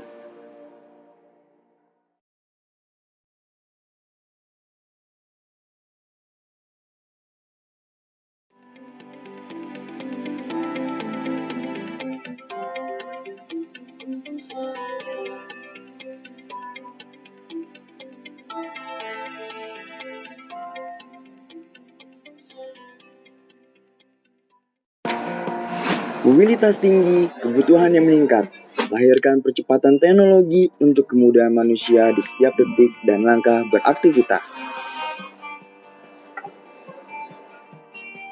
Tingginya standar kompetensi, kualifikasi, dan kualitas sumber daya manusia membuat penguasaan iptek menjadi kunci utama dalam era percepatan.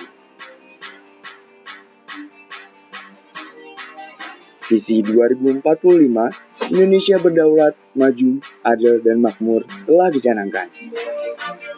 Investasi dan ekosistem yang mendukung dalam riset dan inovasi adalah kunci untuk mencapai visi tersebut.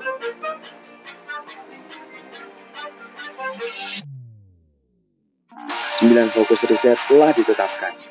49 produk inovatif telah direncanakan guna mendukung transformasi ekonomi Indonesia from resource-based economy to innovation-based economy. Dengan daya saing manufaktur dan jasa modern, mempunyai nilai tambah tinggi bagi kemakmuran bangsa. Inovasi diperlukan agar sebuah bangsa senantiasa berkembang. Perkara inovasi bukan hanya soal hasil riset, melainkan membawanya ke dunia industri.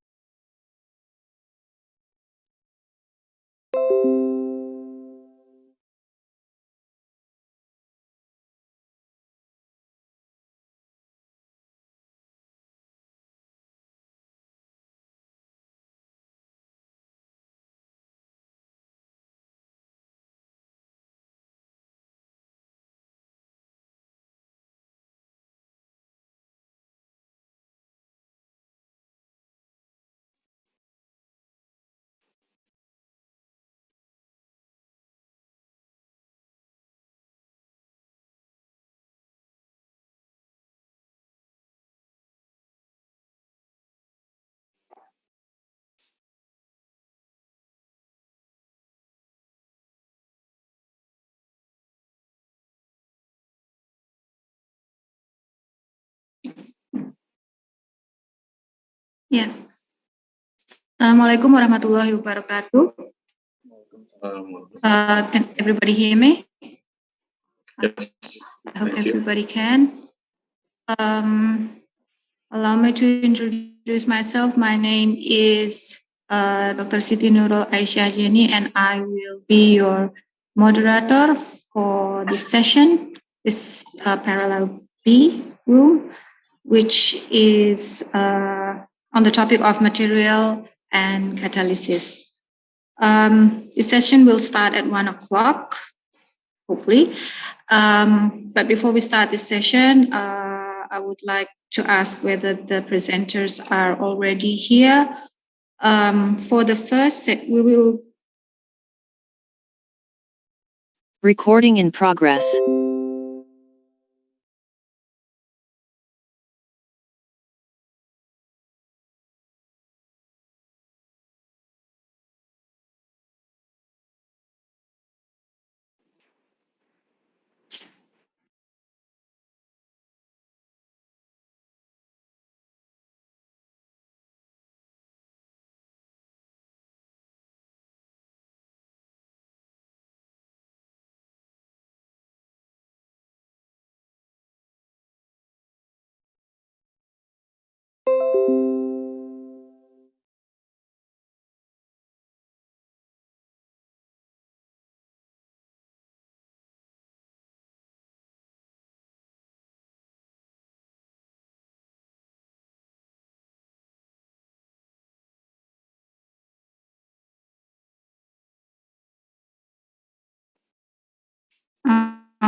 Hafiz, can you hear me?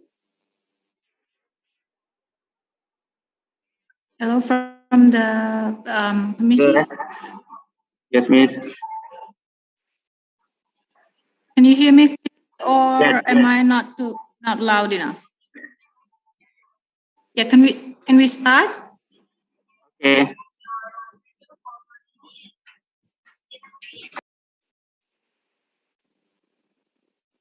Okay, I'll just start then. Yeah. We start now. Okay, Miss.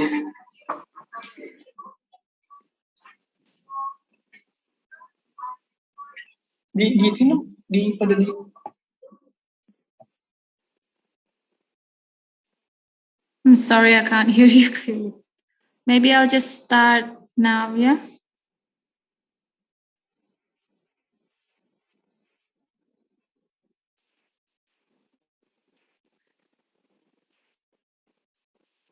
Yeah. Okay. I'll start over. Assalamualaikum warahmatullahi wabarakatuh. My name is Dr. Siti Nurul Aisyah Yeni, and I will be your moderator for this session. We will have 8 presenters today, divided into 2 sessions. Each session will consist of 4 presenters, and then after that we will have a discussion, and then we will continue with the next 4 presenters.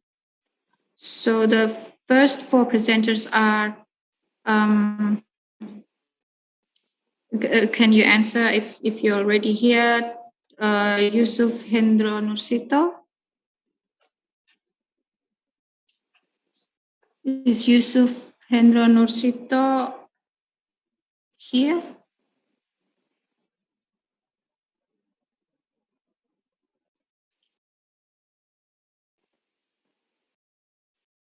Or the one representing Mr. Yusuf Hendro Nursito?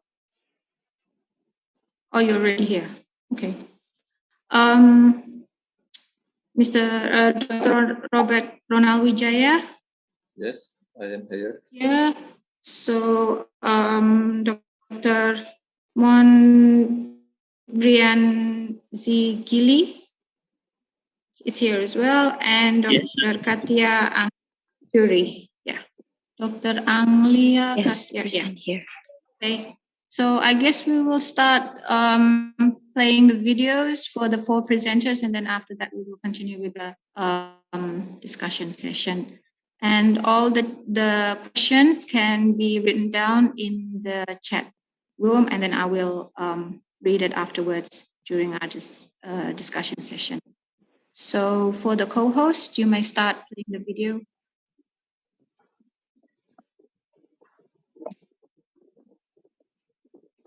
Thank you for the time.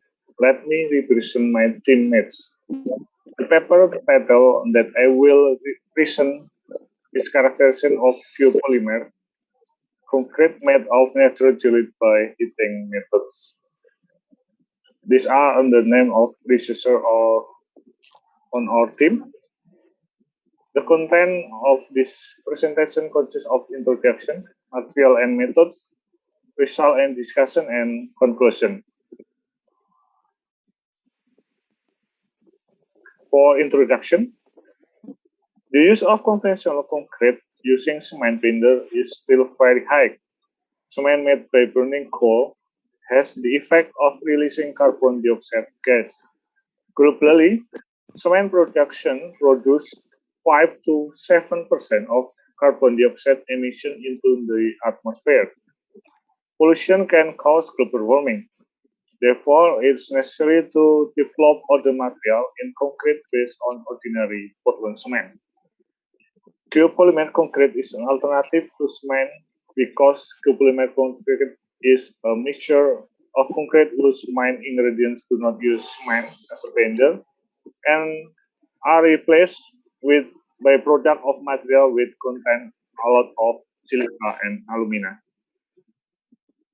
The analysis was carried out in this study to determine the exact composition of geopolymer concrete manufacture. The material used are local lampung, zeolite, silica sand, and gravel, sodium hydroxide, sodium metasilicate, and water were added as binder. Testing the result of making geopolymer concrete was carried out to analyze the characteristic obtained. Material and methods. The solution used was 12 mole of natrium hydroxide. It had been allowed to stand for 24 hours. Sand shifted with mass 325 to obtain the uniform size. A constant weight of zeolite used for alumina and silica additive. Mixed with gravel, sand, and natrium silicate, natrium hydroxide to form a mixture of 1 kilogram in weight. Add a water as much as 100 milliliter gradually. Compact and leave for 28 days at room temperature.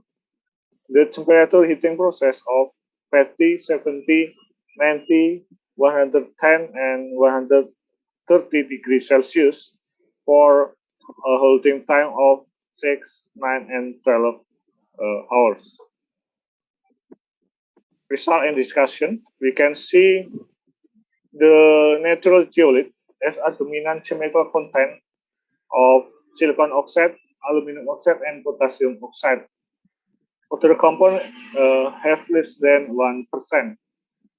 Silica sand contributed chemical compound of silicon oxide, aluminum dioxide, and iron oxide. Similarly, gravel as a dominant chemical contain 20% iron oxide, 16% calcium oxide, and 11% aluminum oxide. From X-ray diffraction, we can see the phase of gravel has an orthorhombic dominant crystalline, and in addition, the primary calcite was also formed with a peak at 2 theta 0.246 degree. The silica sand material is an orthorhombic crystalline with H's peak at 0.147 degree, and calcite. Lambung nitrogenate crystal phase consists of quartz with annotated and albeit phase formed in this geolith. This is X-ray fluorescence of geopolymer concrete. We can see the chemical composition at low temperature of 50 degrees Celsius is not much different from that of 130 degrees Celsius. An increase of 3% occur in silicon oxide, while iron oxide decreased by 3%. From this research, the dominant elements are silica, alumina, and ferrum. The predominant chemical caused by geolith that used in the studies contain a lot of silica and alumina. Compressive strength and density as shown on the screen. Based on compressive strength result at a temperature of 50 to 110 degrees Celsius, it appears that the whole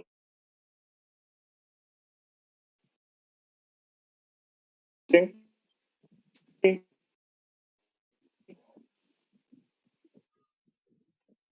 the compressive strength of concrete at this temperature is not higher than at 130 degrees Celsius. The highest compressive strength of geopolymer concrete is 13.5 megapascal. It from a temperature of 130 degrees Celsius with heating time for 6 hours. However, at this temperature, the longer the heating time will decrease tensile strength. The use of lampu nitrogenate containing silica and alumina affect the curing results of geopolymer concrete. On heating result above 60 degrees Celsius, the geopolymer made is not easy to crack. The crack is under previous studies, which stated that the optimum curing temperature was 60 degrees Celsius. Crack itself can occur because the sample does not have sufficient moisture to expand when heated.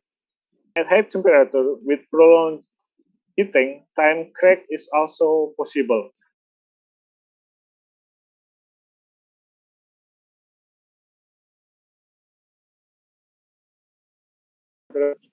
Curing temperature exceeds 60 degrees Celsius, especially for sample with a size of 50 millimeters. Sample with a high surface to volume ratio are more susceptible to heat curing.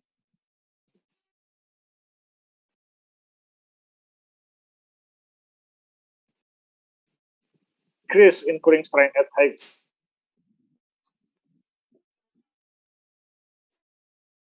stretch. Moisture loss in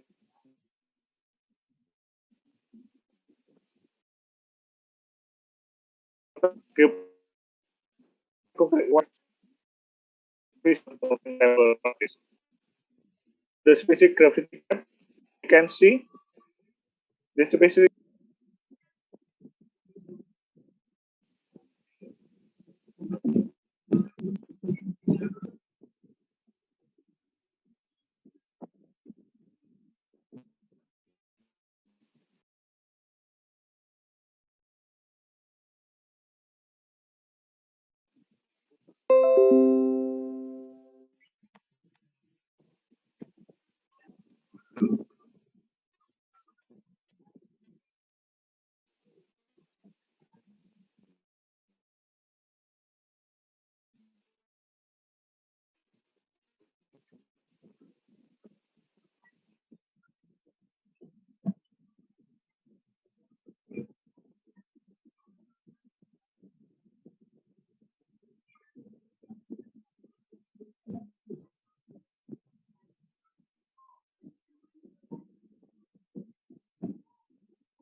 product, dominant silica and calcium content of geopolymer concrete is influenced by zeolite and silica sand. The polymer concrete will have good properties when the heating temperature does not exceed 110 degrees Celsius power density compared to previous studies. The Lampung material can be developed as geopolymer into a substitute for conventional concrete.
I think we can move on straight to the next video for the co-host to play.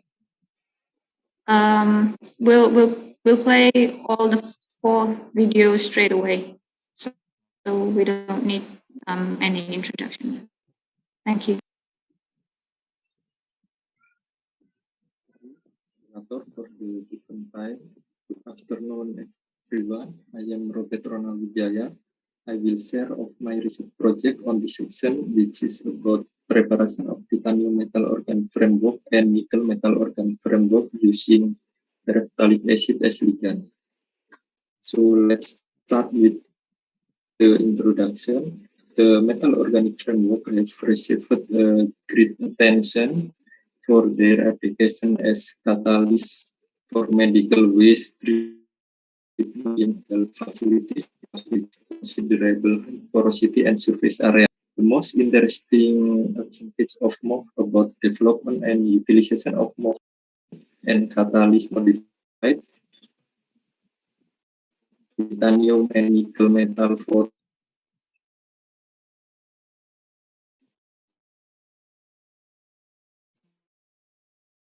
clean wastewater that is safe for the environment. MOF has main application of metal nanoparticle with MOF is anticipated to form an active surface area that accelerates electron transfer. Titanium is an interesting metal to be combined with MOF because of its low toxicity, good reduction, oxidation activity, and photocatalytic activity. Nickel metal release nickel cation has the potential as antimicrobial.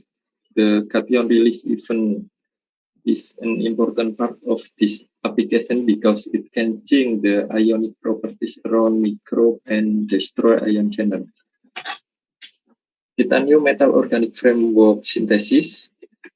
Titanium MOF was prepared from mixing terephthalic acid and titanium isopropoxide. After that, the methyl formamide was added to methanol and stirring until completely mixed. The solution put into a bomb digester and tightly closed. The sample was then calcined at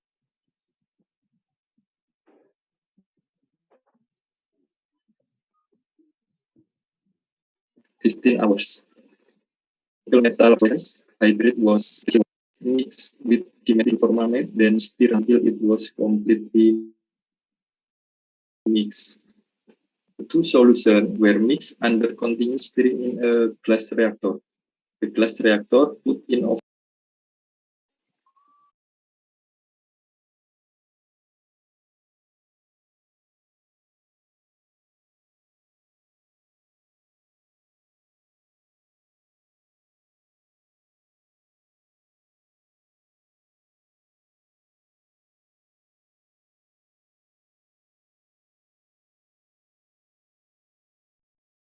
structural metal organic framework by sulfothermal method using metal oxide, titanium, and nickel so and increase the percentage of titanium oxide and nickel oxide.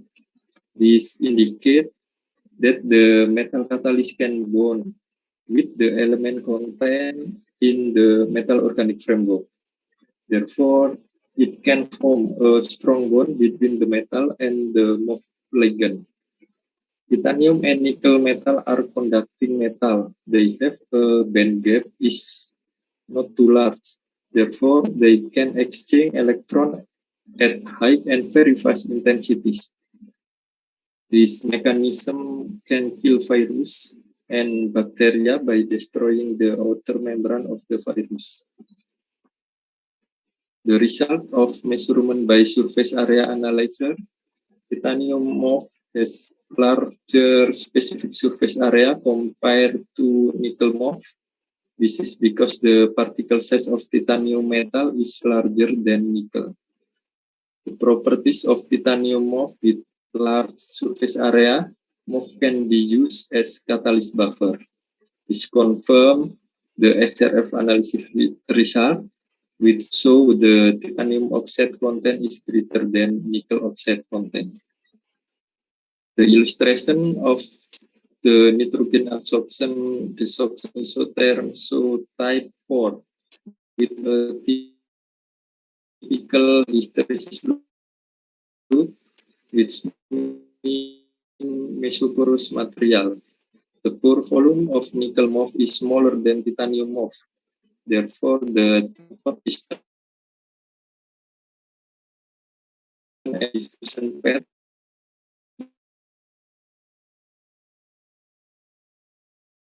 The ion is shorter. Hence, the properties of the MOF composite that have been is the result of scanning electron microscope for titanium MOF. The same image of titanium MOF display the different morphology composing of carbon decorated with titanium and nickel was on the coarse surface with titanium shaped like cluster coin. The elemental mapping by EDX of titanium MOF and nickel MOF was identified very clearly with an even distribution of carbon. From the observation, it can also be seen that the material consists of a mixture of crystal and amorphous with a high presence of carbon and oxygen. The morphology of nickel MOF, which is in the form of flakes with carbon and oxygen bond. The surface of the flake looks smooth and clustered. This indicates there is a strong bond between nickel metal and MOF ligand. The oxygen element seems to be united with the nickel metal. This confirms the XRD and DX result, which show the formation of nickel oxide. Nickel oxide nanoparticle increase the crystallinity of metal organic framework. Nickel oxide is evenly distributed and bind to carbon and oxygen with flow. The conclusion is modification of titanium MOF and nickel MOF structure using the sulfothermal method change structure for the better, such as increased physical and chemical properties. Formation of metal oxide which have very strong bond with MOF, increased surface area and pore volume. Same, it can be seen that metal titanium and nickel are evenly distributed and bonded to the MOF layer, which contain the dominant element of carbon and oxygen. Titanium and nickel metal can be used as catalyst with MOF support, which can be applied as catalyst for treating the waste.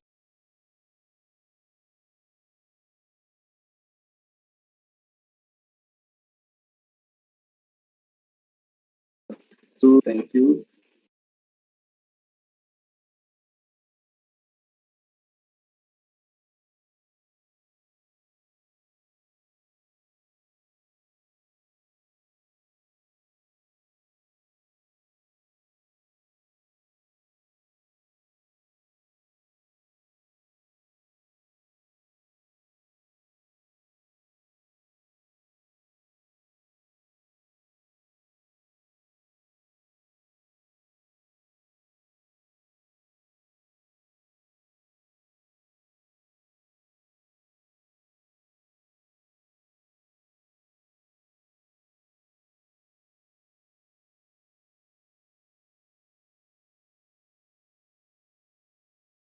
Good day, I'm Eleanor Olegario of the Department of Mining, Metallurgical and Materials Department of the University of the Philippines, Diliman. With me is Mon Brian Healy and Bina Argayosa. And we are to present our research, the microbial content of gamma-irradiated Philippine natural bentonite.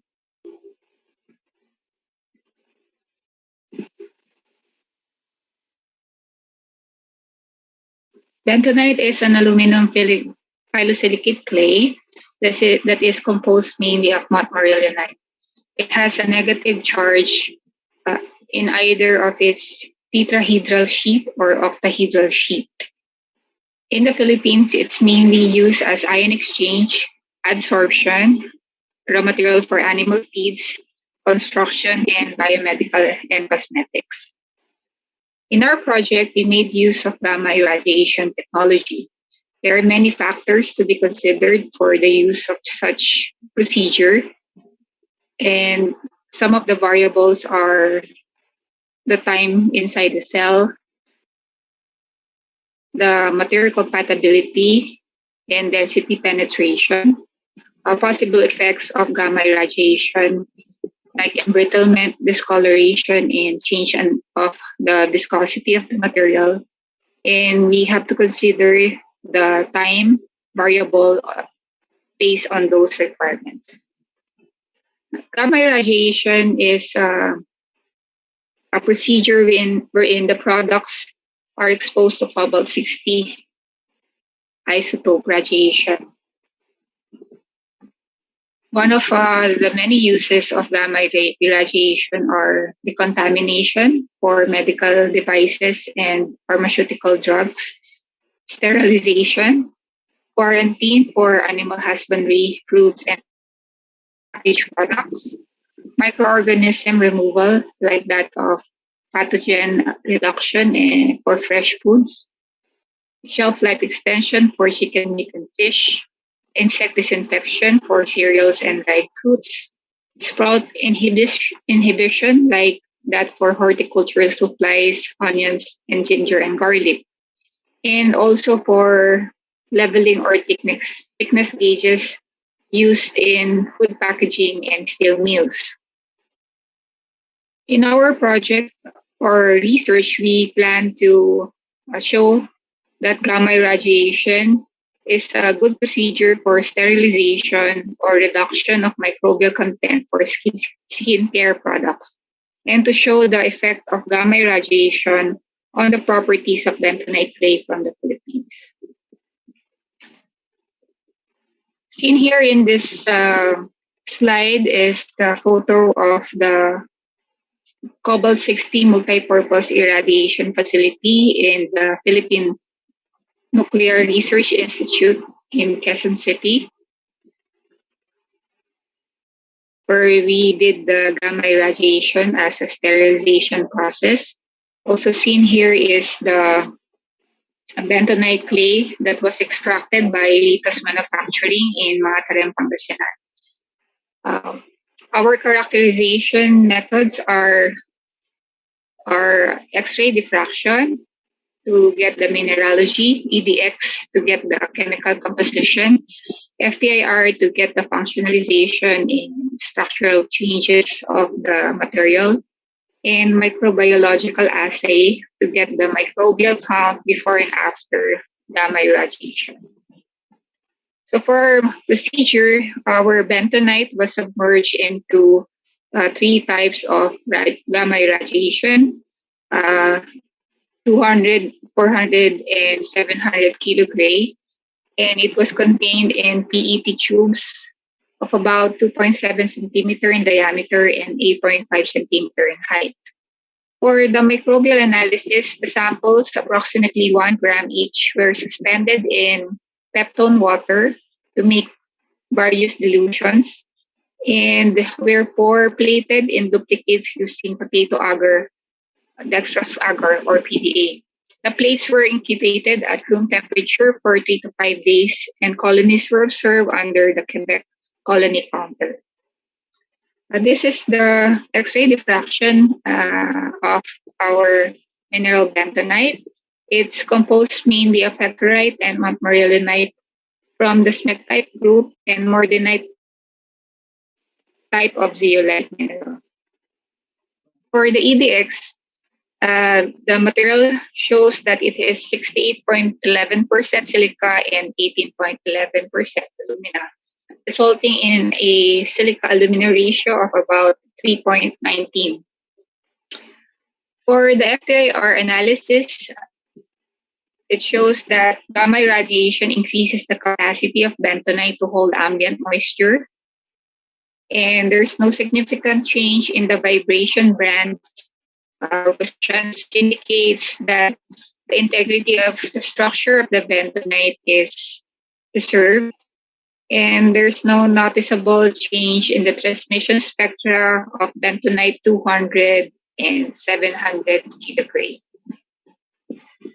For the microbial count of bentonite, as seen here that the raw bentonite contains about 3.4 10 to the 4th colony forming units per gram, and there's a bacterial growth present aside from the fungal growth that was appeared in the potato dextrose agar. The bentonite exposed to 200 and 400 kilogray gamma irradiation showed less than 250 CFU per gram, while that of the bentonite exposed at 700 kilogray gamma irradiation only has less than 10 CFU per gram.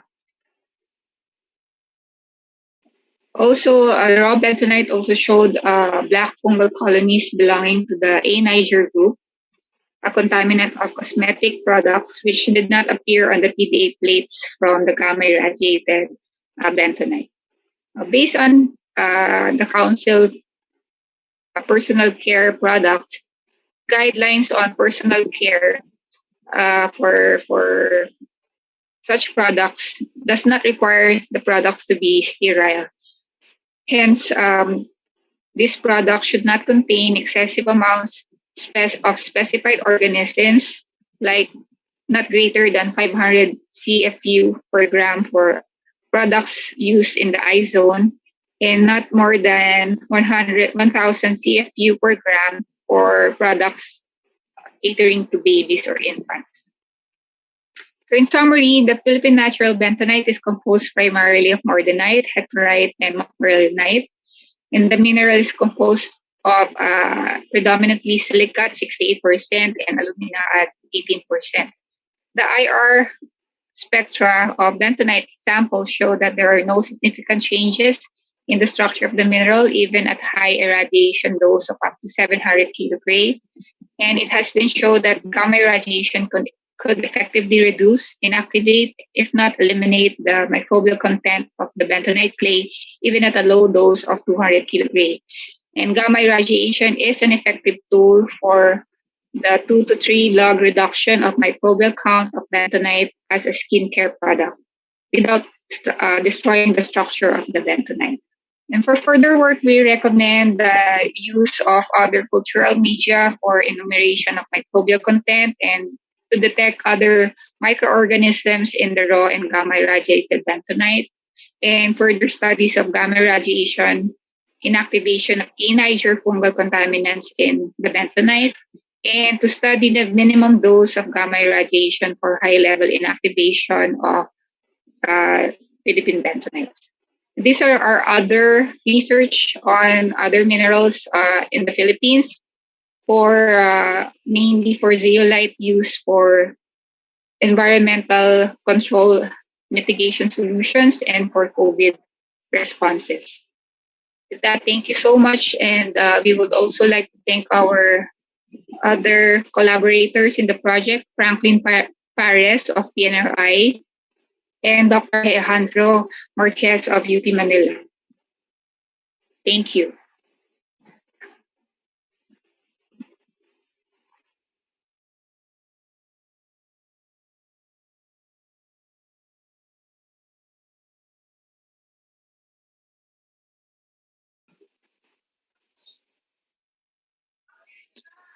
Assalamualaikum warahmatullahi wabarakatuh. Good afternoon, ladies and gentlemen. My name is Tentang LIPI. Here I'm representing my team to present our work on optimization of lactate synthesis from lactic acid by varying temperature, pressure, and catalyst concentration of zinc chloride through response surface methodology. Our team members are me, myself, Katia, and Lisa Indriadi, Muhammad Arif Darmawan, Muhammad Yusuf Arya Ramadan, and our supervisor is Professor Misri Gozan. Let me start with the introduction. So human activities will always lead the production of some waste. The problem is many of these waste is composed of non-degradable matters or polymers, which make them always build up in the environment. They continue to build up in the environment. So to tackle this problem, many government has already started to ban or about to ban a single-use plastic to reduce the amount of non-degradable waste. However, there are some applications that we still cannot avoid the use of plastic or polymer material. This is because they are lightweight, they are durable, waterproof, and also relatively cheap. So a solution to this problem is to be able to produce an affordable biodegradable polymers. And one of the candidates for such polymer is polylactic acid. So polylactic acid is commonly synthesized in two types of routes. First is a polycondensation reaction where lactic acid is polymerized directly into a polylactic acid. And the second route is called a ring opening polymerization.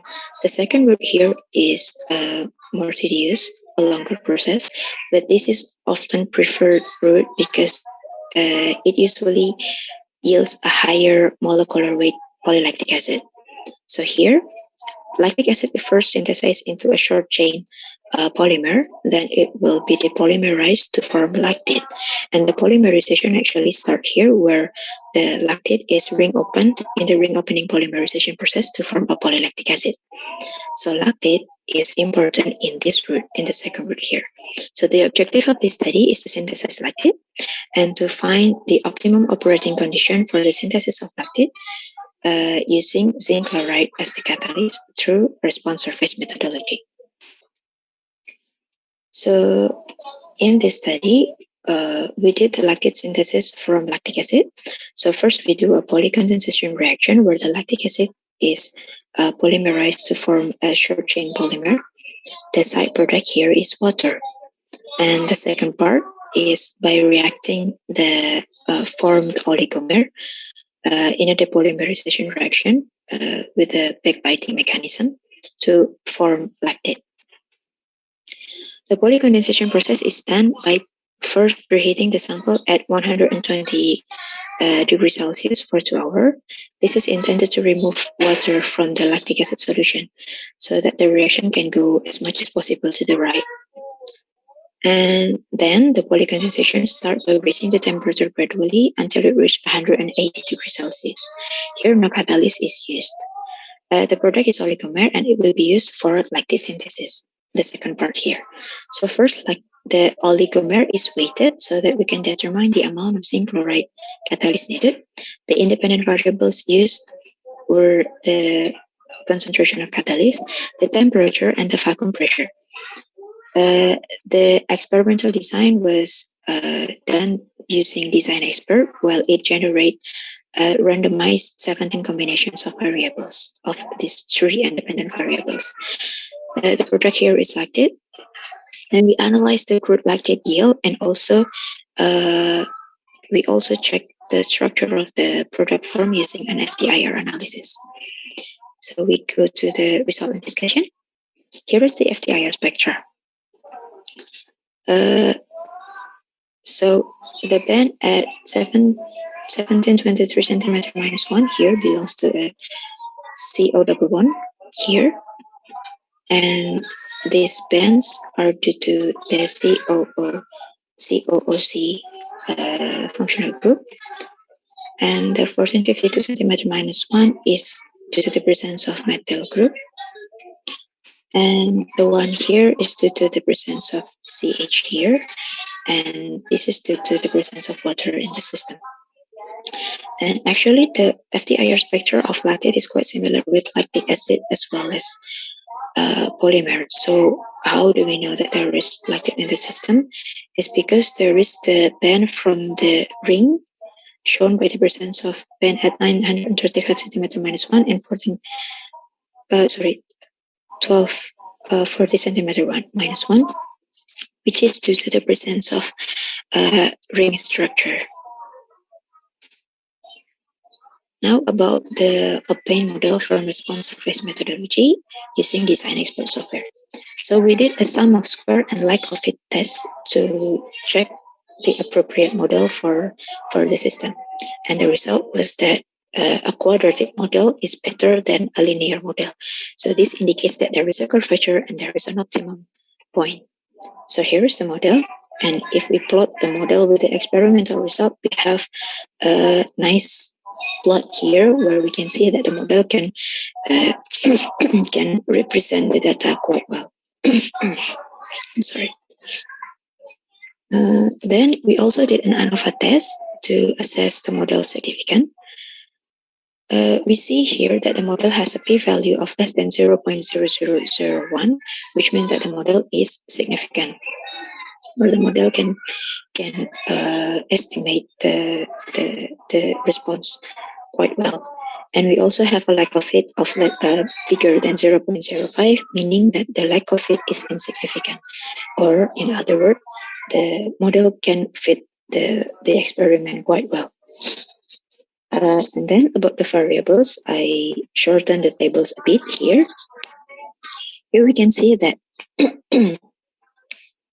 the independent variables have significant influence on the response because the p-value of A, B, and C are all less than 0.05, but the p-value of A is significantly smaller than the p-value of pressure, and the p-value of pressure is smaller than the p-value of temperature. This means that Catalysis has a stronger effect to the response or to the crude lactic yield compared to pressure, and pressure has a stronger impact compared to temperature. And we also can see here that the interaction among variable terms are not significant because the p-value is bigger than 0.05. Now, to illustrate the significance of the independent variables, I plot the result in a simple bar chart here. We can see that the light blue is the effect of catalyst concentration, a small 0.05% of zinc chloride and 0.15% of zinc chloride. We see that the higher the catalyst concentration, the higher the lactic yield.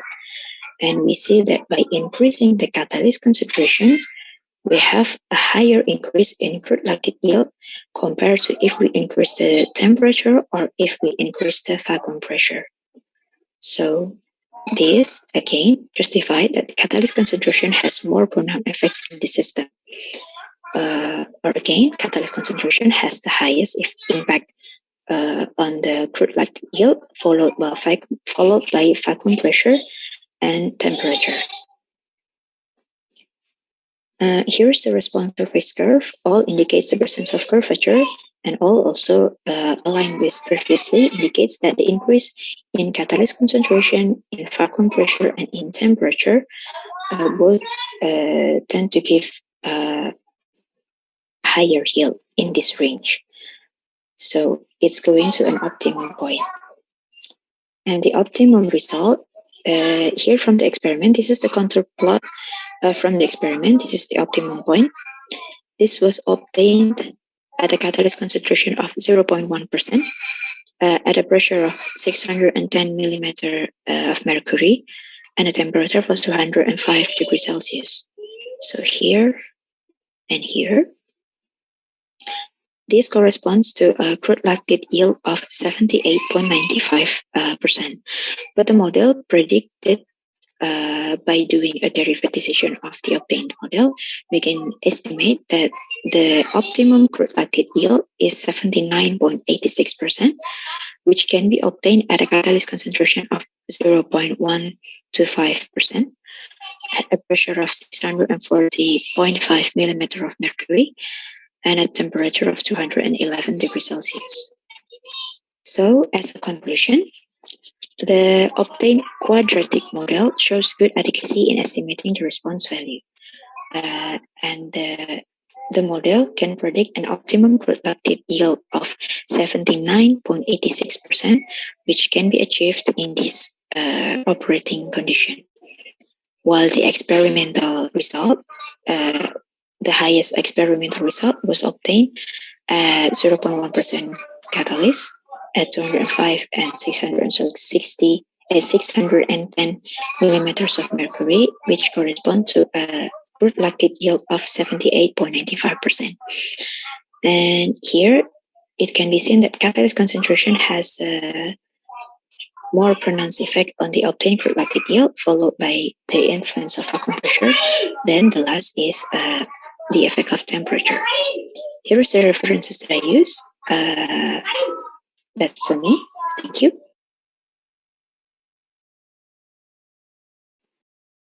Yes. So thank you to our four presenters in our first session. Mr. Yusuf Hendro Nursito, Mr. Robert Ronald Wijaya, Ms. Mondrian Zijili, and Ms. Katia Angli Kuri.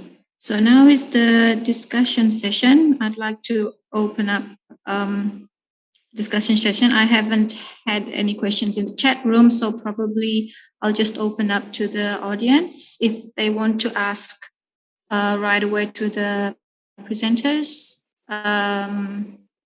You may raise your hand, can ask right away. I have a question.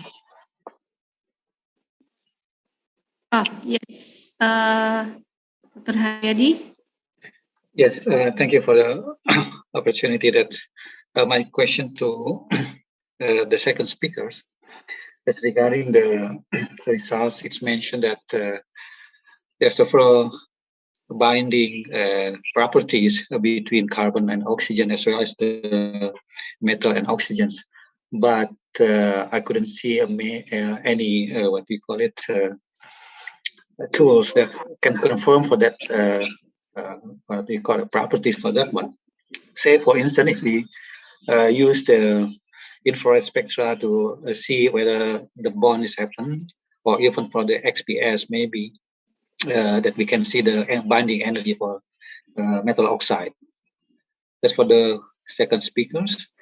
For the last speakers, maybe is there any improvement if we, because the catalyst may be having a limitation, but then how do you approach with other variables that can be enhanced to obtain the yield for the lactide anyway? Thank you.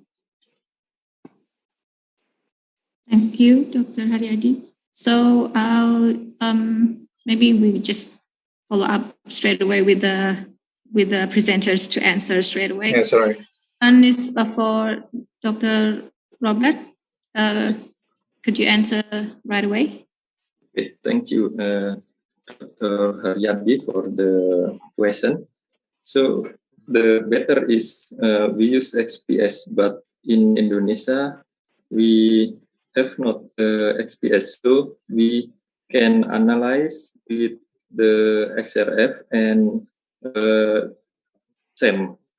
So in XRF we can see the carbon, and SEM ADX we can see carbon and oxide. So the metal oxide can detect in the ADX analysis, and the better is XPS, but we have not XPS like that. But You may try with using the FIR instead of XPS, maybe. That maybe it's only qualitative, but then you can prove that there's a binding happen either in a metal oxide or even in the carbon and oxygen, for instance. Yes, we can see the ADX analysis, and then we compare with the result of the XRF measurement, like that. Good. Anyway, that's okay. Yes. My suggestion is just using FTIR. It's very simple. Yes. Very general. Yeah, I think what Dr. Haryadi is pointing out that instead of using XPS, which we all have trouble accessing to, we could use FTIR, and we could quantify from that, because you can actually count the ratio of the C and O, right, Dr. Haryadi? Yeah, CO bond or even metal oxide. Yeah, we can quantify that and then prove that there's a bond between the MOF and yes. It's okay, thank you.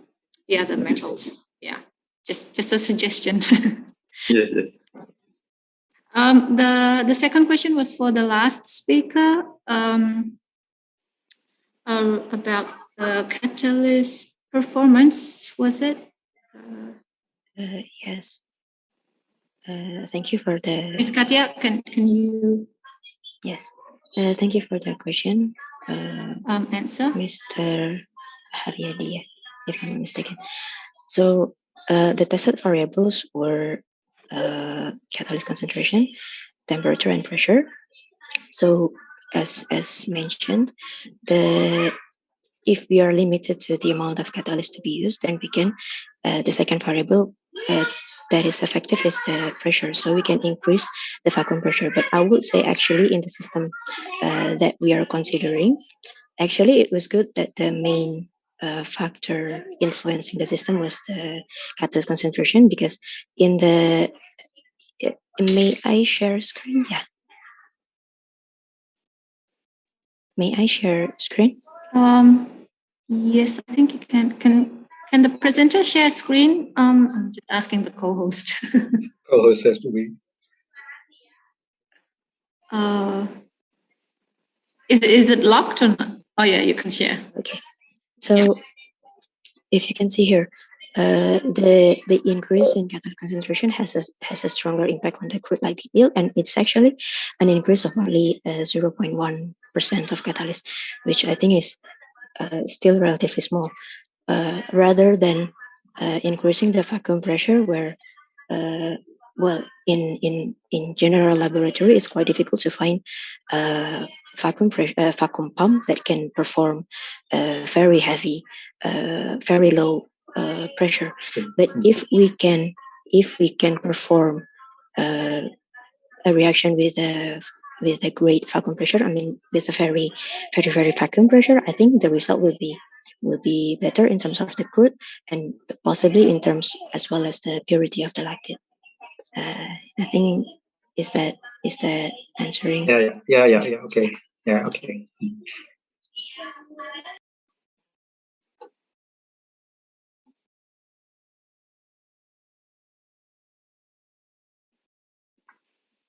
Any follow-up questions, Dr. Haryadi, or is it okay?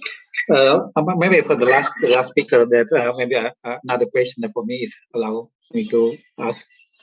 Yes. I mean, so far, what is the maximum yield that can be obtained?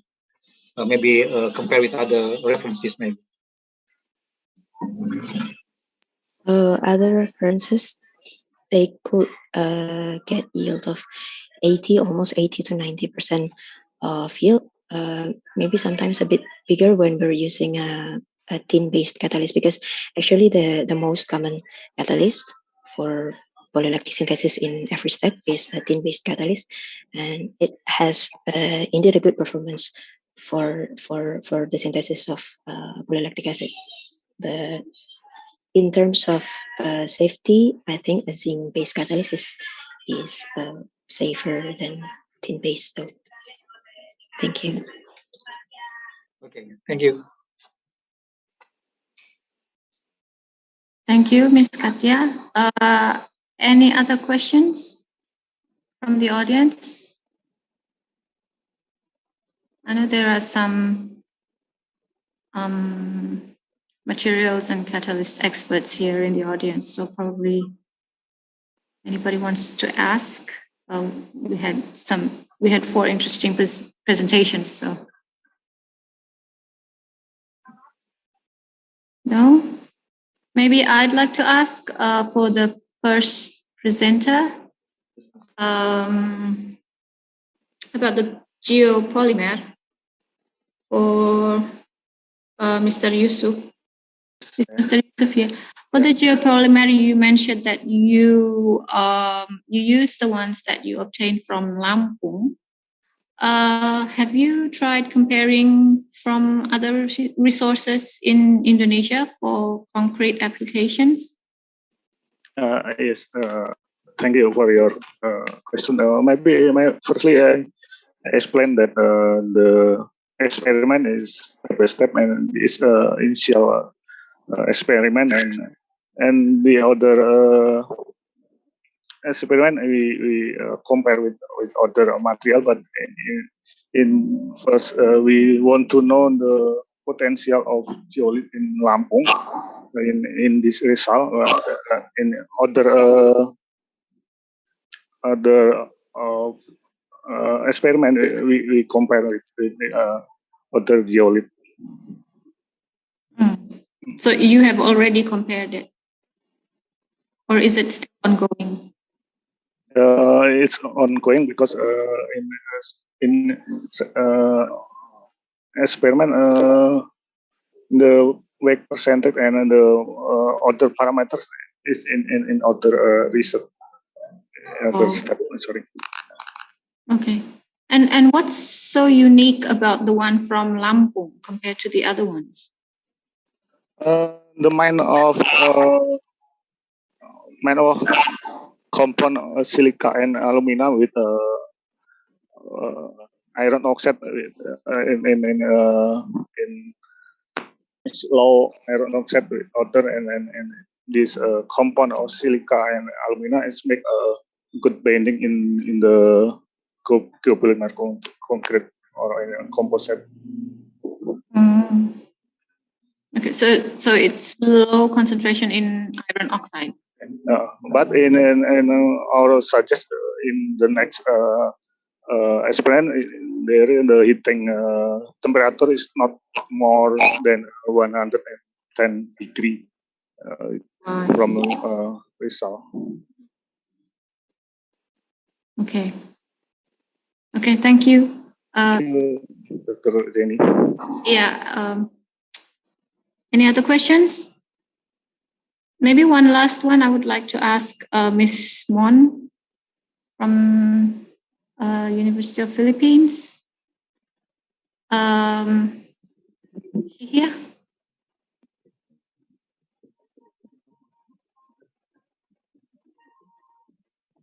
Hello, Mrs. Mon. Yeah. I just want to ask. Hello, Mr. or Mrs. Mon. Mr. I'm sorry. Mr.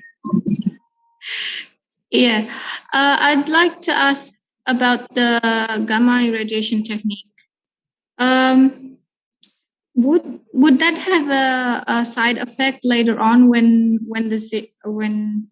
the bentonite is later on used for application? Would that have a side effect? Actually, it doesn't have a side effects.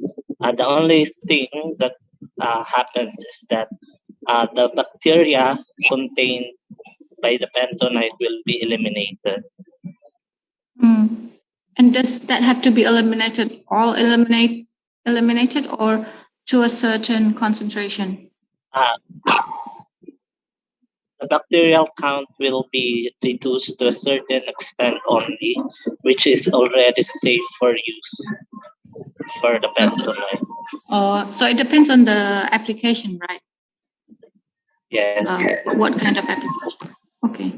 But there's no side effect during using the gamma radiation. Yes, there's no side effects. And for our study, the application of the bentonite is for it is used as a face mask or for cosmetic purposes. Oh, okay. So that doesn't have any side effect. Yes. Okay, thank you, Dr. Mon. Okay, I think we will close the discussion session and we will head on to the next session with our next 4 presenters. Here we have Dr. Agustina Sus Andriani. Is she here? Yes, already here. Yeah, and then we have Mr. David Chandra Birawida. Yes. Yeah, okay. Dr. Francisca Sri Herwahyu Krismastuti. Yes, I'm here. Yeah, okay. And then Dr. Indriati. Yes, I'm here. Okay, maybe the co-host could just play the 4 videos back to back right away before we head on to the discussion session. Thank you.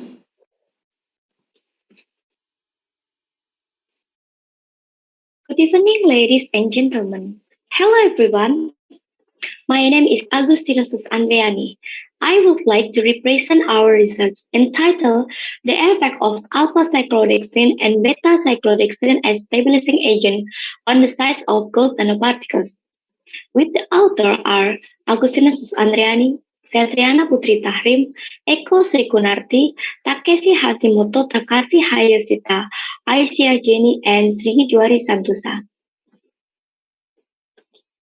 This is the abstract of this research. Okay, first, I will explain the introduction.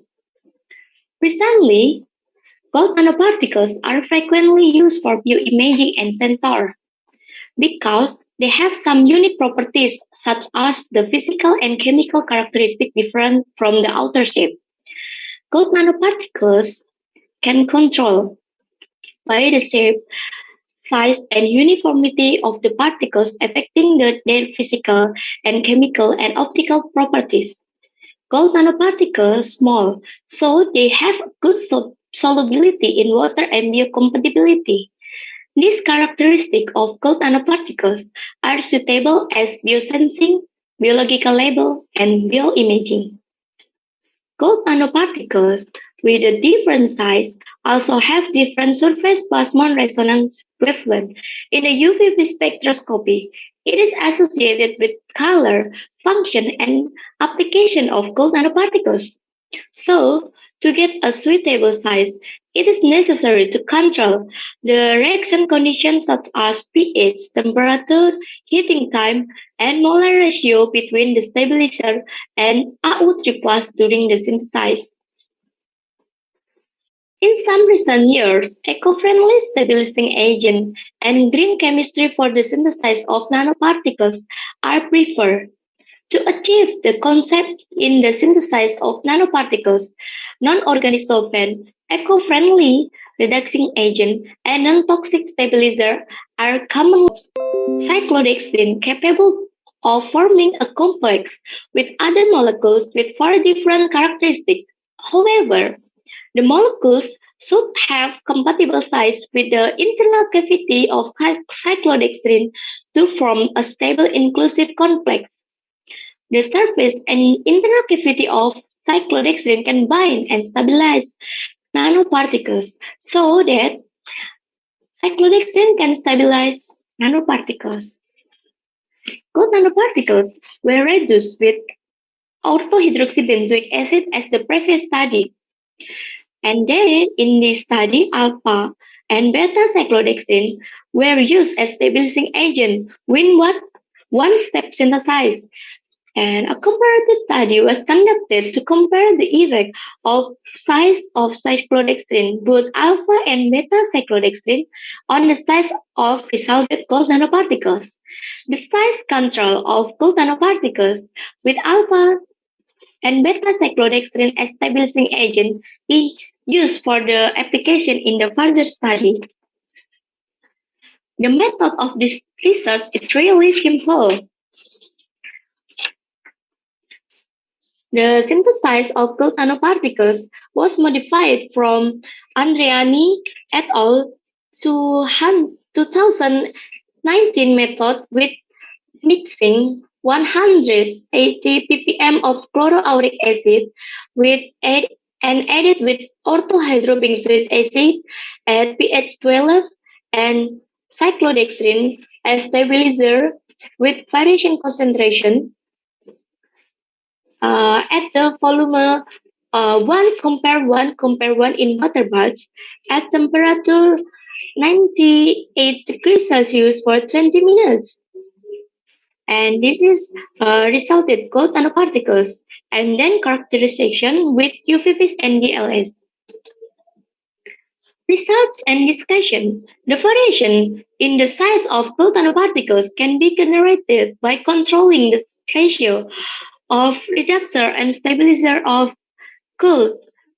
The shape, size, and stability of the nanoparticles largely depend on the concentration of reductor and stabilizer, temperature, and synthesis time. The increase of the concentration of cyclodextrin, both alpha and beta cyclodextrin, increase the absorbance of gold nanoparticle and resulted a lethal shift to the shorter wavelength.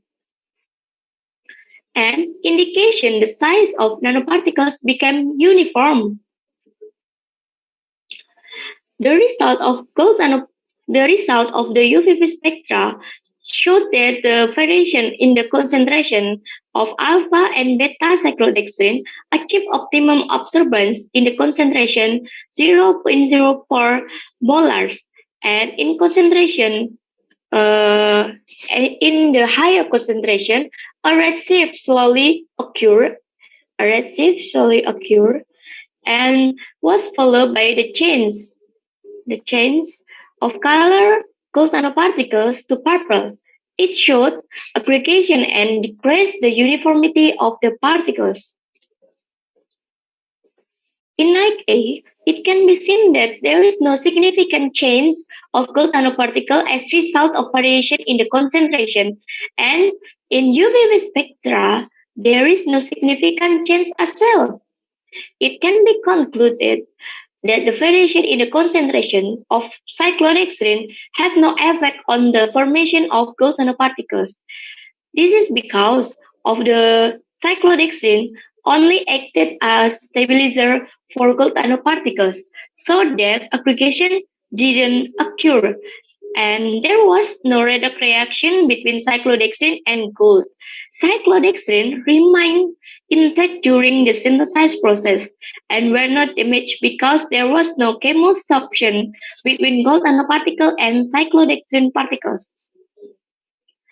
And the size of gold nanoparticles decreased following the increased concentration of cyclodextrin and reached the small size at the concentration 0.04 molars. In figure 2, we know that at the optimum concentration, the size of gold nanoparticle was 30.08 nanometers, and for beta cyclodextrin was 50.01 molars. However, with the higher concentration than the optimum condition, the size of gold nanoparticle increased both alpha and beta cyclodextrin. It demonstrated that the excessive concentration of cyclodextrin resulted in an increase in the polydiversity and size of the particles, as well as decreasing the ability of stabilizing gold nanoparticles. The size of gold nanoparticles was much smaller compared to no cyclodextrin in the previous study, which was 29.50 7 nanometers. This was similar to Galileo reporting the effect of the 3 concentration of cyclodextrin. There are alpha, beta, and gamma cyclodextrin on the particle size of the resulted gold nanoparticles.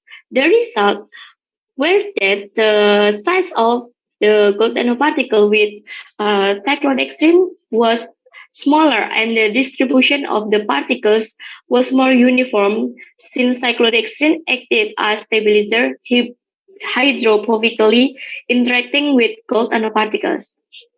The conclusion of this research, variation in cyclodextrin concentration did not affect the formation or size of gold nanoparticles, evidenced by the spectra UV-vis and color of resulted gold nanoparticles.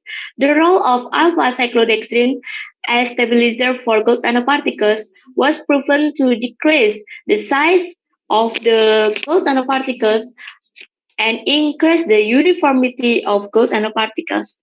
This work was supported by the Ministry of Research and Higher Education of the Republic of Indonesia, which supported with the study through scholarship of master education program leading to doctoral degree for excellent graduates. And this is reference that we use in this paper. This is the end of the presentation. Thank you so much for your attention. If you have a question or feedback, please tell me. Thank you.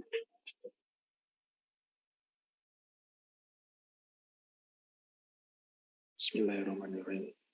Assalamualaikum warahmatullahi wabarakatuh. Thank you for this opportunity. First, I would thank ISAC 2021 team for chance to present our research with the title Potential of Basalt Rock as a Filler in Polymer Composite through the process of melting basalt combined with slow cooling. My name is David Chandra Piramida. Okay. Basalt is a dark-colored fine grain igneous rock composed mainly of pyroglyphs and pyroxene mineral. It most commonly forms as an intrusive rock such as a lava flow, but can also form in a small intrusive bodies such as an igneous dike or a tiny sill. The use of basalt rock has not been too massive in the world. In Indonesia itself, its use is still simple. On average, it's limited to making a road to building foundation. Basalt processing is generally carried out through a smelting process to make fiber or gas. Generally, a simple technique that can be applied to basalt rock is to take advantage of the smelting process, accompanied by the application of heat treatment and its application in composite technology. Basalt cooling process by annealing or softening is done by heating it to a sufficient temperature and then slowly cooling it in a furnace. The softening phase changes the dendrite structure to a homogeneous structure and can increase the toughness of the material and the hardness value of the material itself. Basalt polymer composite is made by mixing annealed basalt with the polyester resin. The basalt itself is from Sukadana, Lampung province. For starter, basalt undergo crushed using a jaw crusher to the size of 3 centimeter, and then the basalt rock is melted at approximately 1,500 Celsius for 1.5 hours. And anneal process is carried out in a furnace up to 25 Celsius. The manufacture of particle board is done by crushing and sieve the basalt anneal to get the size of 60, 100, 500, 550, and 200 mesh. Then the basalt powder is mixed with polyester resin with the composition of 30, 40, and 50%.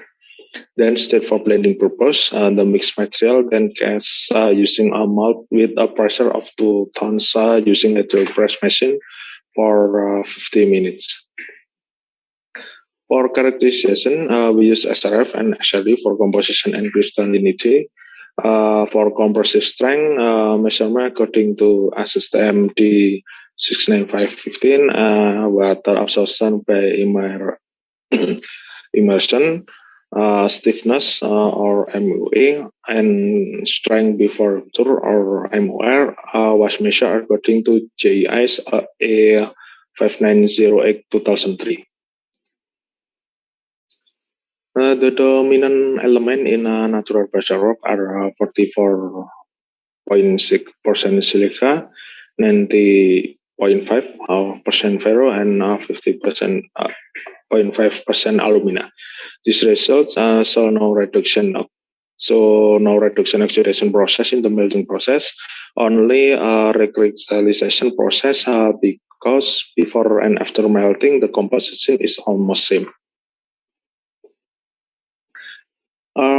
Primary base forming basalt such as pyroxene, Berkepribadian, and olivine is detected. The position of the grab and the peak is not so much different from the grab shape of natural basalt. The recrystallization of basalt, the improvement in mechanical properties from the original stone, hardness and toughness give a value several times higher from the original rock.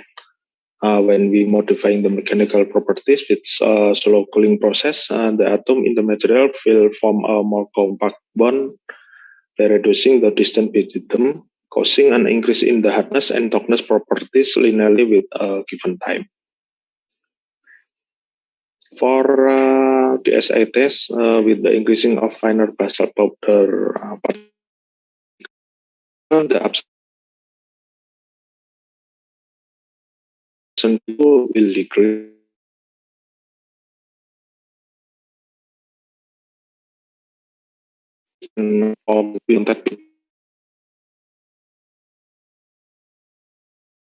Water will be minor. This condition is not easy to absorb moisture. The particle size of 100 and 150 mass can be classified into medium dimension, not too coarse or not too fine. The binding power between particle and the matrix is more optimal at this level. In theory, with smaller particle, the surface area will be greater than the core size, and cause the binding power between the particle will be more tacky in the composite matrix. At smoother size, which is 200 mass, it is possible to decrease the mixing ability of the polyester matrix when mixing the material. With a very fine powder condition, the particles are difficult to pin, and polyester resin matrix hurriedly harden. Based on the figure, the tendency of the highest value is in the polyester mixture by 50%, so the value will increase along with the addition of the polyester resin. In the MOA graph, 100 mass basalt powder has the highest value for its elasticity value, while on the MOL graph, between 100 and 150, the value is not much different. Unfortunately, based on the graph, the highest MOA and MOR value is still below the limit standard according to JS 5908-2003. Because of the optimal value was in 50% polyester mixture, the observation for grain morphology was taken on sample with the best polyester blend. In the 60 mass particle plot, the surface morphology of the specimen is dominated by coarse size with grain diameter exceeding 100 nanometer. The granules are evenly distributed with a slight variation of the small grain filling the void between the larger grain. For 100 and 150 mass, the distribution of the filling grain is evenly spread to fill the room. Basalt powder granule are a mixture of larger and small grain with an almost balanced composition. But in the 200 mass, powder grain spread less evenly to fill the room. It is also possible that with the increase in the fineness of the basal particle size, the polymer ability to uniformly disperse in the basal powder is reduced. The fineness reach 74 micron, increase the difficulty of the polymer liquid being evenly stirred so that the polymer harden quickly before the basal particles are homogeneously dispersed so that several lumps are formed. For the conclusion, the optimal composition is using basal annular powder with a shift size of 100 mesh and 150 mesh. At this measure, the result obtained from the MOA and MOR value are not much different. However, considering the water absorption ability and compressive strength, 150 mesh annular basal powder is still better. Meanwhile, the optimal composition of the polyester matrix is with the addition of 50% because from the test data, the addition of the polyester composition gave a higher value. Thank you. This is the end of the presentation. Assalamualaikum warahmatullahi wabarakatuh.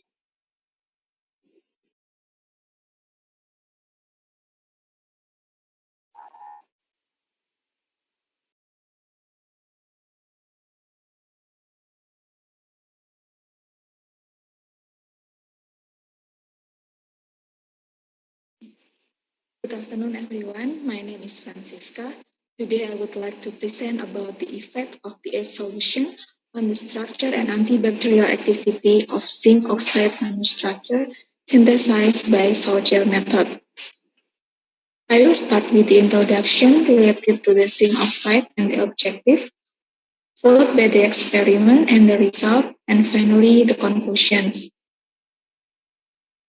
Zinc oxide is stable, biocompatible, and non-toxic metal oxide compound. Nanostructure is widely used as antibacterial, drug carrier, photocatalyst, cosmetics, and sensing platform.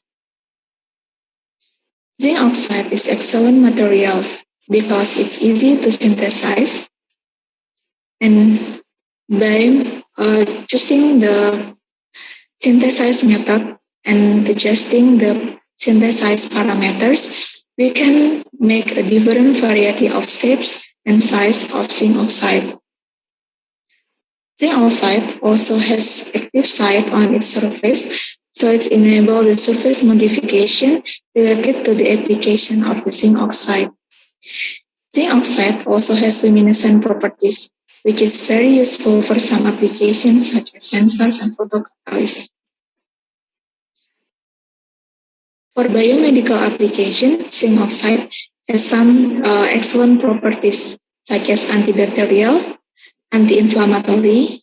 It also helps a wound healing process and also the antifungal.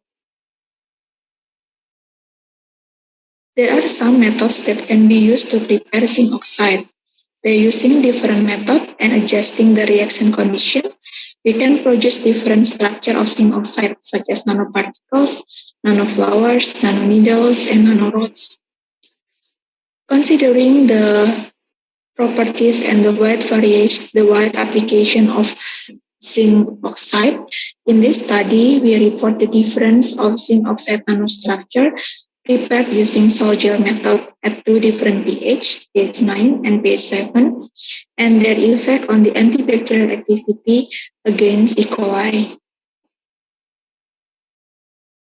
In this study, the zinc oxide was prepared by salt gel approach using zinc acetate as precursor.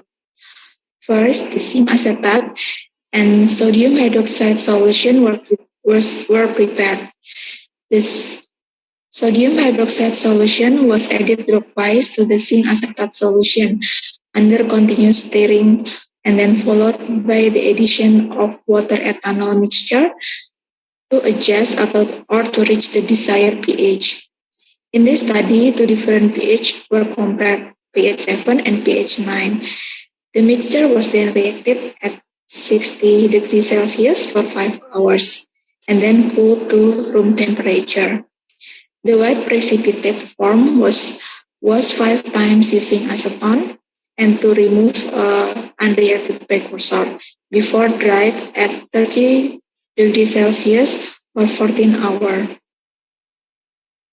The zinc oxide nanostructure fabricated in this study was characterized using FTIR, or Fourier transform infrared. In this spectra, it shows the spectra for zinc oxide nanostructure synthesized at pH 7 and pH 9. It shows that both spectra show a similar pattern and paractic wave number, such as broad peak at around 3,400. It confirmed the stretching vibration of hydroxyl bond, the tiny peaks around 2,850 and 2,930, modified with the peaks around 1,560 and 1,390. It represents the symmetric and asymmetric CH bond of the monoacetate. And then small peak around 462 and 415. It show the vibration band of zinc oxide bond, which is at pH 7, the zinc oxide bond is around 462, and while the pH change into pH 9, the wave number also shift to 418. It confirms the different structure.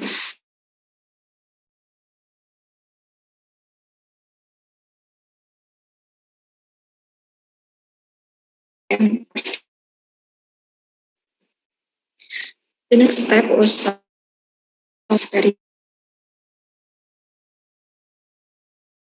against E. coli bacterial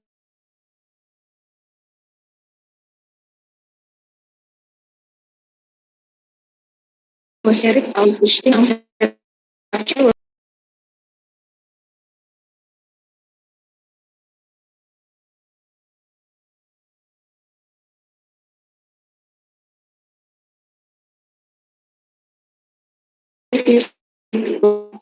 for 24 hours. Control experiment was as seen in this picture. It shows that both zinc oxide nanostructure can inhibit the growth of E. coli, and the inhibition area of the zinc oxide with wire-like structure or prepared at pH 7 has larger area around 0.2 centimeters compared to the one prepared at pH 9 or have rod-like structure with the inhibition area of 0.1 centimeter. The next experiment was to use the zinc oxide to monitor the bacterial growth over the time. The desired amount of zinc oxide nanostructure were incorporated into 100 microliter bacteria suspension in the same range in the tubes. The concentration were varied from 25, 50, 75, and 100 microgram per ml. And the bacterial growth was monitored at regular time intervals, which is 0, 3, 6, 9, 12, and 24 hours by measuring the optical density at 600 nanometer using UV spectrophotometer. As the control experiment, the similar condition of solution was prepared, but without addition of zinc oxide nanostructure or at concentration of 0 microgram per ml. The result is shown in this bar graph. Without the addition of zinc oxide nanostructure or at the concentration of 0 microgram per ml, the longer interaction time increases the optical density, which is higher than the optical density of solution containing zinc oxide nanostructure for the same interaction time. It confirms the addition of zinc oxide nanostructure into the bacterial solution inhibits the growth of bacteria, damage the bacteria cell, and then decrease the optical density. The bar graph shows the inhibition of bacterial growth started at the lowest concentration of zinc oxide, about 25 microgram per ml. At the same concentration of nanostructure, increasing the interaction time increased the optical density. At the same incubation time, increasing the concentration of zinc oxide decreases the optical density. It confirms that the more zinc oxide nanostructure, it can inhibit the bacterial growth, which can be observed as the decreasing on the optical density. For both zinc oxide nanostructure tested in this study, having different morphological structure, the trends are the same. It confirms that the change on the optical density is due to the interaction between the zinc oxide nanostructure and the bacteria. For the same zinc oxide concentration and incubation time, the zinc oxide nanostructure fabricated at pH 7 or have wire-like structure produce bigger change in the optical density compared to the zinc oxide with rod-like structure or prepared at pH 7. It confirms that the optical density for the zinc oxide nanostructure is affected by the structure of zinc oxide. This demonstrates that the wire-like structure is more effective to inhibit the bacterial growth compared to the rod-like structure. The small wire of the CNO in wire-like structure may enable the material easily penetrate into the bacterial cell and effectively inhibit the bacterial growth. And as the conclusion, the zinc oxide nanostructure are successfully synthesized using salt gel using zinc acetate as precursor. The reaction was conducted at 60 degrees Celsius for 5 hours at different pH and form different structure of zinc oxide, which is wire-like and rod-like, for the zinc oxide prepared at pH 7 and 9 respectively. And the antibacterial activity for both structures shows that the wire-like structure is more effective in inhibiting the bacterial growth compared to the rod-like structure. Thank you for your attention.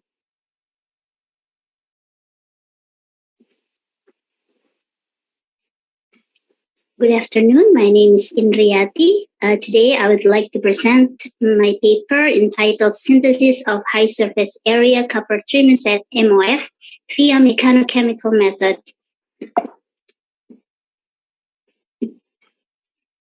Among other MOF, copper BTC has attracted a great deal of interest due to its high surface area and large pore volume. So copper BTC consists of dimeric copper carboxylate pedal wheel units, which exhibit unsaturated metal site center, which are accessible for absorption and catalysis upon activation. Copper BTC has been synthesized via sulfothermal reaction, electrochemical synthesis, ultrasonic irradiation, and microwave-assisted synthesis. Another synthetic method is using mechanochemical process, which has advantage of rapid reaction time, convenient, small pollution, and requires little or no solvent for reaction step. One of the interesting properties of copper BTC is good structure retention upon moisture exposure up to 21 months. However, the specific surface area of copper BTC was found to be decreased significantly after moisture exposure. So, it is crucial to find a method to improve the copper BTC moisture stability in order to preserve the high surface area. In this study, we performed the synthesis of copper BTC via mechanochemical process. The effect of waiting time before drying and purification were systematically investigated to provide better understanding on the moisture stability of copper BTC and their properties in terms of specific surface area. So this is the experimental part. The by mixing the copper acetate hydroxide and then zirconia oxide balls in a Teflon-lined stainless steel reactor. After addition of 5 milliliters of methanol, the jar was saturated by argon, and then the milling was carried out for 30 minutes. After the synthesis, a turquoise thick paste was collected, and then the time before sample drying and purification following the table 1 below. So here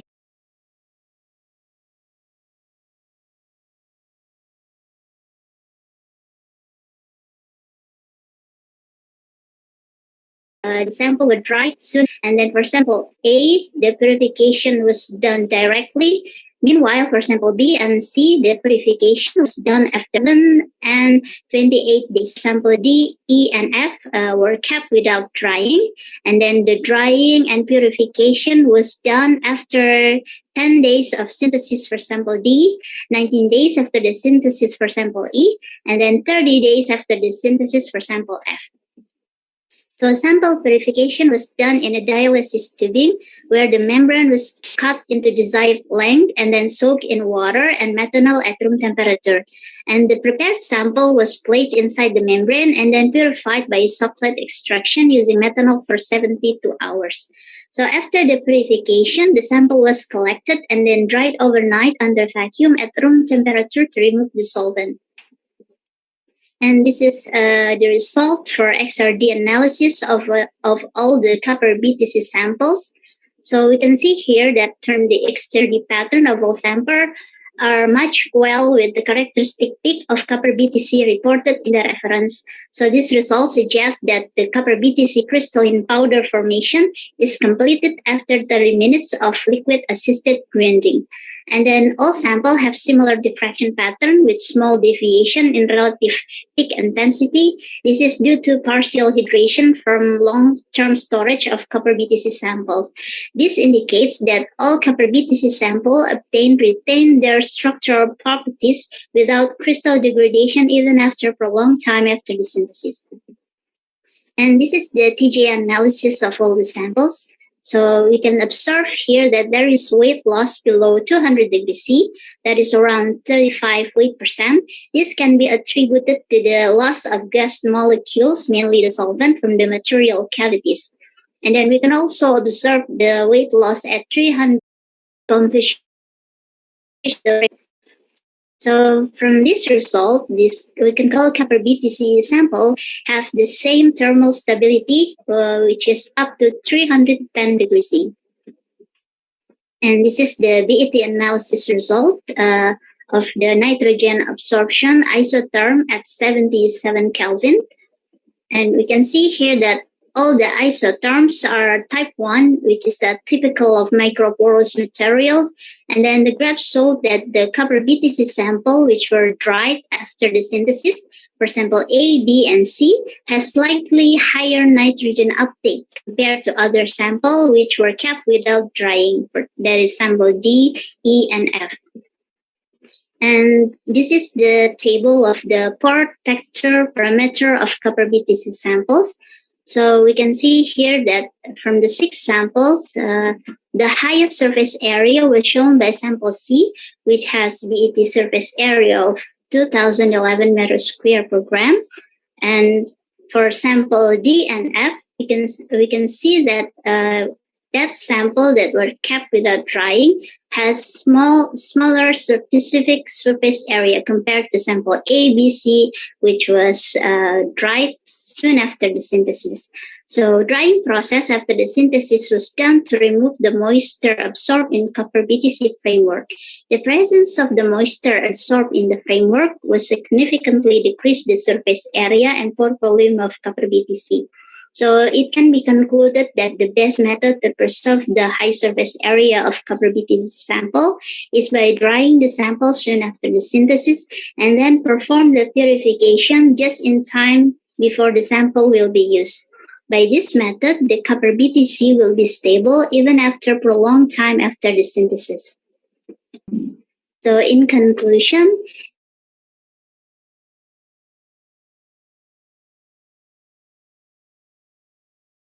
synthesis of copper BTC MOIF has been carried out successfully using a mechanochemical method. The effect of waiting time before drying and purities of copper has been systematically investigated. It was found that the best method to preserve the high surface area of copper BTC is by drying the samples soon after the synthesis and kept under argon atmosphere. Meanwhile, the purification is more favorable to be conducted just in time before the use of the sample for further application. The highest BT surface area synthesized using this method is 2011 meters square per gram for copper BTC. This is the highest reported value to our knowledge for the capability to sample synthesized using mechanochemical method. So this work was supported by the ICTP, the Abdus Salam International Center for Theoretical Physics Fellowship Program, and then NEA, National Agency for New Technology, Energy and Sustainable Economic Development, Italy. So that is all my presentation. Thank you very much for your attention.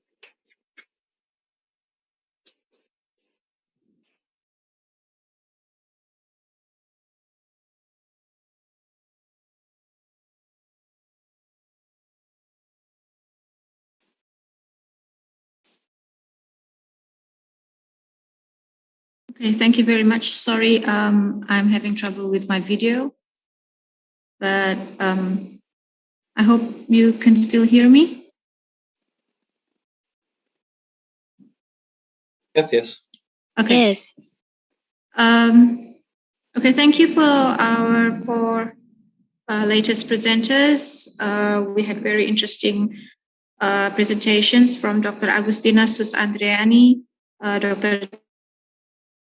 David Chandra, Dr. Francisca Sri Herwahyu Krismastuti, and the last one was Dr. Indriati. So we already have here in the chat room some questions that I will read it right away, and probably for the presenters that the question is intended to answer it directly. So this is from Dr. Indriati to Dr. Agustina.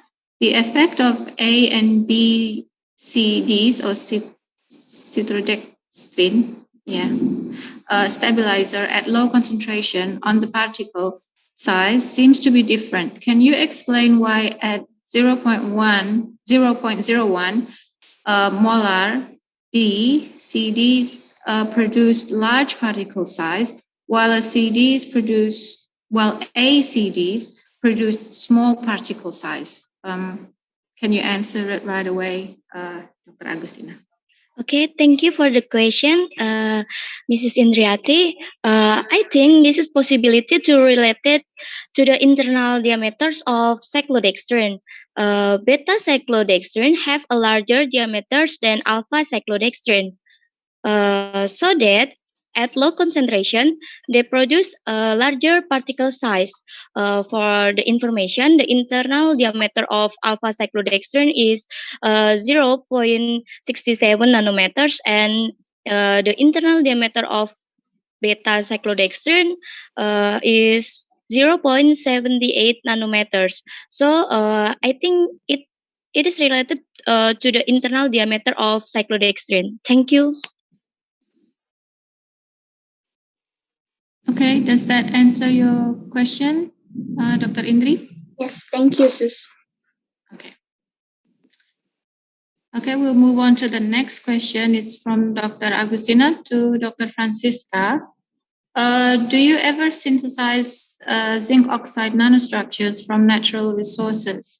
And have you ever tested the selectivity of your nanostructures to other bacteria other than the ones presented, E. coli?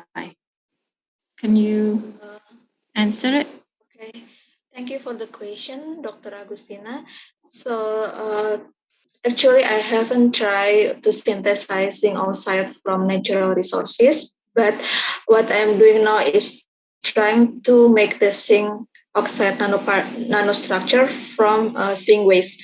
So it's from the waste from the galvanization process. And until now, I have tried to characterize using SEM and FTIR, and the result seems that the zinc oxides is already formed. But for the application for the antibacterial activity, I haven't tried it. And of course, I will do it. I will try to study about the antibacterial activity from the newly synthesized zinc oxide and then compare with the one that I have synthesized using commercial precursor. And for the selectivity, I just try with the E. coli, so I haven't tried with another bacteria. I think that's all, and I hope it's answered your question, Dr. Agustina. Yes, it's very clear. Thank you. Okay, you're welcome. Thank you, Dr. Siska. The next question is to Dr. Indriati from Dr. Saipur Rahman. What is the function of milling during CuBTC synthesis? Okay, thank you for the question, Dr. Saipur Rahman. So the milling was conducted to promote the reaction, so it can enhance the reaction activity. So compared to hydrothermal without milling, the reaction can go like 24 hours, but with milling, the reaction can be rapid, which is only 30 minutes in the synthesis of copper BTC. So that's the answer. Thank you. How's that, Dr. Saipur Rahman? Okay, thank you. Okay. And the last one here in the chat room is from Dr. Agustina to Dr. Indriati. Your research is very interesting. Why do you choose copper as a metal site? Can it be replaced with another metal? What is the criteria that can be used as the metal sites? Okay. Thank you, Dr. Seuss, for the question. So we know that there are various types of metal organic framework, and each has different metal sites and different organic linker. So as I have mentioned previously, copper BTC is interesting because it has high surface area and also large pore volume. So it has copper as the unsaturated metal. It is accessible for absorption and also catalysis, for example, the CO2 absorption. So for copper BTC, the metal sites should be copper. If we replace the metal sites, then it will become another MOF. For example, if we replace with iron, then the result will be iron BTC MOF. It will have a different characteristic and also different application. And for the criteria for metal sites, so it should be metal, of course, and unsaturated. So that's all the answer. Thank you very much. Okay, thank you. Can we replace with maybe gold or the others?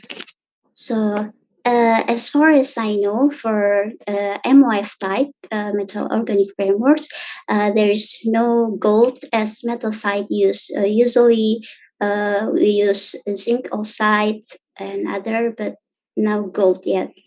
Oh, okay, thank you so much. You're welcome. Okay. So we still have 10 more minutes before we close this session. Any other questions from the audience? May I have a question? Yes, go ahead, Dr. Haryadi. Okay, thank you. First of all, my question to the first speaker, Dr. Agustin. Maybe you may share how you measure the particle size. And the second one is that you mentioned that if you look at the absorption spectra that you mentioned, that it seems that a blue shift occur when you try to make a variation in the cyclodextrin concentration. Then, and you also mentioned that it lead to the uniform of the particles.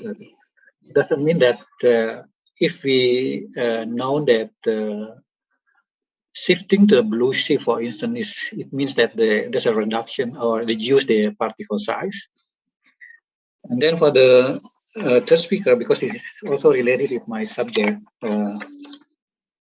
it's interesting that you mentioned that you try to evaluate the pH, and then you have two types of zinc oxide nanostructures. Then,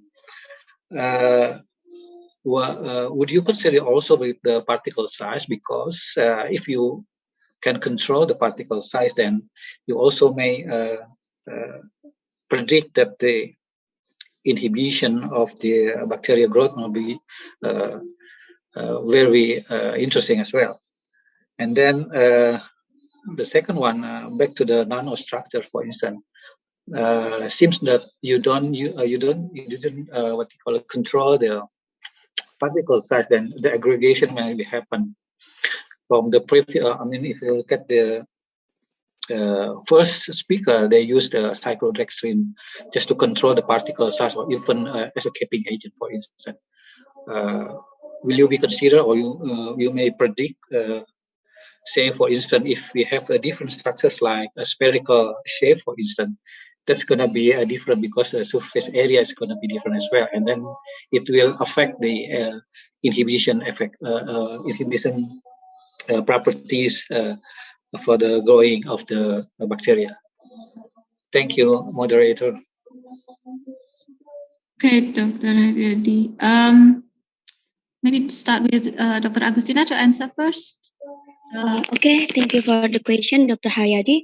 The particle size of this research, I analyzed with DLS, with the DLS characterization, and the second, uniformity from the research. We know from the peak of UVVs, when the peak of UVVs is sharp, and from the surface platform resonance, we know that the uniformity is increased. I think that's all. Thank you. It doesn't affect the particle size? Sorry, can you repeat it? Yeah, it won't be affecting to the particle size as well? Yeah. I think the particle size dependent from the blue shift and red shift of the UVBs. Yeah, you got the blue shift one, huh? Yeah. Yeah, it means that it's gonna reduce the particle size, or if vice versa.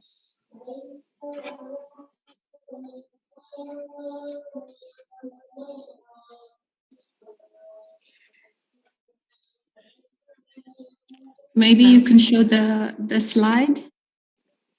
Yeah, it's better maybe. Where it has the UVV's characterization. Sus? Yeah. Wait a minute. I will share the presentation.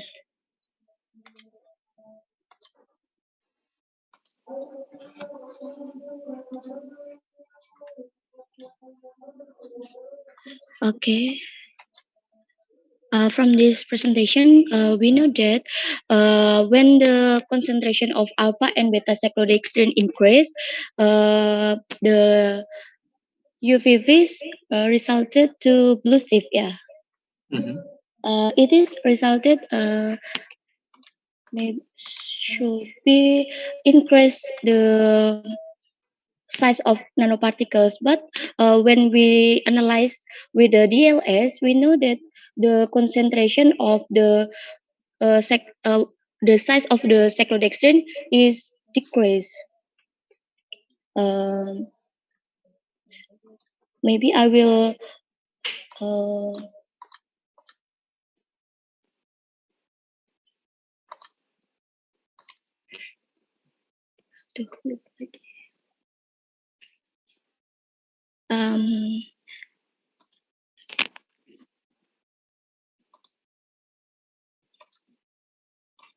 Anyway, it's okay. I mean, I'm just interesting because once we control the particle size, then using a certain what do you call it, natural polymers, it's interesting anyway, because I'm using also at that time.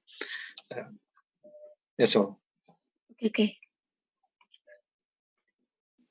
I think what Dr. Haryadi is pointing out here is we're actually, because we intended to use the alpha cyclodextrin and the beta cyclodextrin additionally as a stabilizer, but from results it shows that it could also change the particle size. So probably we can control that, Sus.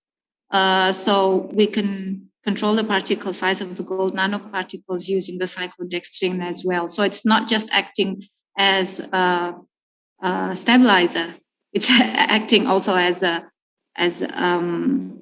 size of form. Yeah.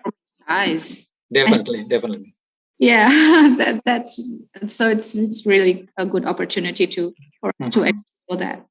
Thank you, Dr. Hari. Maybe I will study again about it. And thank you for your suggestion. Thank you. Yeah. Problem. And for the next question is for Dr. Francisca, I think,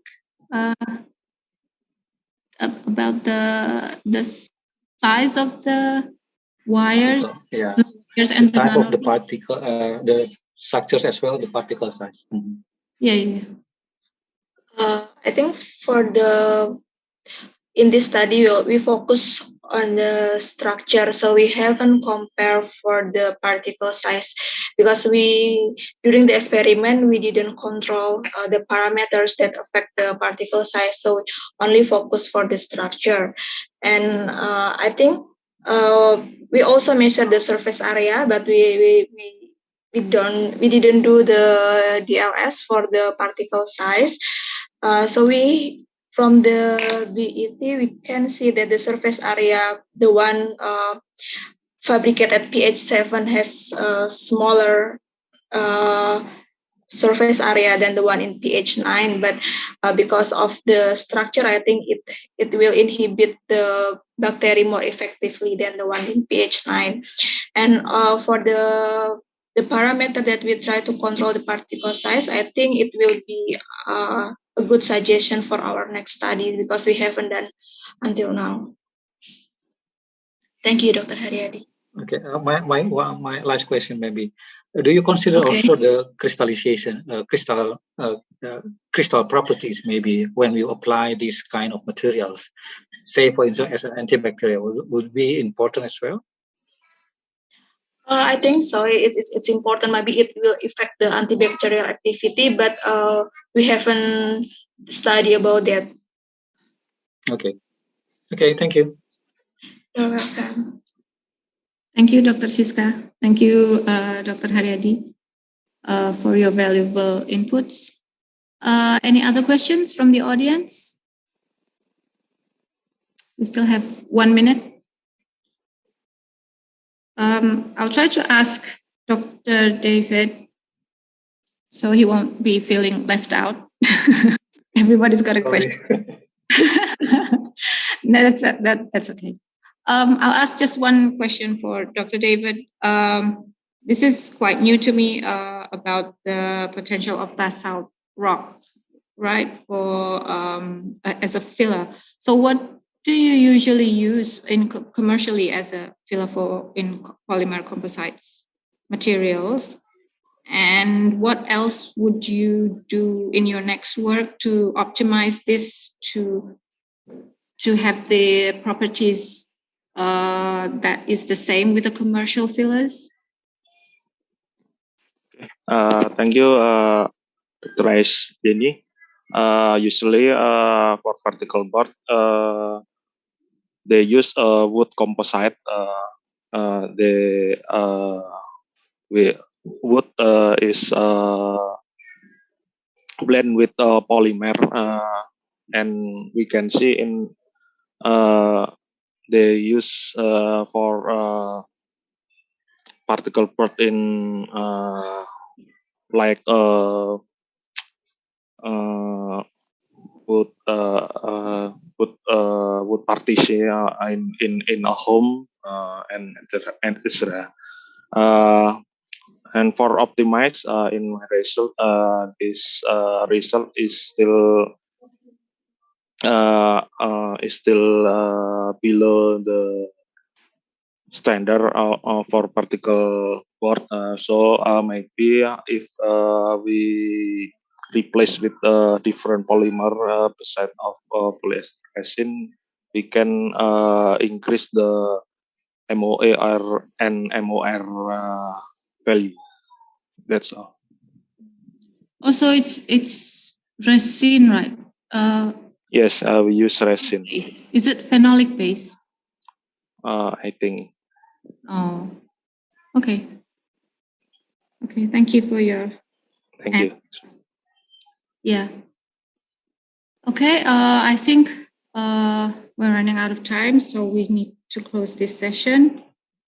This was a very fruitful discussion that we had. Thank you for all the presenters, and thank you for all the audiences. We will have a break for 15 minutes, and then please return to the breakout room or the Zoom meeting in 3 past 15 minutes or 3 past 17 minutes, because this is already gone 2 minutes far. I just want to read out what the committee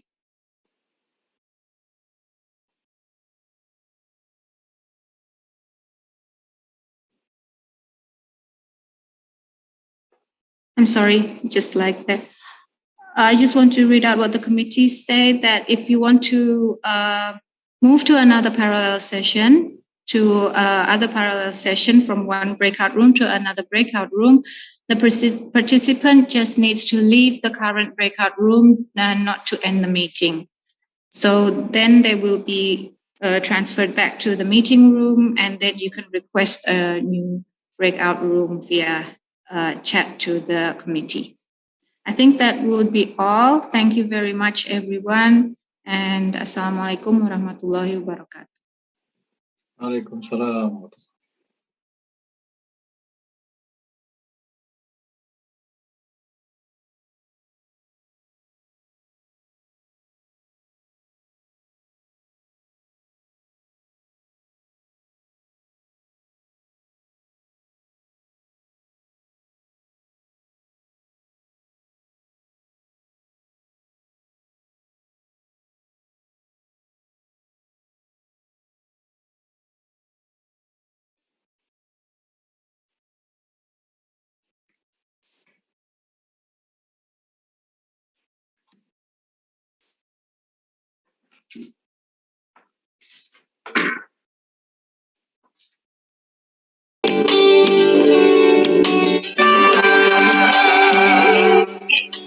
America is one of the most dynamic and innovative companies within the Berke Group. The Berke Group consists of over 35 operating companies in over many industries, including technology, infrastructure, and engineering. Berke America has been in business for over 17 years and has established itself as the major player in the research and the chemical analysis industries. Its customers include many bodies in the government sector, as well as large corporate entities. And its industries include food research, agriculture, petroleum, chemical, environment, and clinical research. We believe that Berke America is very well suited to meet with all stakeholders to support the quality of life and to improve it in Indonesia. We fully support Berke America to meet with all stakeholders and form partnerships to improve the quality of life of people in Indonesia.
Assalamualaikum warahmatullahi wabarakatuh. And good afternoon, everyone. My name is Saifur Rahman. I'm a researcher from the National Research and Innovation Agency, or BRIN, and I'll be your moderator for this session. This session, B2, is about material and catalysis. And according to the latest program schedule that I received, we have 6 participants, namely Pak Nino, Bu Niki, Bu Setia, Bu Sharen, Pak Muhammad Syafaat, and Bu Hilmia, who will be presenting their work. From the participant list, I can see Pak Nino, Bu Setia Budi, Bu Karen, and Pak Hilmia, and also Pak Muhammad Syafaat, but I have not seen Bu Niki Nurul. Can you confirm your presence, Bu Niki?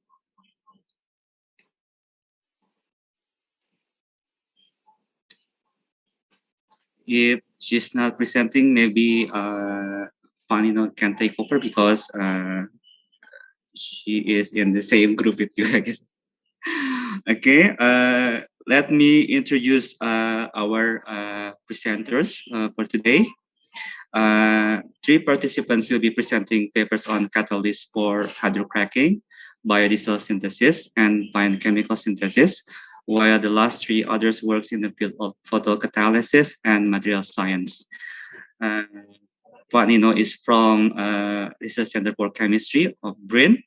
Bu Setia is from Department of Chemistry of University Negeri Jakarta. And Bu Sharan is from Department of Chemical Engineering of University of Indonesia. And also Pak Muhammad from Research Center for Chemistry of BRIN.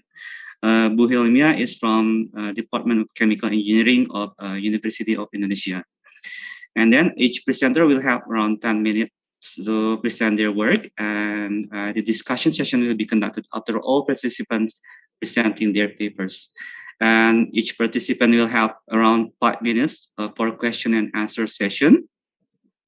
And if you have questions during presentation, please write down in the chat box, and then I will read it during the question and answer session. Else, you can also ask directly during the Q&A session.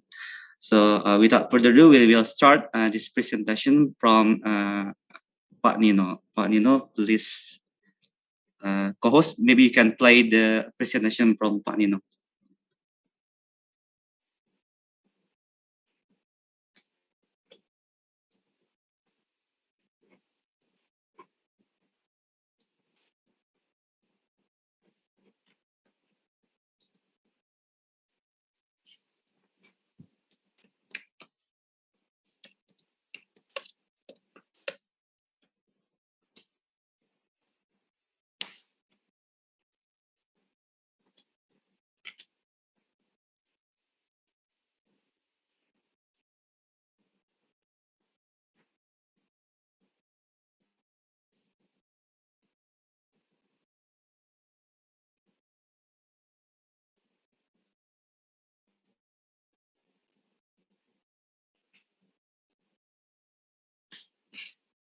Okay.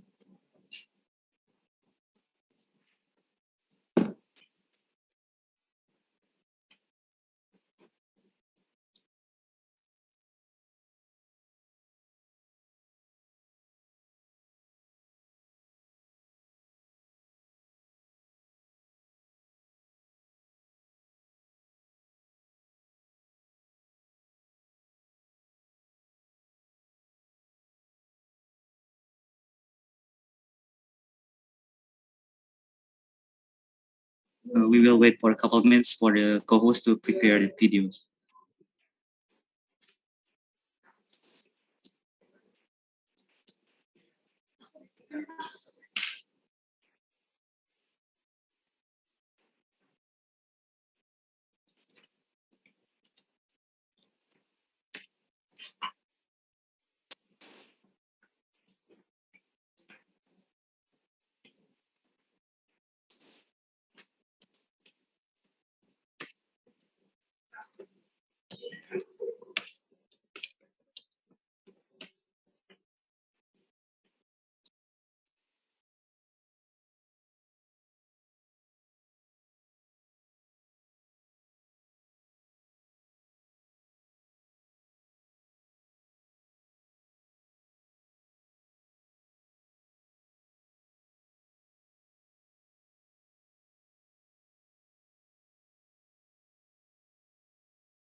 is one of the most dynamic and innovative companies within the Berke Group. The Berke Group consists of over 35 operating companies in over many industries, including technology, infrastructure, and engineering.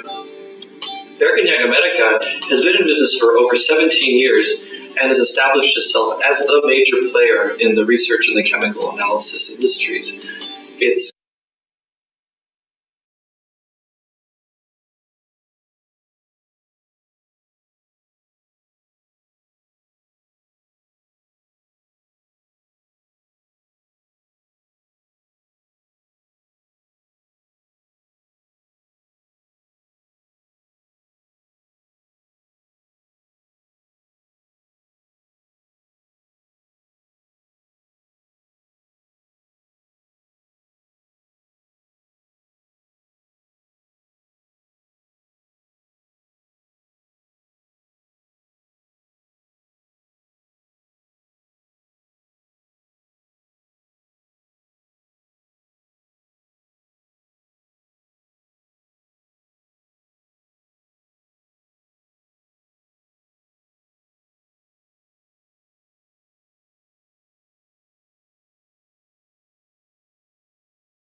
We will probably start at 3:30 because the co-host is praying.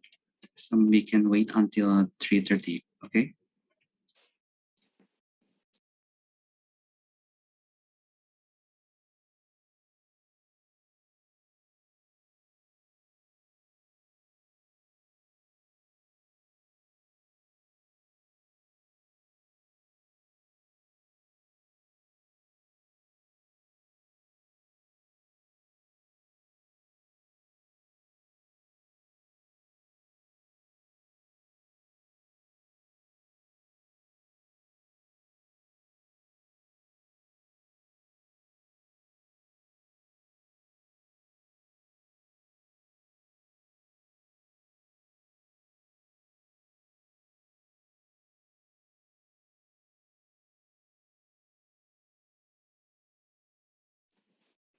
Okay, the co-host has returned from praying, so we'll start the presentation from Pak Nino.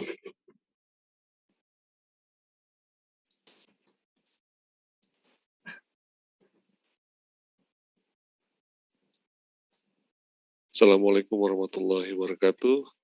Good afternoon, everyone. Please let me share our result, which title is the breaking reaction of high-density polyethylene resin, raw materials of plastic using copper activated carbon and zeolite as a ZSM5 catalyst.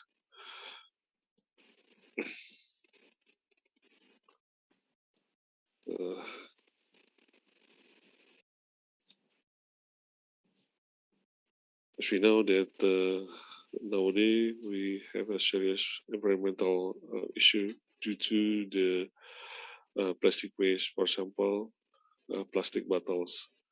Generally, the plastic bottle is made from the high-density polyethylene resins, and the waste of plastic bottles could not be naturally decomposed in the environment in a short time. Usually, time-consuming for the waste of a plastic bottle to decompose naturally. Therefore, we have to convert the waste of plastic bottle become something, for example, become high-value chemical or even fuel by a chemical catalytic reaction. For example, a catalytic hydrocracking reaction. With the catalytic hydrocracking reaction, long chains of polymer could be converted, become high value chemical, for example, with using a hydrocracking catalyst. Therefore, the objective of this study is to prepare a hydrocracking catalyst with the active metal of copper, supported on activated carbon for the hydrocracking reaction of high density polyethylene resin to produce fuel oil or fine chemicals. So for the experimental, first we prepare the copper supported on activated carbon catalyst by the impregnation method with the weight of copper metal is around of 10%. After that, we dry the prepared catalyst at the temperature 100 degrees Celsius overnight, and followed by calcination process in the air at the temperature 500% with for the 3 hours. And then we conduct the reduction process in the hydrogen gas flow with the temperature 400 degrees Celsius for 2 hours.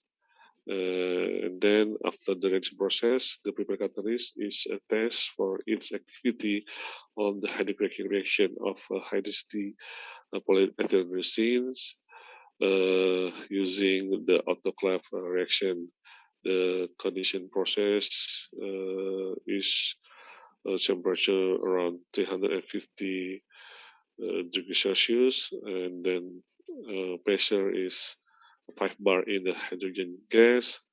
Time reaction is around 120 minutes or 2 hours, and with the used catalyst around 5 weight percents. We also use a commercial zeolite HZSM5 on the same reaction for comparison. The prepared catalyst we characterize using several characterization measurement, for example, HRD, surface area analyzer, thermographic material analyzer, and for the product from the reaction process, we analyze using the gas chromatography, mass spectroscopy measurement to get the information compound of our product from the reaction process. So first, from the XRD measurement, we got the information that the copper phase in the copper activated prepared catalysts are mostly as an oxide state CO compared to copper in the metal state. It indicates that the small amount of copper oxide can be formed to copper metal space during the reduction process. Moreover, from the XRD result, we also calculate the percentage of copper crystallinity in the seal or copper activated carbon catalyst. And we observe that the degree of crystallinity of copper metal space is around 21.75%. And we suggested that the agglomerate or bulky cobalt, agglomerate or bulky copper oxides phase are mostly formed on the surface support of active carbon. Therefore, during the reaction process, only small amount of copper metal phase form.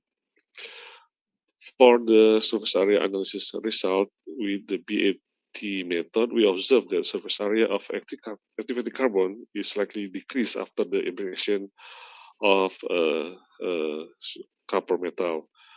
However, the average for diameter exhibits no change after the impregnation. So it's suggested that the copper metal is dispersed only on the surface of activated carbon, not in pore, and form as agglomerate or bulky structure. This result is similar results we observe on at the XRD results. For the thermography meta-analysis result, we observe that there are 2 points show with loss of temperature of 100 until 150 and 400 until 500 degrees Celsius for both catalysts, even for the copper activated carbon and zeolite as ZSM5 catalyst. And then for the reaction products from the gas chromatography mass spectrography analyzer, for the copper activated carbon prepared catalyst, we are surprised that we found the main product for the copper activated carbon catalyst after reaction. The main product is of 1-butanol with a yield percent around 0.314%. You know that generally the product of hydrocracking process of a polymer, long chain polymer, usually are formed as a hydrocarbon structure or hydrocarbon group. But in study, we got we surprising that the main product is the alcohol groups. So we suggested that the oxygen frequency of copper oxide on the copper activated carbon catalyst generates hydroxyl bond with hydrogen to form alcohol groups during the reaction. On the other hand, for the commercial zeolite as ZSM5, we found that the main compound product is 2-methyl-2-hexane with a yield percent around 6.55%, and the fluorescent product compound is with a carbon number between C6 until higher than C18. However, for the both catalysts in this study, we observed that still small percent yield of from the reaction we observe if for the both catalysts below than 10%. So from the conclusion, we can conclude that first still found the copper oxide phase on copper activated carbon prepared catalyst after the reaction process. It means that the impregation process of the copper into the activated carbon support was not obtained successfully. Second, the hydrocracking reaction of high density polyethylene resin using a copper activated carbon catalyst could be performed. However, the amount of the liquid product or the percent yield obtained still was very, very small. And we proposed that need one pyrolysis unit to convert the solid SDP high density polyethylene resin to a liquid form before the reaction. And therefore, the mixture, the reaction in the liquid form is more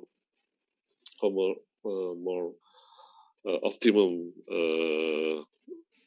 in the hydrocracking process.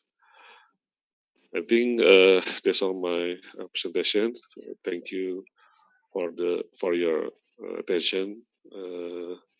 Assalamualaikum warahmatullahi wabarakatuh. So we continue with the second presentation from Pak Nino. We will be given by represented by Today I would like Nurul. to presentation about conversion of fatty acid into biodiesel using solid catalyst of TiZR and TiCr pellet pentamine. The first is introduction. Clays, particularly bentonite clays, which is naturally abundant, can be modified by pillarization using suitable pillaring agents. or more extensive application as catalyst called as the blood clay. The hydroxyl polycations of polynuclear metals such as Al, ZR, Cr, and Ti have been widely used as inorganic pillaring agents. Pillar clay catalysts are also well known as esterification catalysts due to their good catalytic performance and efficient reusability. Esterification is one of the important processes in many industries such as biofuels. The acidity catalyst significantly affect in the esterification reaction. The more acidic the catalyst has, the higher the esterification reaction activity will be obtained. To improve the structure and acidity of mononuclear PLC, the addition of second pillaring agent is recommended. Next is preparation of single metal pillared bentonite. The first is preparation of Ti polycation solution.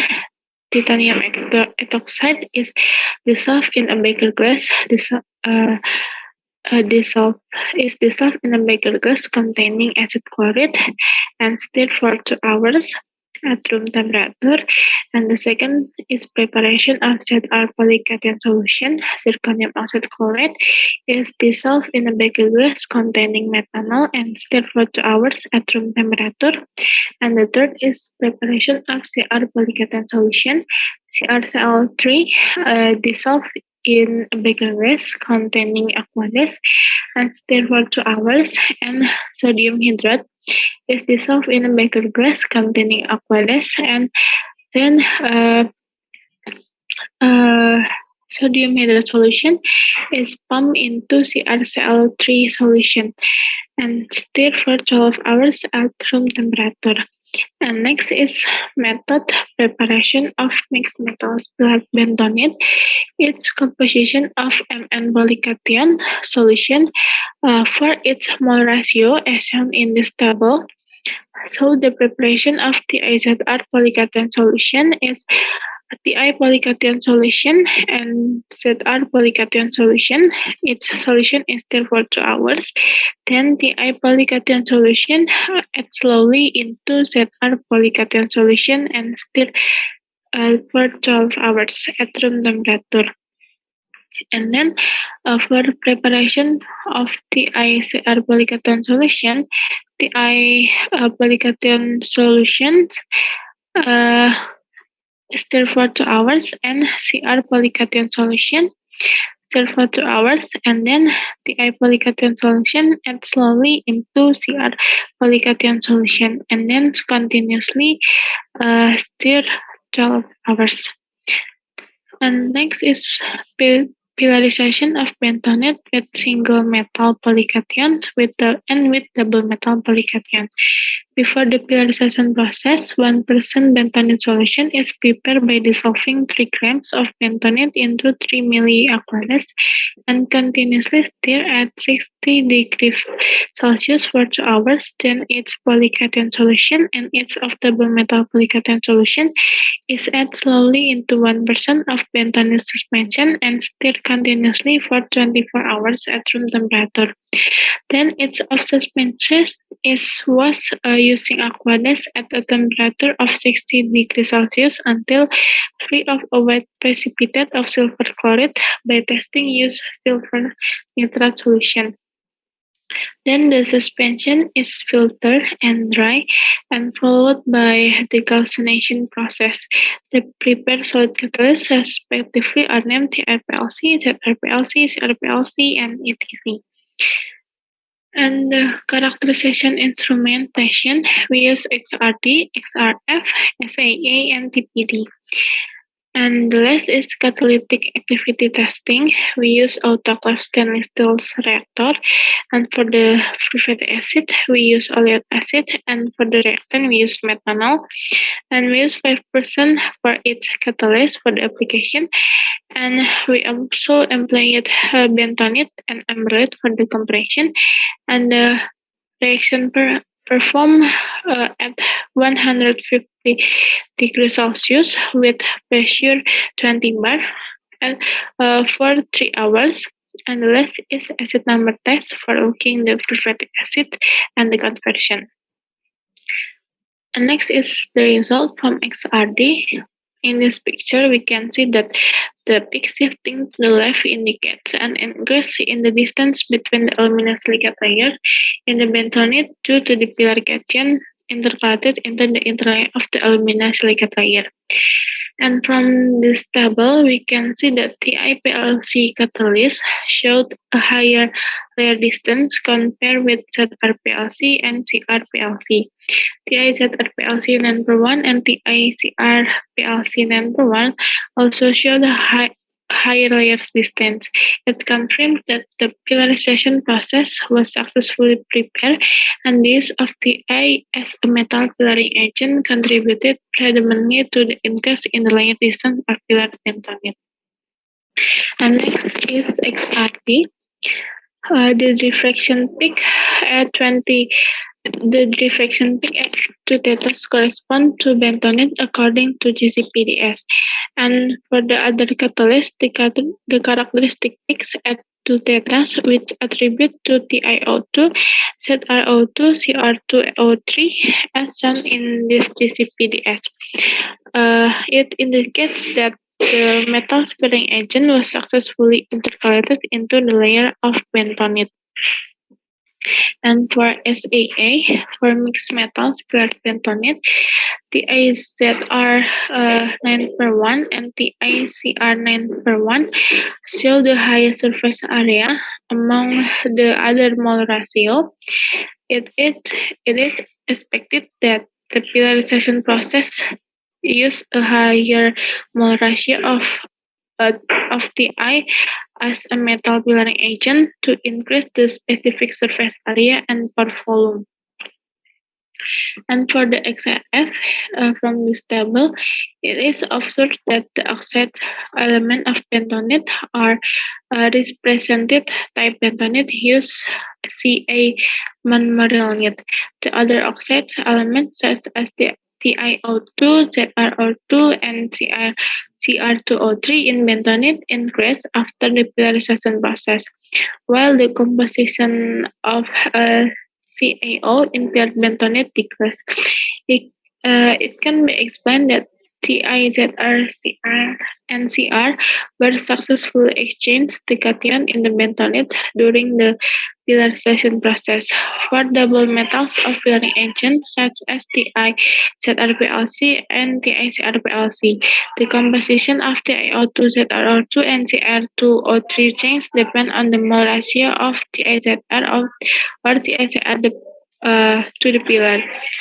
And for the TPD, the total acidity of parent bentonite was increased after the pillarization process. The pillarization using ZR saw a higher acidity than the others. For mixed metals, ZrPlC 1/9 has the highest acidity among the other mole ratio. And for the conversion, we can also see that TiZrPlC 1/9 catalyst has the highest conversion among the other p-pair solid catalysts. It is verified that acidity has significant effect on the esterification reaction, and this is the esterification reaction mechanism of free fatty acid with pillar bentonite. And the last for the conclusion, based on the activity test of the TiZrPlC 1/9 catalyst is the best catalyst in the reaction of free fatty acid to biodiesel with a conversion of 74.83%. Thanks for the time and the attention.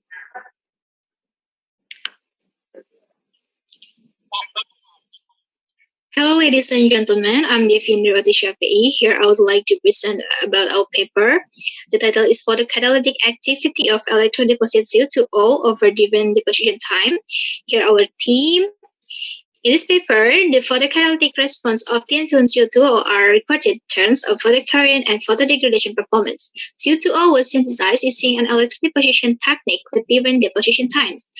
The crystallinity and the phase was identified by using X-ray diffractometer. The morphological and elemental analysis of CO2O growth were performed using a field emission scanning electron microscope and an energy dispersive X-ray spectrometer, respectively.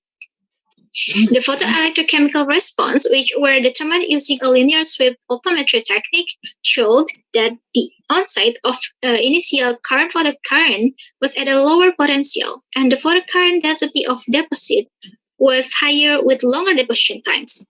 A high photocurrent of 15.3 milliampere per centimeter square at the potential of 0.794 volt was obtained from CO2O prepared with 120 minutes of deposition. The catalytic impact of CO2O on methylene blue photodegradation was highest, with degradation of 42.73% at a deposition time of 120 minutes. So here the introduction of our research.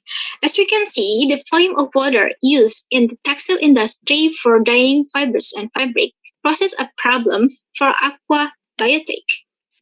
The used water is polluted by the presence of dyes to the point that it can affect the process of photosynthesis in the water due to decreased water transparency that reduce the penetration of sunlight. Although many organic molecules are degradable, many others are stable due to their complex chemical structure and thus not completely degradable. Furthermore, due to their xenobiotic properties, azoreactive dyes such as methylene blue or MB is methylthioninium chloride is a heterocyclic aromatic chemical compound with the molecular formula C16H18C1N3. It is not biodegradable and is known as a toxic, mutagenic, and carcinogenic dye. So what's the solution, or what can do to overcome this problem? From several methods, photocatalysis is one of that considered as simplest and most efficient for removing suspended solid from wastewater without the need for a further separation process. In photocatalysis, light energy is used to produce hydrogen from the breakdown of water, and this hydrogen then degrades organic pollutants. During photocatalysis, semiconductor materials absorb light energy more than or equal to the bandgap, generating electron and hole which provide free radicals to oxidize the substrate.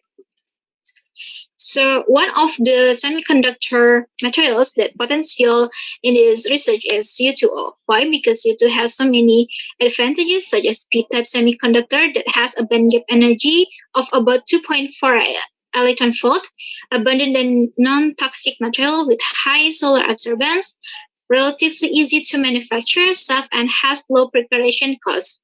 So the technique that we use here is electrodeposition.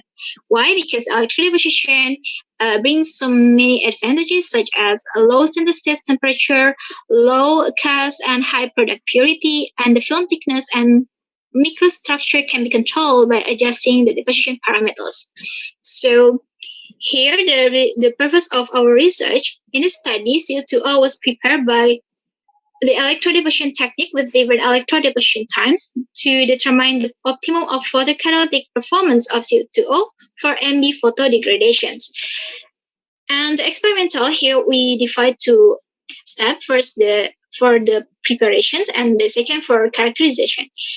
In CO2O thin film preparation, here we prepare with electrodeposition technique, as we mentioned before. So in this preparation, we adjust the temperature until 60 degrees Celsius and also prepare with different time deposition, which are 45 minutes, 60 minutes, and 120 minutes.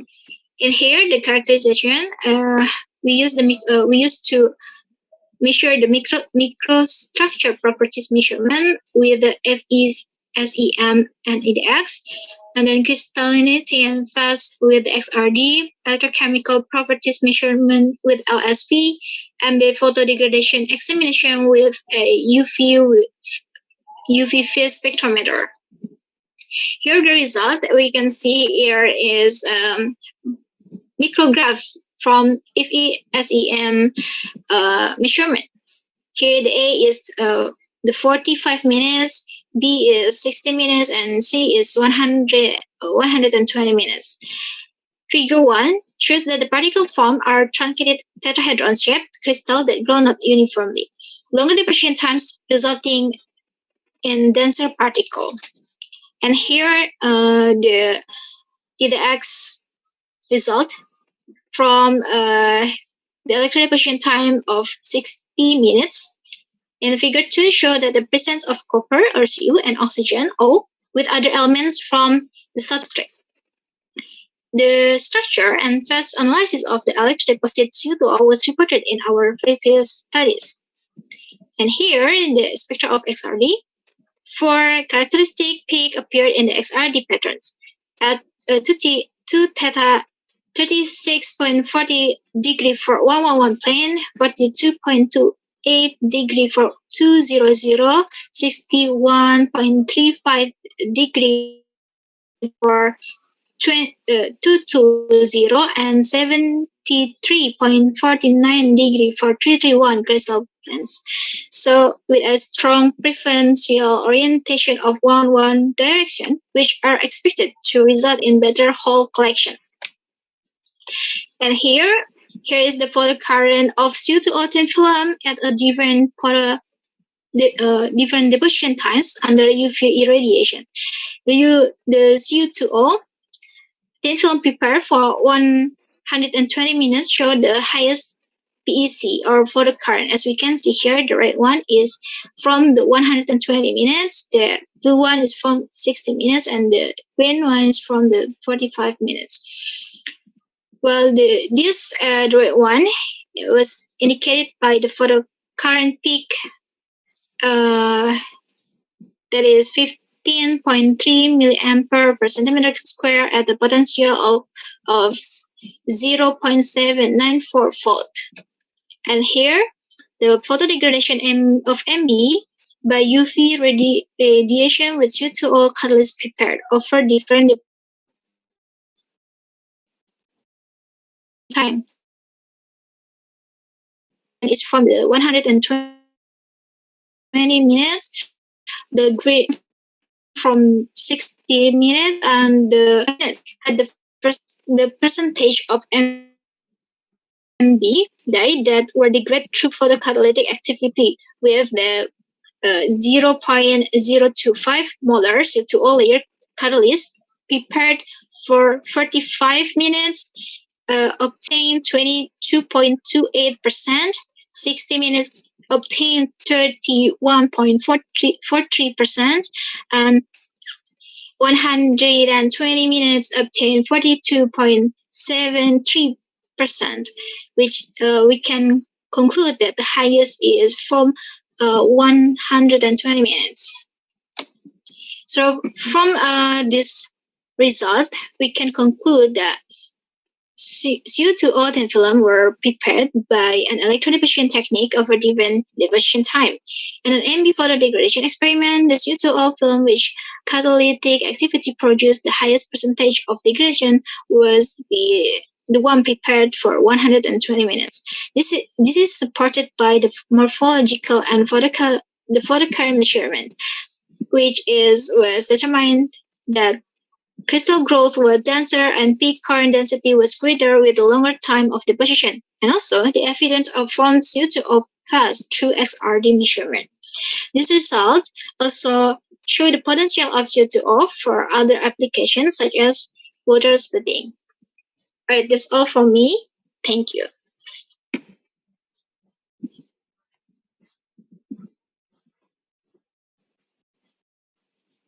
Good evening, everyone. Thank you for having me today. My name is Sharon from Chemical Engineering Department, University Indonesia. Today, I'm going to speaking about my work entitled Antibacterial and Self-Cleaning Ability of Silver Titania Film Coated on Silicon. This is the outline of what I'm going to talk today.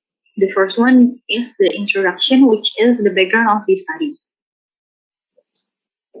Mobile phones are the closest object to us. Nowadays, mobile phones are not only used as a communication tool, but it becomes an inseparable part of someone's lives. High mobility and improper hand washing habits make phone 10 times dirtier than toilet seats. It can potentially transmit disease, especially those caused by bacteria. The existing solution and the most common way to clean our phone is by using alcohol-based hand sanitizer or wet wipes. World Health Organization recommended an alcohol-based hand sanitizer that contains at least 60% of alcohol for effective result. But the disadvantage of those products are these chemicals can have a toxic and harmful impact to human and environment if released due to evaporation. Not only it is not good for health and environment, the use of hand sanitizer to sanitize phone is also impractical because it must be done repeatedly, considering that phones are highly touched objects. In response to the above problems, practical and efficient solutions are needed. So I came up with the solution, considering that the use of mobile phones cannot be separated from its case to protect phone. The study tried to modify the silicone phone case so that it has self-cleaning and antibacterial abilities, so it can protect the cell phone as well as the user. The silicone surface will be coated using silver titanium. The consideration of these studies are it is easier to modify the case rather than the device itself. Also, silicone is widely used as a mobile phone case. The challenge is how to coat the photocatalyst until the substrate target is the silicone due to its hydrophobic properties.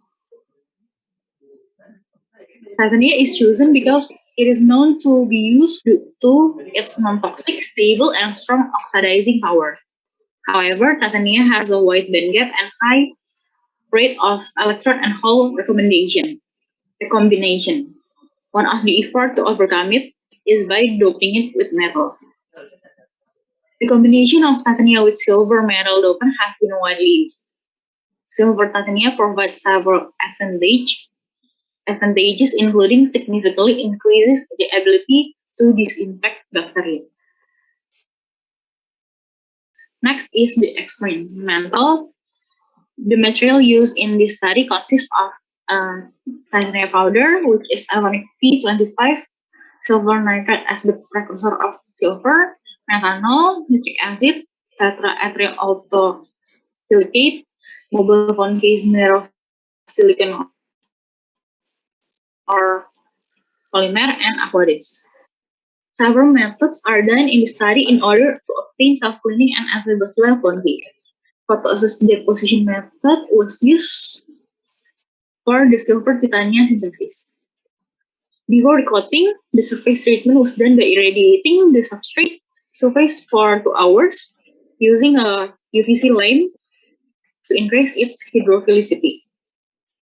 As for the film stability, this test was carried out qualitatively by rubbing the surface of the substrate.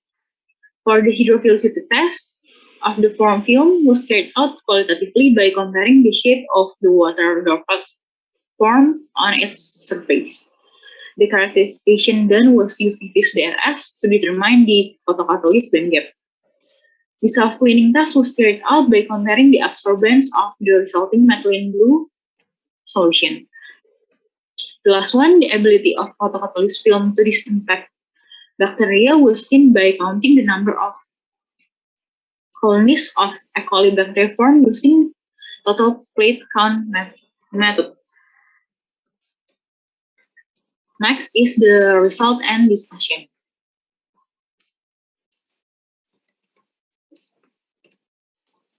The first is characterization. The bandgap of each catalyst was calculated using the Kuber-Kalmuck equation. The bandgap for each catalyst are presented in table number 1. The addition of silver content in titania is directly proportional to the decreasing of the bandgap value. It proves that the presence of silver metal makes the absorbance shifted from the ultraviolet region towards the visible light region. The second one is the surface treatment. surface treatment on the silicon or polymer surface was carried out to increase its hydrophilicity so that the coating is able to adhere strongly. Visually, its hydrophilicity is seen through the shape of water droplets that are formed on the surface of the substrate. Results are shown in figure number 1. The substrate irradiated with UVC light produced a droplet with a flatter shape and had a wider area than the droplet formed on an untreated surface. This is the indication that the contact angle of water decreases due to increasing of its hydrophilicity. The third one is hydrophilicity. Figure number 2 shows the results of the visual observation obtained. For clearer result, it can be seen in picture below, which contain thicker layer of water glaze. The presence of silver increases the hydrophilicity of the substrate surface by producing droplets with a smaller contact angle. This is due to the formation of oxygen vacancies. This void will result in the absorption of water molecules, which increases the amount of hydroxyl and on the substrate surface. The addition of silver also can increase its hydrophilic properties because silver can inhibit the recombination of electrons and holes. Next is the self-cleaning ability. Addition of silver metal to titanium significantly increases the ability to degrade methylene blue. Results can be seen in figure number 3. The presence of silver is also related to the formation of Schottky barrier, which will inhibit the transfer of electrons from silver to titanium, thereby reducing the electron hole pair recombination rate.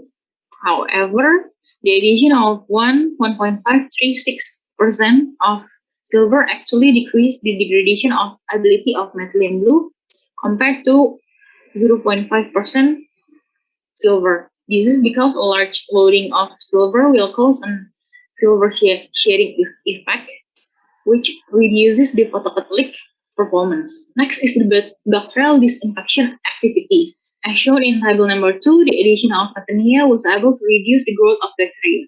It can be explained by its ability to break down water vapor in the air to produce free oxygen radicals when its surface is exposed to ultraviolet light. These radicals will then affect whatever is on the surface, including organic matter such as bacteria, and damage the cell membrane to the nucleus of the bacterial cell. The best ability is shown by 1.5% silver. Silver ions are able to cause denaturation of protein present in bacterial cell walls and delay bacterial growth. The addition of large loading of silver also resulted to the same phenomenon as in self-cleaning activity test. The last one is film stability. This qualitative test was carried out to see the visual changes of the coating when wrapped.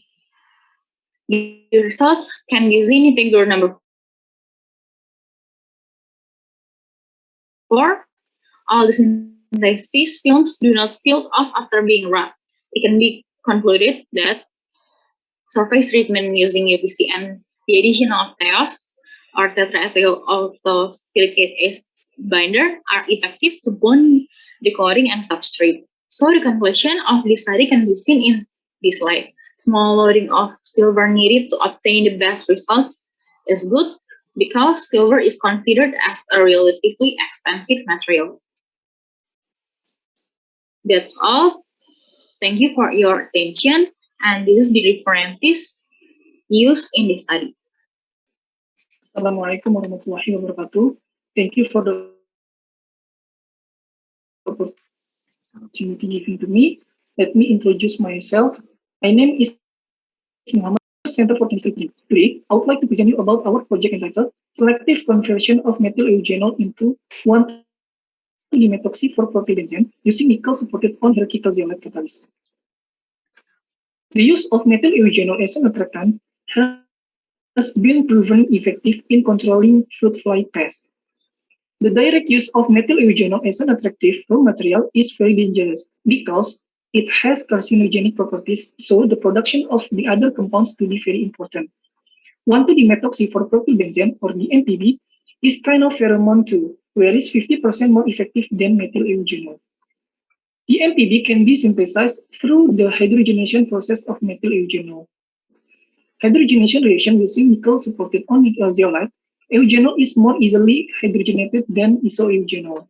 The diffusion of large reactant molecules in crystal is a common problem during the catalysis process. This causes a low conversion value and selectivity from the catalysis process. As we know, zeolite is a material that has small occlusive micropores. Mesopores increases the diffusion ability of the reactants into the pore. Considering the importance of zeolite framework, nanosized zeolite with short intracrystalline pathways have been produced to solve diffusion problems. Hierarchical zeolite is more isoporous materials which can greatly upgrade its application in catalysis. In order to this study aims to synthesize of DMPB from methyl eugenol using nickel supported on a hierarchical zeolite catalyst. The research has two main steps. The first one is catalyst preparation and followed by catalytic activities. The catalyst preparation was carried out by two steps. The first step is synthesis of hierarchical zeolite. Natural zeolite was activated using the procedure typically for zeolite activation. Natural zeolite was added to alkali solution with various concentration. The second step is synthesis of nickel supported on hierarchical zeolite. Nickel hierarchical zeolite catalysts were prepared by impregnated incipient wetness with nickel followed by calcination. The last step is catalytic activation. The catalytic reaction were carried out in stainless steel autoclave, and then the product were analyzed by GCMS. The first characterization of catalyst is XRD. The characterization using XRD aims to identify the crystalline phase present in a material. There are 1 diffraction peak to theta of 12 degree and 3 diffraction peaks between 22 and 25 degree. These peaks were attributed to the characteristic diffraction peaks of the zeolite. And also, we can see the hierarchical zeolite has the same characteristic of diffraction peaks of natural zeolite. It indicates that the desilication process on zeolite didn't change any characteristic structure of natural zeolite. This is diffraction peaks comparison between hierarchical zeolite and nickel supported on hierarchical zeolite. There are new peaks with the high intensity. This indicates that nickel has been successfully impregnated on zeolite surface. From these videos, we can conclude that both zeolite before and after alkali treatment is mesoporous materials.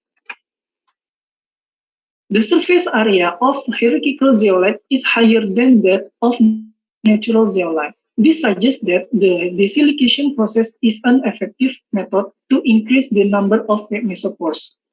And also, it can conclude that alkali treatment can improve acid site of zeolite. Of all the catalysts, nickel hierarchical zeolite exhibit the largest amount of acid site. Therefore, desilication of zeolite by using an alkali enhance the molecular diffusion inside zeolite. The hydrogenation reaction was carried out by varying initial hydrogen pressure at 20 degrees Celsius. Increasing the solubility of hydrogen molecules in the reactant leads to the increase of dissociated hydrogen formation on metal side for breaking double bonds to single bond during the reaction. The decrease in the selectivity of the MPD with increasing reaction time is thought that methyl eugenol has changed into other compounds.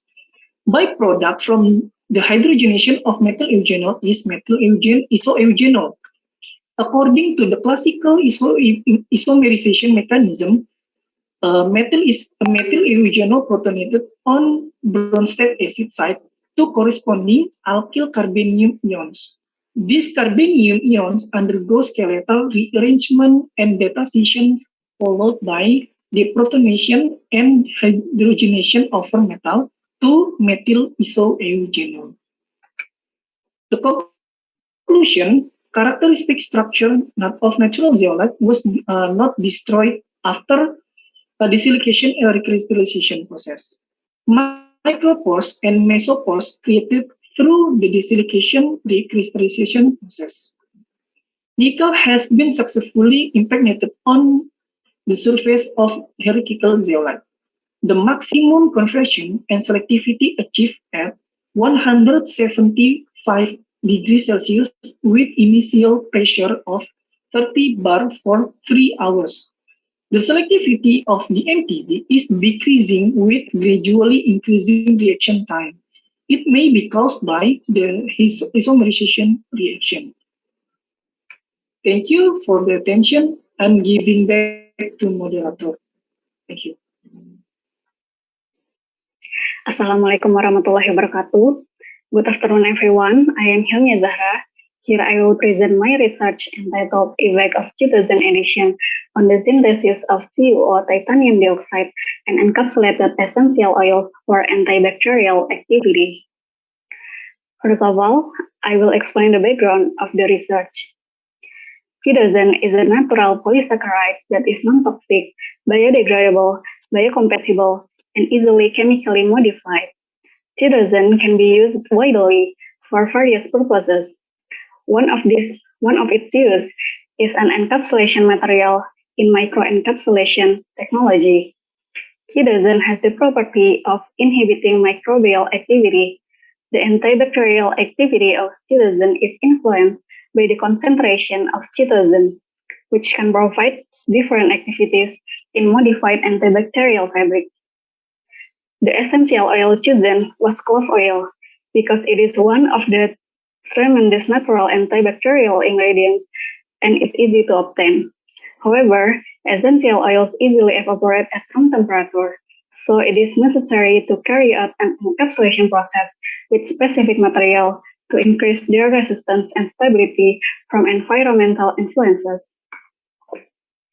The fabric was chosen as the application medium because the fiber structure of the fabric is suitable as a composite support medium that can produce new properties such as self-cleaning, antifungal, and antibacterial. One of the materials that can improve fabric's physical and chemical properties is titanium dioxide catalyst. Titanium dioxide photocatalyst has non-toxic and non-reactive properties, high stability, and affordable price. However, titanium dioxide has a high recombination rate and low process efficiency, so it is necessary to add CuO dopant, which can overcome the weakness of titanium dioxide by reducing the energy band gap and increasing the effectiveness of photocatalysis. Cristianto et al. Have developed antibacterial fabric by CuO titanium dioxide composite. The results show that by CuO titanium dioxide composite has been tested for disinfecting 92% of E. coli bacteria in 2 hours of UV radiation. Nevertheless, the ability to disinfect the bacteria on the modified fabric has not been tested. In this study, CuO titanium dioxide and encapsulated essential oil were synthesized and impregnated on wool fabric to get the optimum loading of chitosan for antibacterial performance. The difference with previous research is that the optimum composition of chitosan for antibacterial performance will be tested on modified fabric. Next, I will explain about the experimental. Here's the tools and material for synthesis of CuO titanium dioxide. CuO dopant and titanium dioxide as a catalyst is the main materials on synthesis of CuO titanium dioxide. The main materials of synthesis of encapsulated essential oils is chitosan and clove oil. And then the characterization equipment that been used in this research is UV DRS spectrophotometer. The following are the methods of the research, starting from the synthesis of CuO titanium dioxide by photoacetate deposition method. Then, synthesis of encapsulated essential oil was carried out using gypsum as an encapsulation material in micro-encapsulation technology with variation of 1%, 1.5%, and 2%. The band gap energy of CO doped titanium dioxide was analyzed by CVV's DRS techniques. The CO mixed with encapsulated essential oil emulsion were coated on the fabric as an application medium. And the bacteria disinfection ability on fabric was evaluated using E. coli bacteria. Next, I will explain the results of this study.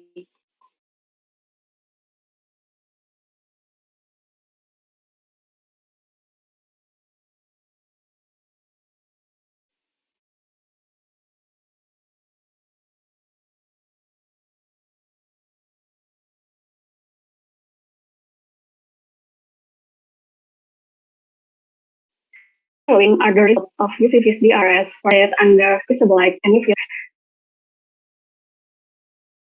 Next is the result of morphology of fabric. It can be seen that the fiber of modified fabric is thicker than the blank fabric. It shows that CO titanium dioxide and encapsulated essential oil have been embedded in the fabric fibers, resulting in narrowing the pelvic gap. Next is the antibacterial ability test under UV light for 2 hours. The addition of variation of gypsum has been shown to improve the performance of bacterial disinfection on fabrics compared to modified fabrics only with CO titanium dioxide. And the following figure is the result of calculating the percentage of bacterial disinfection in the 1.5 gypsum CO titanium dioxide fabric. It has been proven that the most optimum bacterial disinfection ability is 1.5% gypsum CO titanium dioxide with the percentage of bacterial disinfection reaching 50% after 2 hours under UV light irradiation. And the following are the conclusions of this study. Based on the performance test, the optimum loading of gypsum on the synthesis of CO titanium dioxide and encapsulated essential oils was 1.5% gypsum, with E. coli bacteria disinfection reached 50% in 120 minutes under UV light irradiation. The UVV's DRS characterization showed that the presence of CO reduced the band gap energy of titanium dioxide. The surface morphology of the modified fabric using a digital microscope showed that CO titanium dioxide and encapsulated essential oil had been embedded in the fabric fibers. And then the following are the references of this research. That's my presentation. Thank you.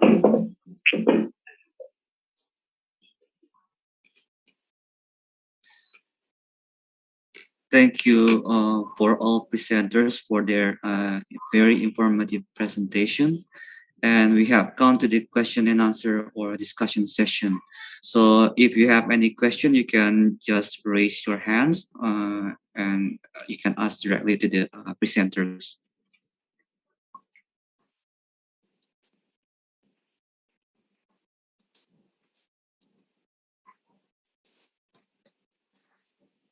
So, okay, Pak Haryadi, you can ask question to the presenters. Thank you very much for the time.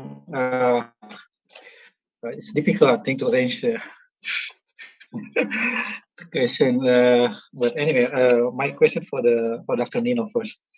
First thing that is any maybe any reason why you choose the activate the carbon as a support in this hydrocracking as a hydrocracking catalyst, because you apply the system in high pressure and also high temperature. And then the second one is there any possible that maybe the support is collapsed during the hydrocracking step? That's for the question first. Okay, Pak Nino, maybe you can answer the question from Pak Haryadi. Thank you for the question, Dr. Haryadi. Maybe for the first question, why I use the cover for the support. First, as we know that the principle of a support catalyst, first we have large of a surface area, and then pore. So this properties is belongs to, for example, the activated carbon. So that's why this material is we use in the study as a support. And for the you said that, and I think that activated carbon is also capable for the high temperature and high pressure. And for the studies, I think it's not so. The pressure is not so high, and also the temperature is also moderate in this case. For the second question, I don't catch the question. Could you repeat again, Dr. Hedi? Yeah, I mean, I think because you used a high pressure, like anyway, 5 bar, maybe you used a high pressure for that one, and then also the high temperature, like 300 centigrade something, right? There is a possibility, I think, for the activated carbon to collapse the structures, and then it won't be able to sustain to maintain the copper oxide in this case. What do you think? Yeah, thank you for your question. Actually, just like I said, that as we can see in the TGA analysis, we can see that the material, the properties is is collapsed. I mean, start from the 500 degrees Celsius. So, and then we conduct the temperature. We conduct the reaction in the 300 degrees Celsius, around something like that. So it's still. I mean, we assume that the support is still, not collapse. I mean, something like in 300 something. Okay. The second question. Sorry, Pak moderator. It's okay. It's okay. You can ask. The second question is that because the content or the concentration of the copper inside of the activated carbon, right, is quite small. I think 25%, and then it seems to me that the distribution of the catalyst is not really even in the whole area of the activated carbon. So that's why even it's quite surprising that it's not what they're expecting, right? Because you got the alcohol instead of the hydrocarbon. Yes, just like we got the result that our preparation method is not so successful. So that's why the result is not so good in study. Thank you. But I mean, that's a good trial. But I mean, that's a challenge because it's gonna be improvement later on, maybe. Yeah, and thank you anyway. We got the information that we cannot use water as a solvent, something like that. Oh, okay. Yeah. Thank you. Thank you. Thank you, Panino, and also Pak Haryadi for question and answer. And then we go on with the next question. Is there any of you have question to the presenters?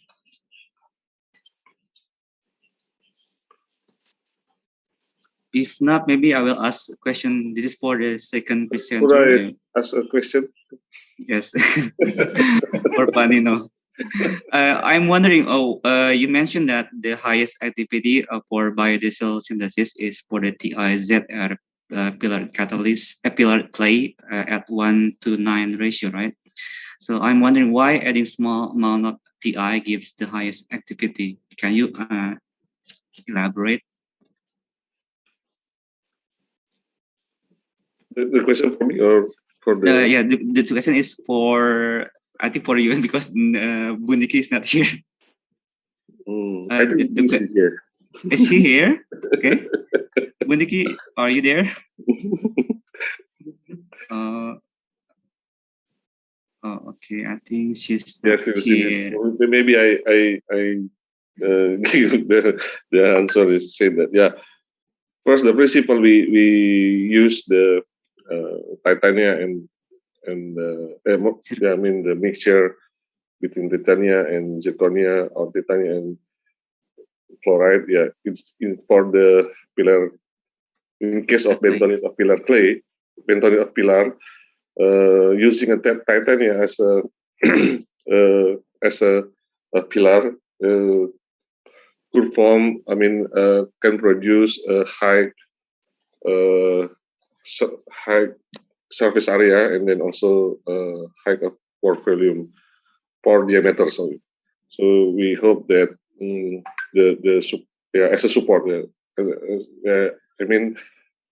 As we know that if the catalyst have a high surface area and also high pore diameter, so there are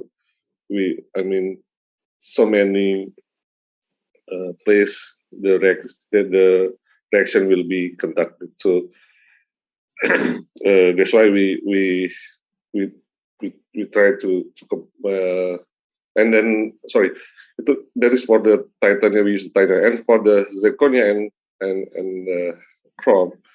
Why we combine it? Because according to several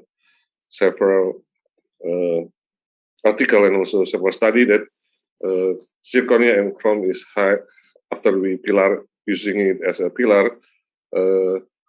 We produce a high acidity as a solid catalyst. So that's why with the combine, we hope that we got the better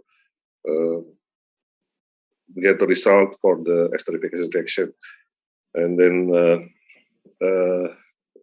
just like you said that why just a little, that's why we study what is a maximum, what is optimum composition mixture between the titania and zirconia.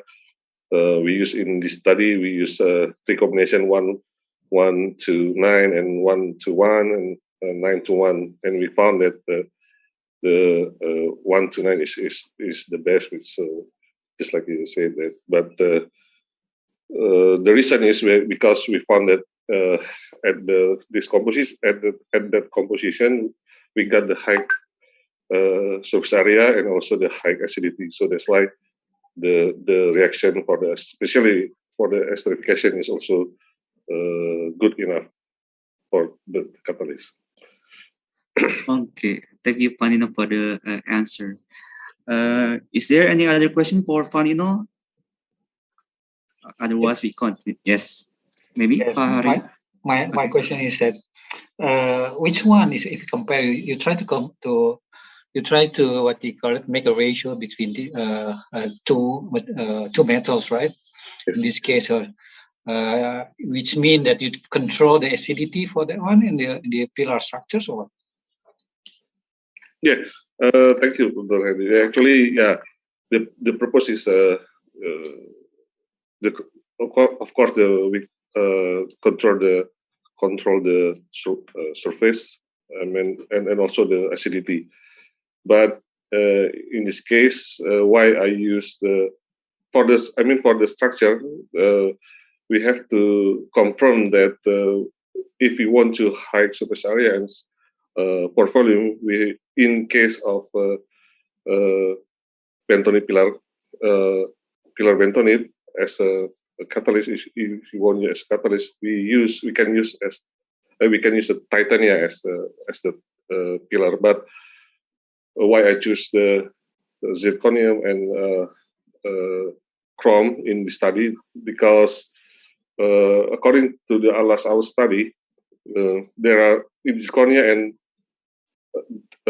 there are two different type of acidity between zirconia and chrome. Zirconia has mostly has a bronzate acid sites, and then chrome is mostly have a Lewis acid, even though have some a little bronzate side. So in this study, we actually I want to get more information, although not the detail. At least what kind of acid type, what kind of acid type is It's a main. Yeah, it's a dominant one. Which one? It's a dominant in the extrinsic reaction, something like that. That's a challenging something. Yeah. Thank you, Dr. Thank you very much. Okay, thank you, Panino and Pak Haryadi. We go on with the next question. Is there any of you have question to other presenters, perhaps? If not, I will ask Bu Devi, I guess. I'm wondering, you mentioned that you electrodeposited Cu2O on the substrate. I'm wondering, can we control the thickness? And if so, what is the optimum thickness which gives the best activity?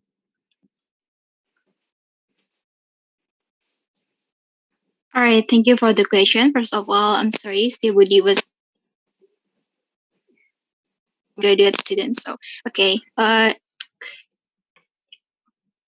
Question. First of all, we do the synthesize on the. So, actually, if we do the hello. Actually, yes. if we do the longer deposition time, so we can obtain the more thickness of the thin film. But unfortunately, we cannot manage the measurement of the thickness because of the lab facilities closed and the university. So yeah, we cannot measure the thickness, but we can measure the thickness of the thin films. Yeah. Okay. Another question. I'm wondering why the electrodeposition resulted or stopped of the extrudation of copper to copper 2O, but not copper 2 oxide. I mean, why stop at copper 1 oxide but not copper 2 oxide? That was the question. All right. So the purpose of this research basically is using the semiconductor to for the application of photodegradation. That's why we choose the Cu2O over the CuO, because we also concerned to the band gap energy that the Cu2O show the best band gap if we compare the smallest band gap. So it may help for the process of the carriers in the photodegradation. So. But my question is, how do you actually stop the oxidation to Cu2O but not CuO? Is it related to the voltage that you are using? I'm sorry, the connection again. Okay. My question is why? How can you control the oxidation of copper into Cu2O but not into? Okay. All right. So, in the synthesis, in the synthesize, we also control the temperature. So, from previous research, the same material, we also control the temperature like 60 degrees Celsius, 75 degrees Celsius, and then more than that, and we get the best temperature condition that 60 degrees Celsius, and also the pH we adjust around 4. Yeah, because we also do the previous experiment. So this one is we can say the develop of previous research. That's all. Okay, thank you for the information. Yeah. Is there any of you have question to? Yes, Parino. Yes, Parino. Yeah, I want to ask to Ms. Devi. Can you give the reason why you use the Cu copper as the active metal? And first and second, have you compared with the usual, a general photocatalytic as titania? So how about the activity compare with the titanium. So the third, have you ever, thinking about the now, for information that now the studies become, not to use UV as a source light, they use a carbon light, sunlight.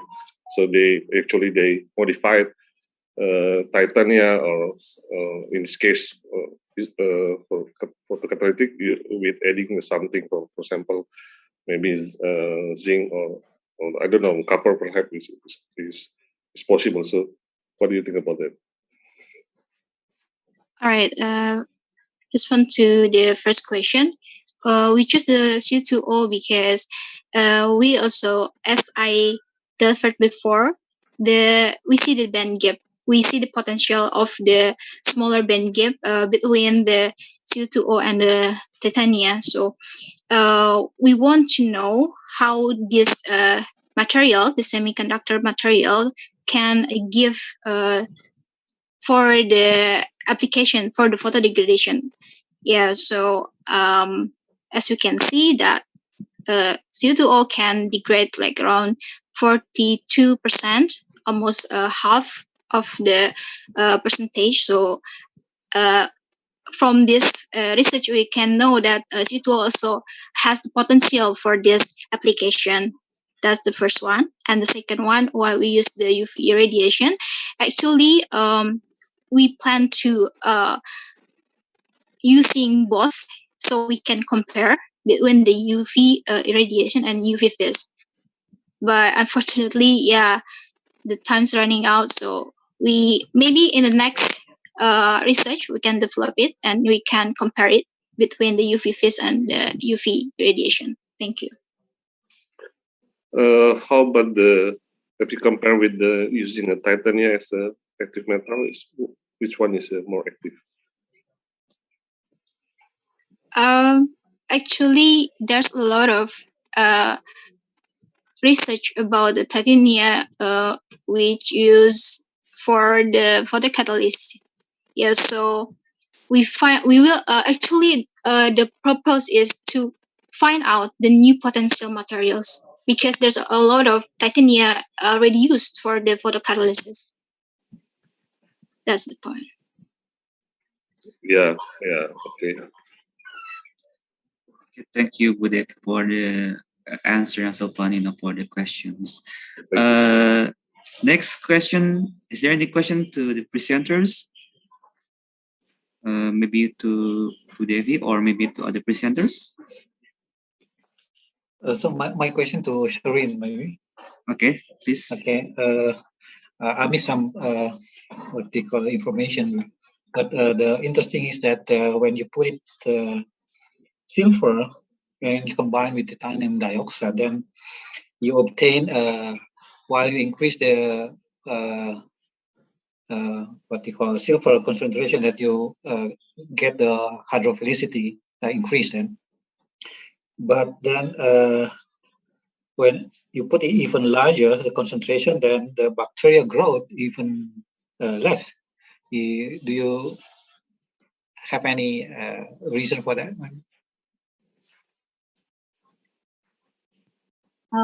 Thank you, Pak Haryadi, for the question. So when we put a large amount of silver in the titanium, it will make some kind of shearing effect that will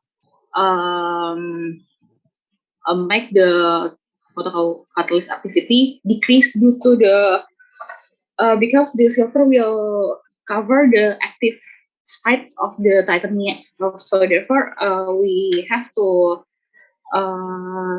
did some different kind of concentration variation in order to know what is the most effective silver content to the titanium. Is it clear enough? Yeah, I mean, is it possible to make an aggregation, maybe the silver particles, because the concentration is getting high? Sorry? Yeah, I mean, because the concentration is getting high, right? And then the active sites will be covered because Maybe there's agglomeration for the silver particles inside. About that, I didn't, due to the limitation of time and condition, I didn't do the calculation of SAM, so I didn't know whether it is an agglomeration in the surface of substrate or not. Okay. Thank you, Pak Aryadi, for the question. Is that answering the question? Okay. I also have a question for Sharon. My question is, can you explain more about the PAD method that you are using? Because how do you introduce the TOS into the silicon case? And also, is there any heat treatment involved? Because you didn't elaborate about that. Thank you, Pak Syafruddin, for the question about the PAD method or the photoacid deposition. It is basically an ion deposition method using excitation results of the photovoltaic catalyst, which is the electron and the hole. When the mixture of titanium slurry and silver nitrate are induced with the UV light, the silver nitrate will ionize, resulting the silver plus ion. Then the titanium will be for excited, resulting the electron and hole. And then finally the photodeposition process occurs, which is between the electron and the silver in the surface of the semiconductor, resulting the silver titanium. Okay. How about the TOS? Where is that in the picture? Sorry. The TOS. How do you introduce the TOS? You mentioned about about the TOS. I use it as an additive for the binder. So TOS is used to increase the binding between the semiconductor or titanium and the substrate. Silicon. Okay. Is there any heat treatment involved, or you just you leave it dry as it is? Oh yes, in this study, I did some heat treatment after the coating process. I put the sample in an oven for 10 minutes at 100 degrees Celsius in order to evaporate the contaminant left in the substrate and make the film pores become tighter and the film become more firm. Okay, thank you so much. Is there any other question for Ibu Sharon? If not, we continue to the next presenter. Is there any question to Pak Muhammad Syafaat?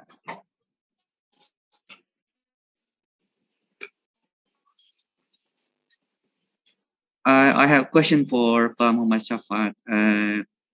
Since you mentioned about using natural zeolite, I'm curious what is the composition of natural zeolite? The second question is where are the location of the nickel in the nickel hierarchical zeolite that you are produce? Your opinion.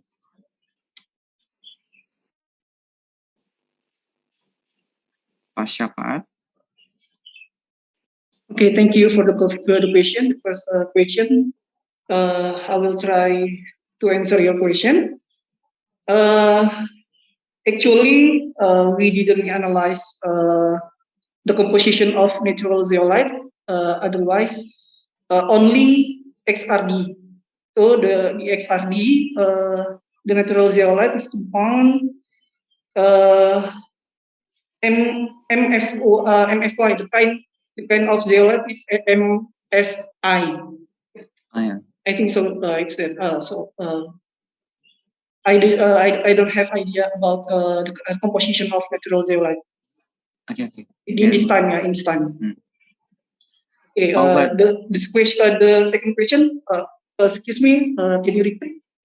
My question is, since you make the natural zeolite into hierarchical, and you also introduce the nickel, right? So my question is, where do you expect the nickel located in the hierarchical zeolite? Oh yeah. Actually, the hierarchical zeolite is more stable and the higher than surface area, higher surface area than natural zeolite, because the hierarchical zeolite is treated by sodium hydroxide, solution treatment. I think so. So do you think the nickel is in the mesopore or maybe in Yes, yeah. The mesopores of natural hierarchical zeolite is present of natural zeolite. Okay. So, okay. Is there any other question to Pak Muhammad Syafaat? May I? Okay, please, Pak Nino. Mr. Syafaat, I want to know that first the preparation procedure. I don't know. I mean, you prepare the nickel zeolite, and then so for the final procedure, you calcine, or there's a reduction process first. And second, have you already investigated the nickel what is the location of nickel? Just like the Saiful Rahman said, that is the pore or just or something like that. The first the natural zeolite was activated using the procedure typically for zeolite activation, and then the hierarchical zeolite was impregnated by nickel. Okay. And then we calcinate the prepared zeolite, and then after we calcinate,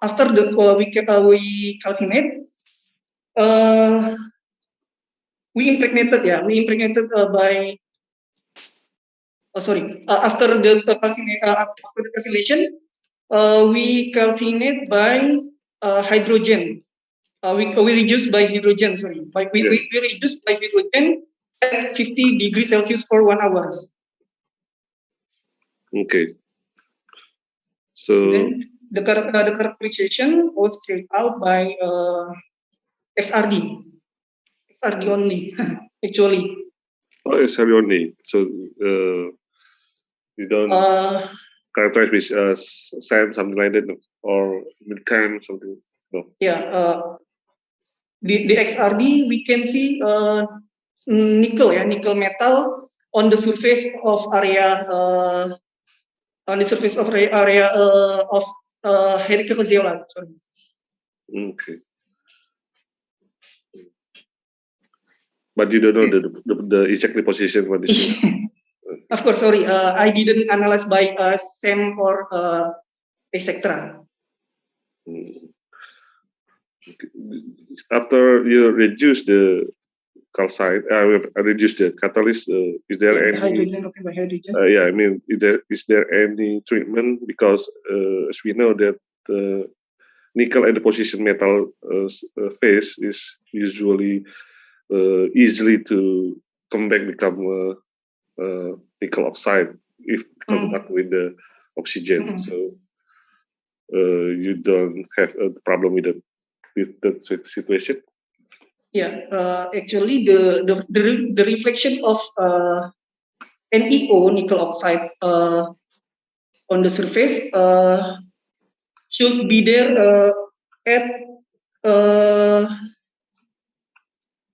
30 degree and 43 degree, but our XRD is not present. So we conclude that nickel only, not nickel oxide. Oh, okay. So 30 and 40 degree. Yeah. Okay. I think that's all. Thank you. Thank you. Thank you, Panino, for the question.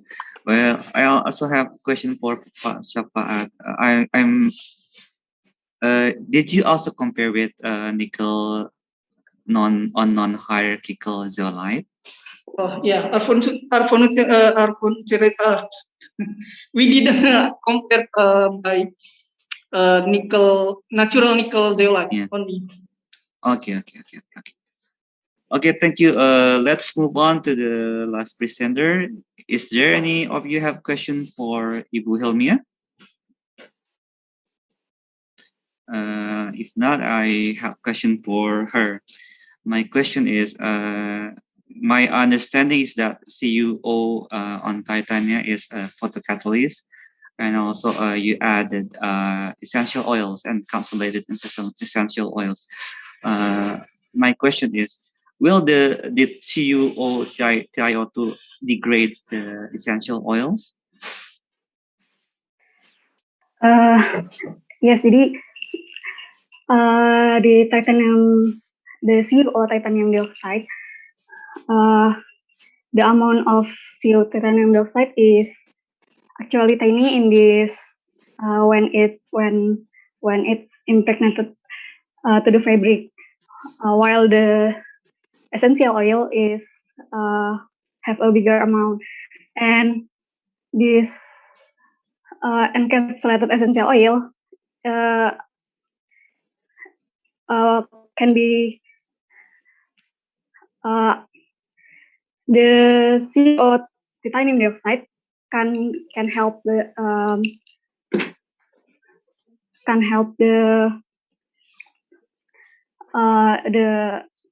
encapsulated essential oil to decrease, so it can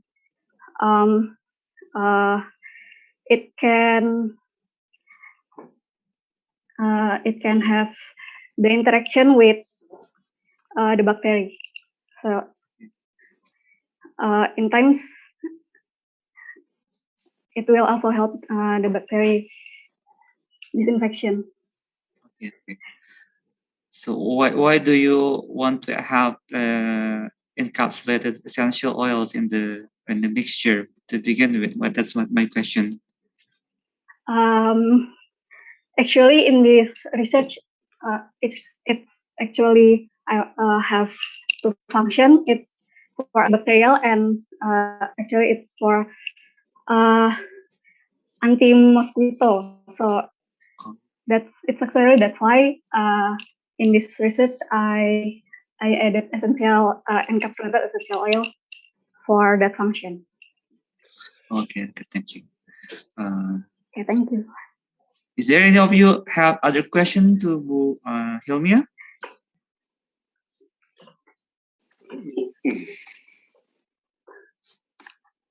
Panino, perhaps? Do you have question? No, thanks. Yeah, we still have 4 minutes left. So if there's no other question, I want to thank for all presenters for their nice, informative presentations, and I also thank the participant for questioning and also answering the questions. And also, I hope this presentation and discussion broadens our knowledge, and also give us ideas and also insight for future works and possible collaboration. Since this session is the last session for today, I will also close the ISEC conference for today's session. And please join the ISEC 2021 second day tomorrow, which starts at 8 a.m. See you tomorrow. You can leave the Zoom meeting. Wassalamualaikum warahmatullahi wabarakatuh, and have a nice afternoon. Thank you. Thank you, Mr. Moderator. Thank you, everyone. Thank you.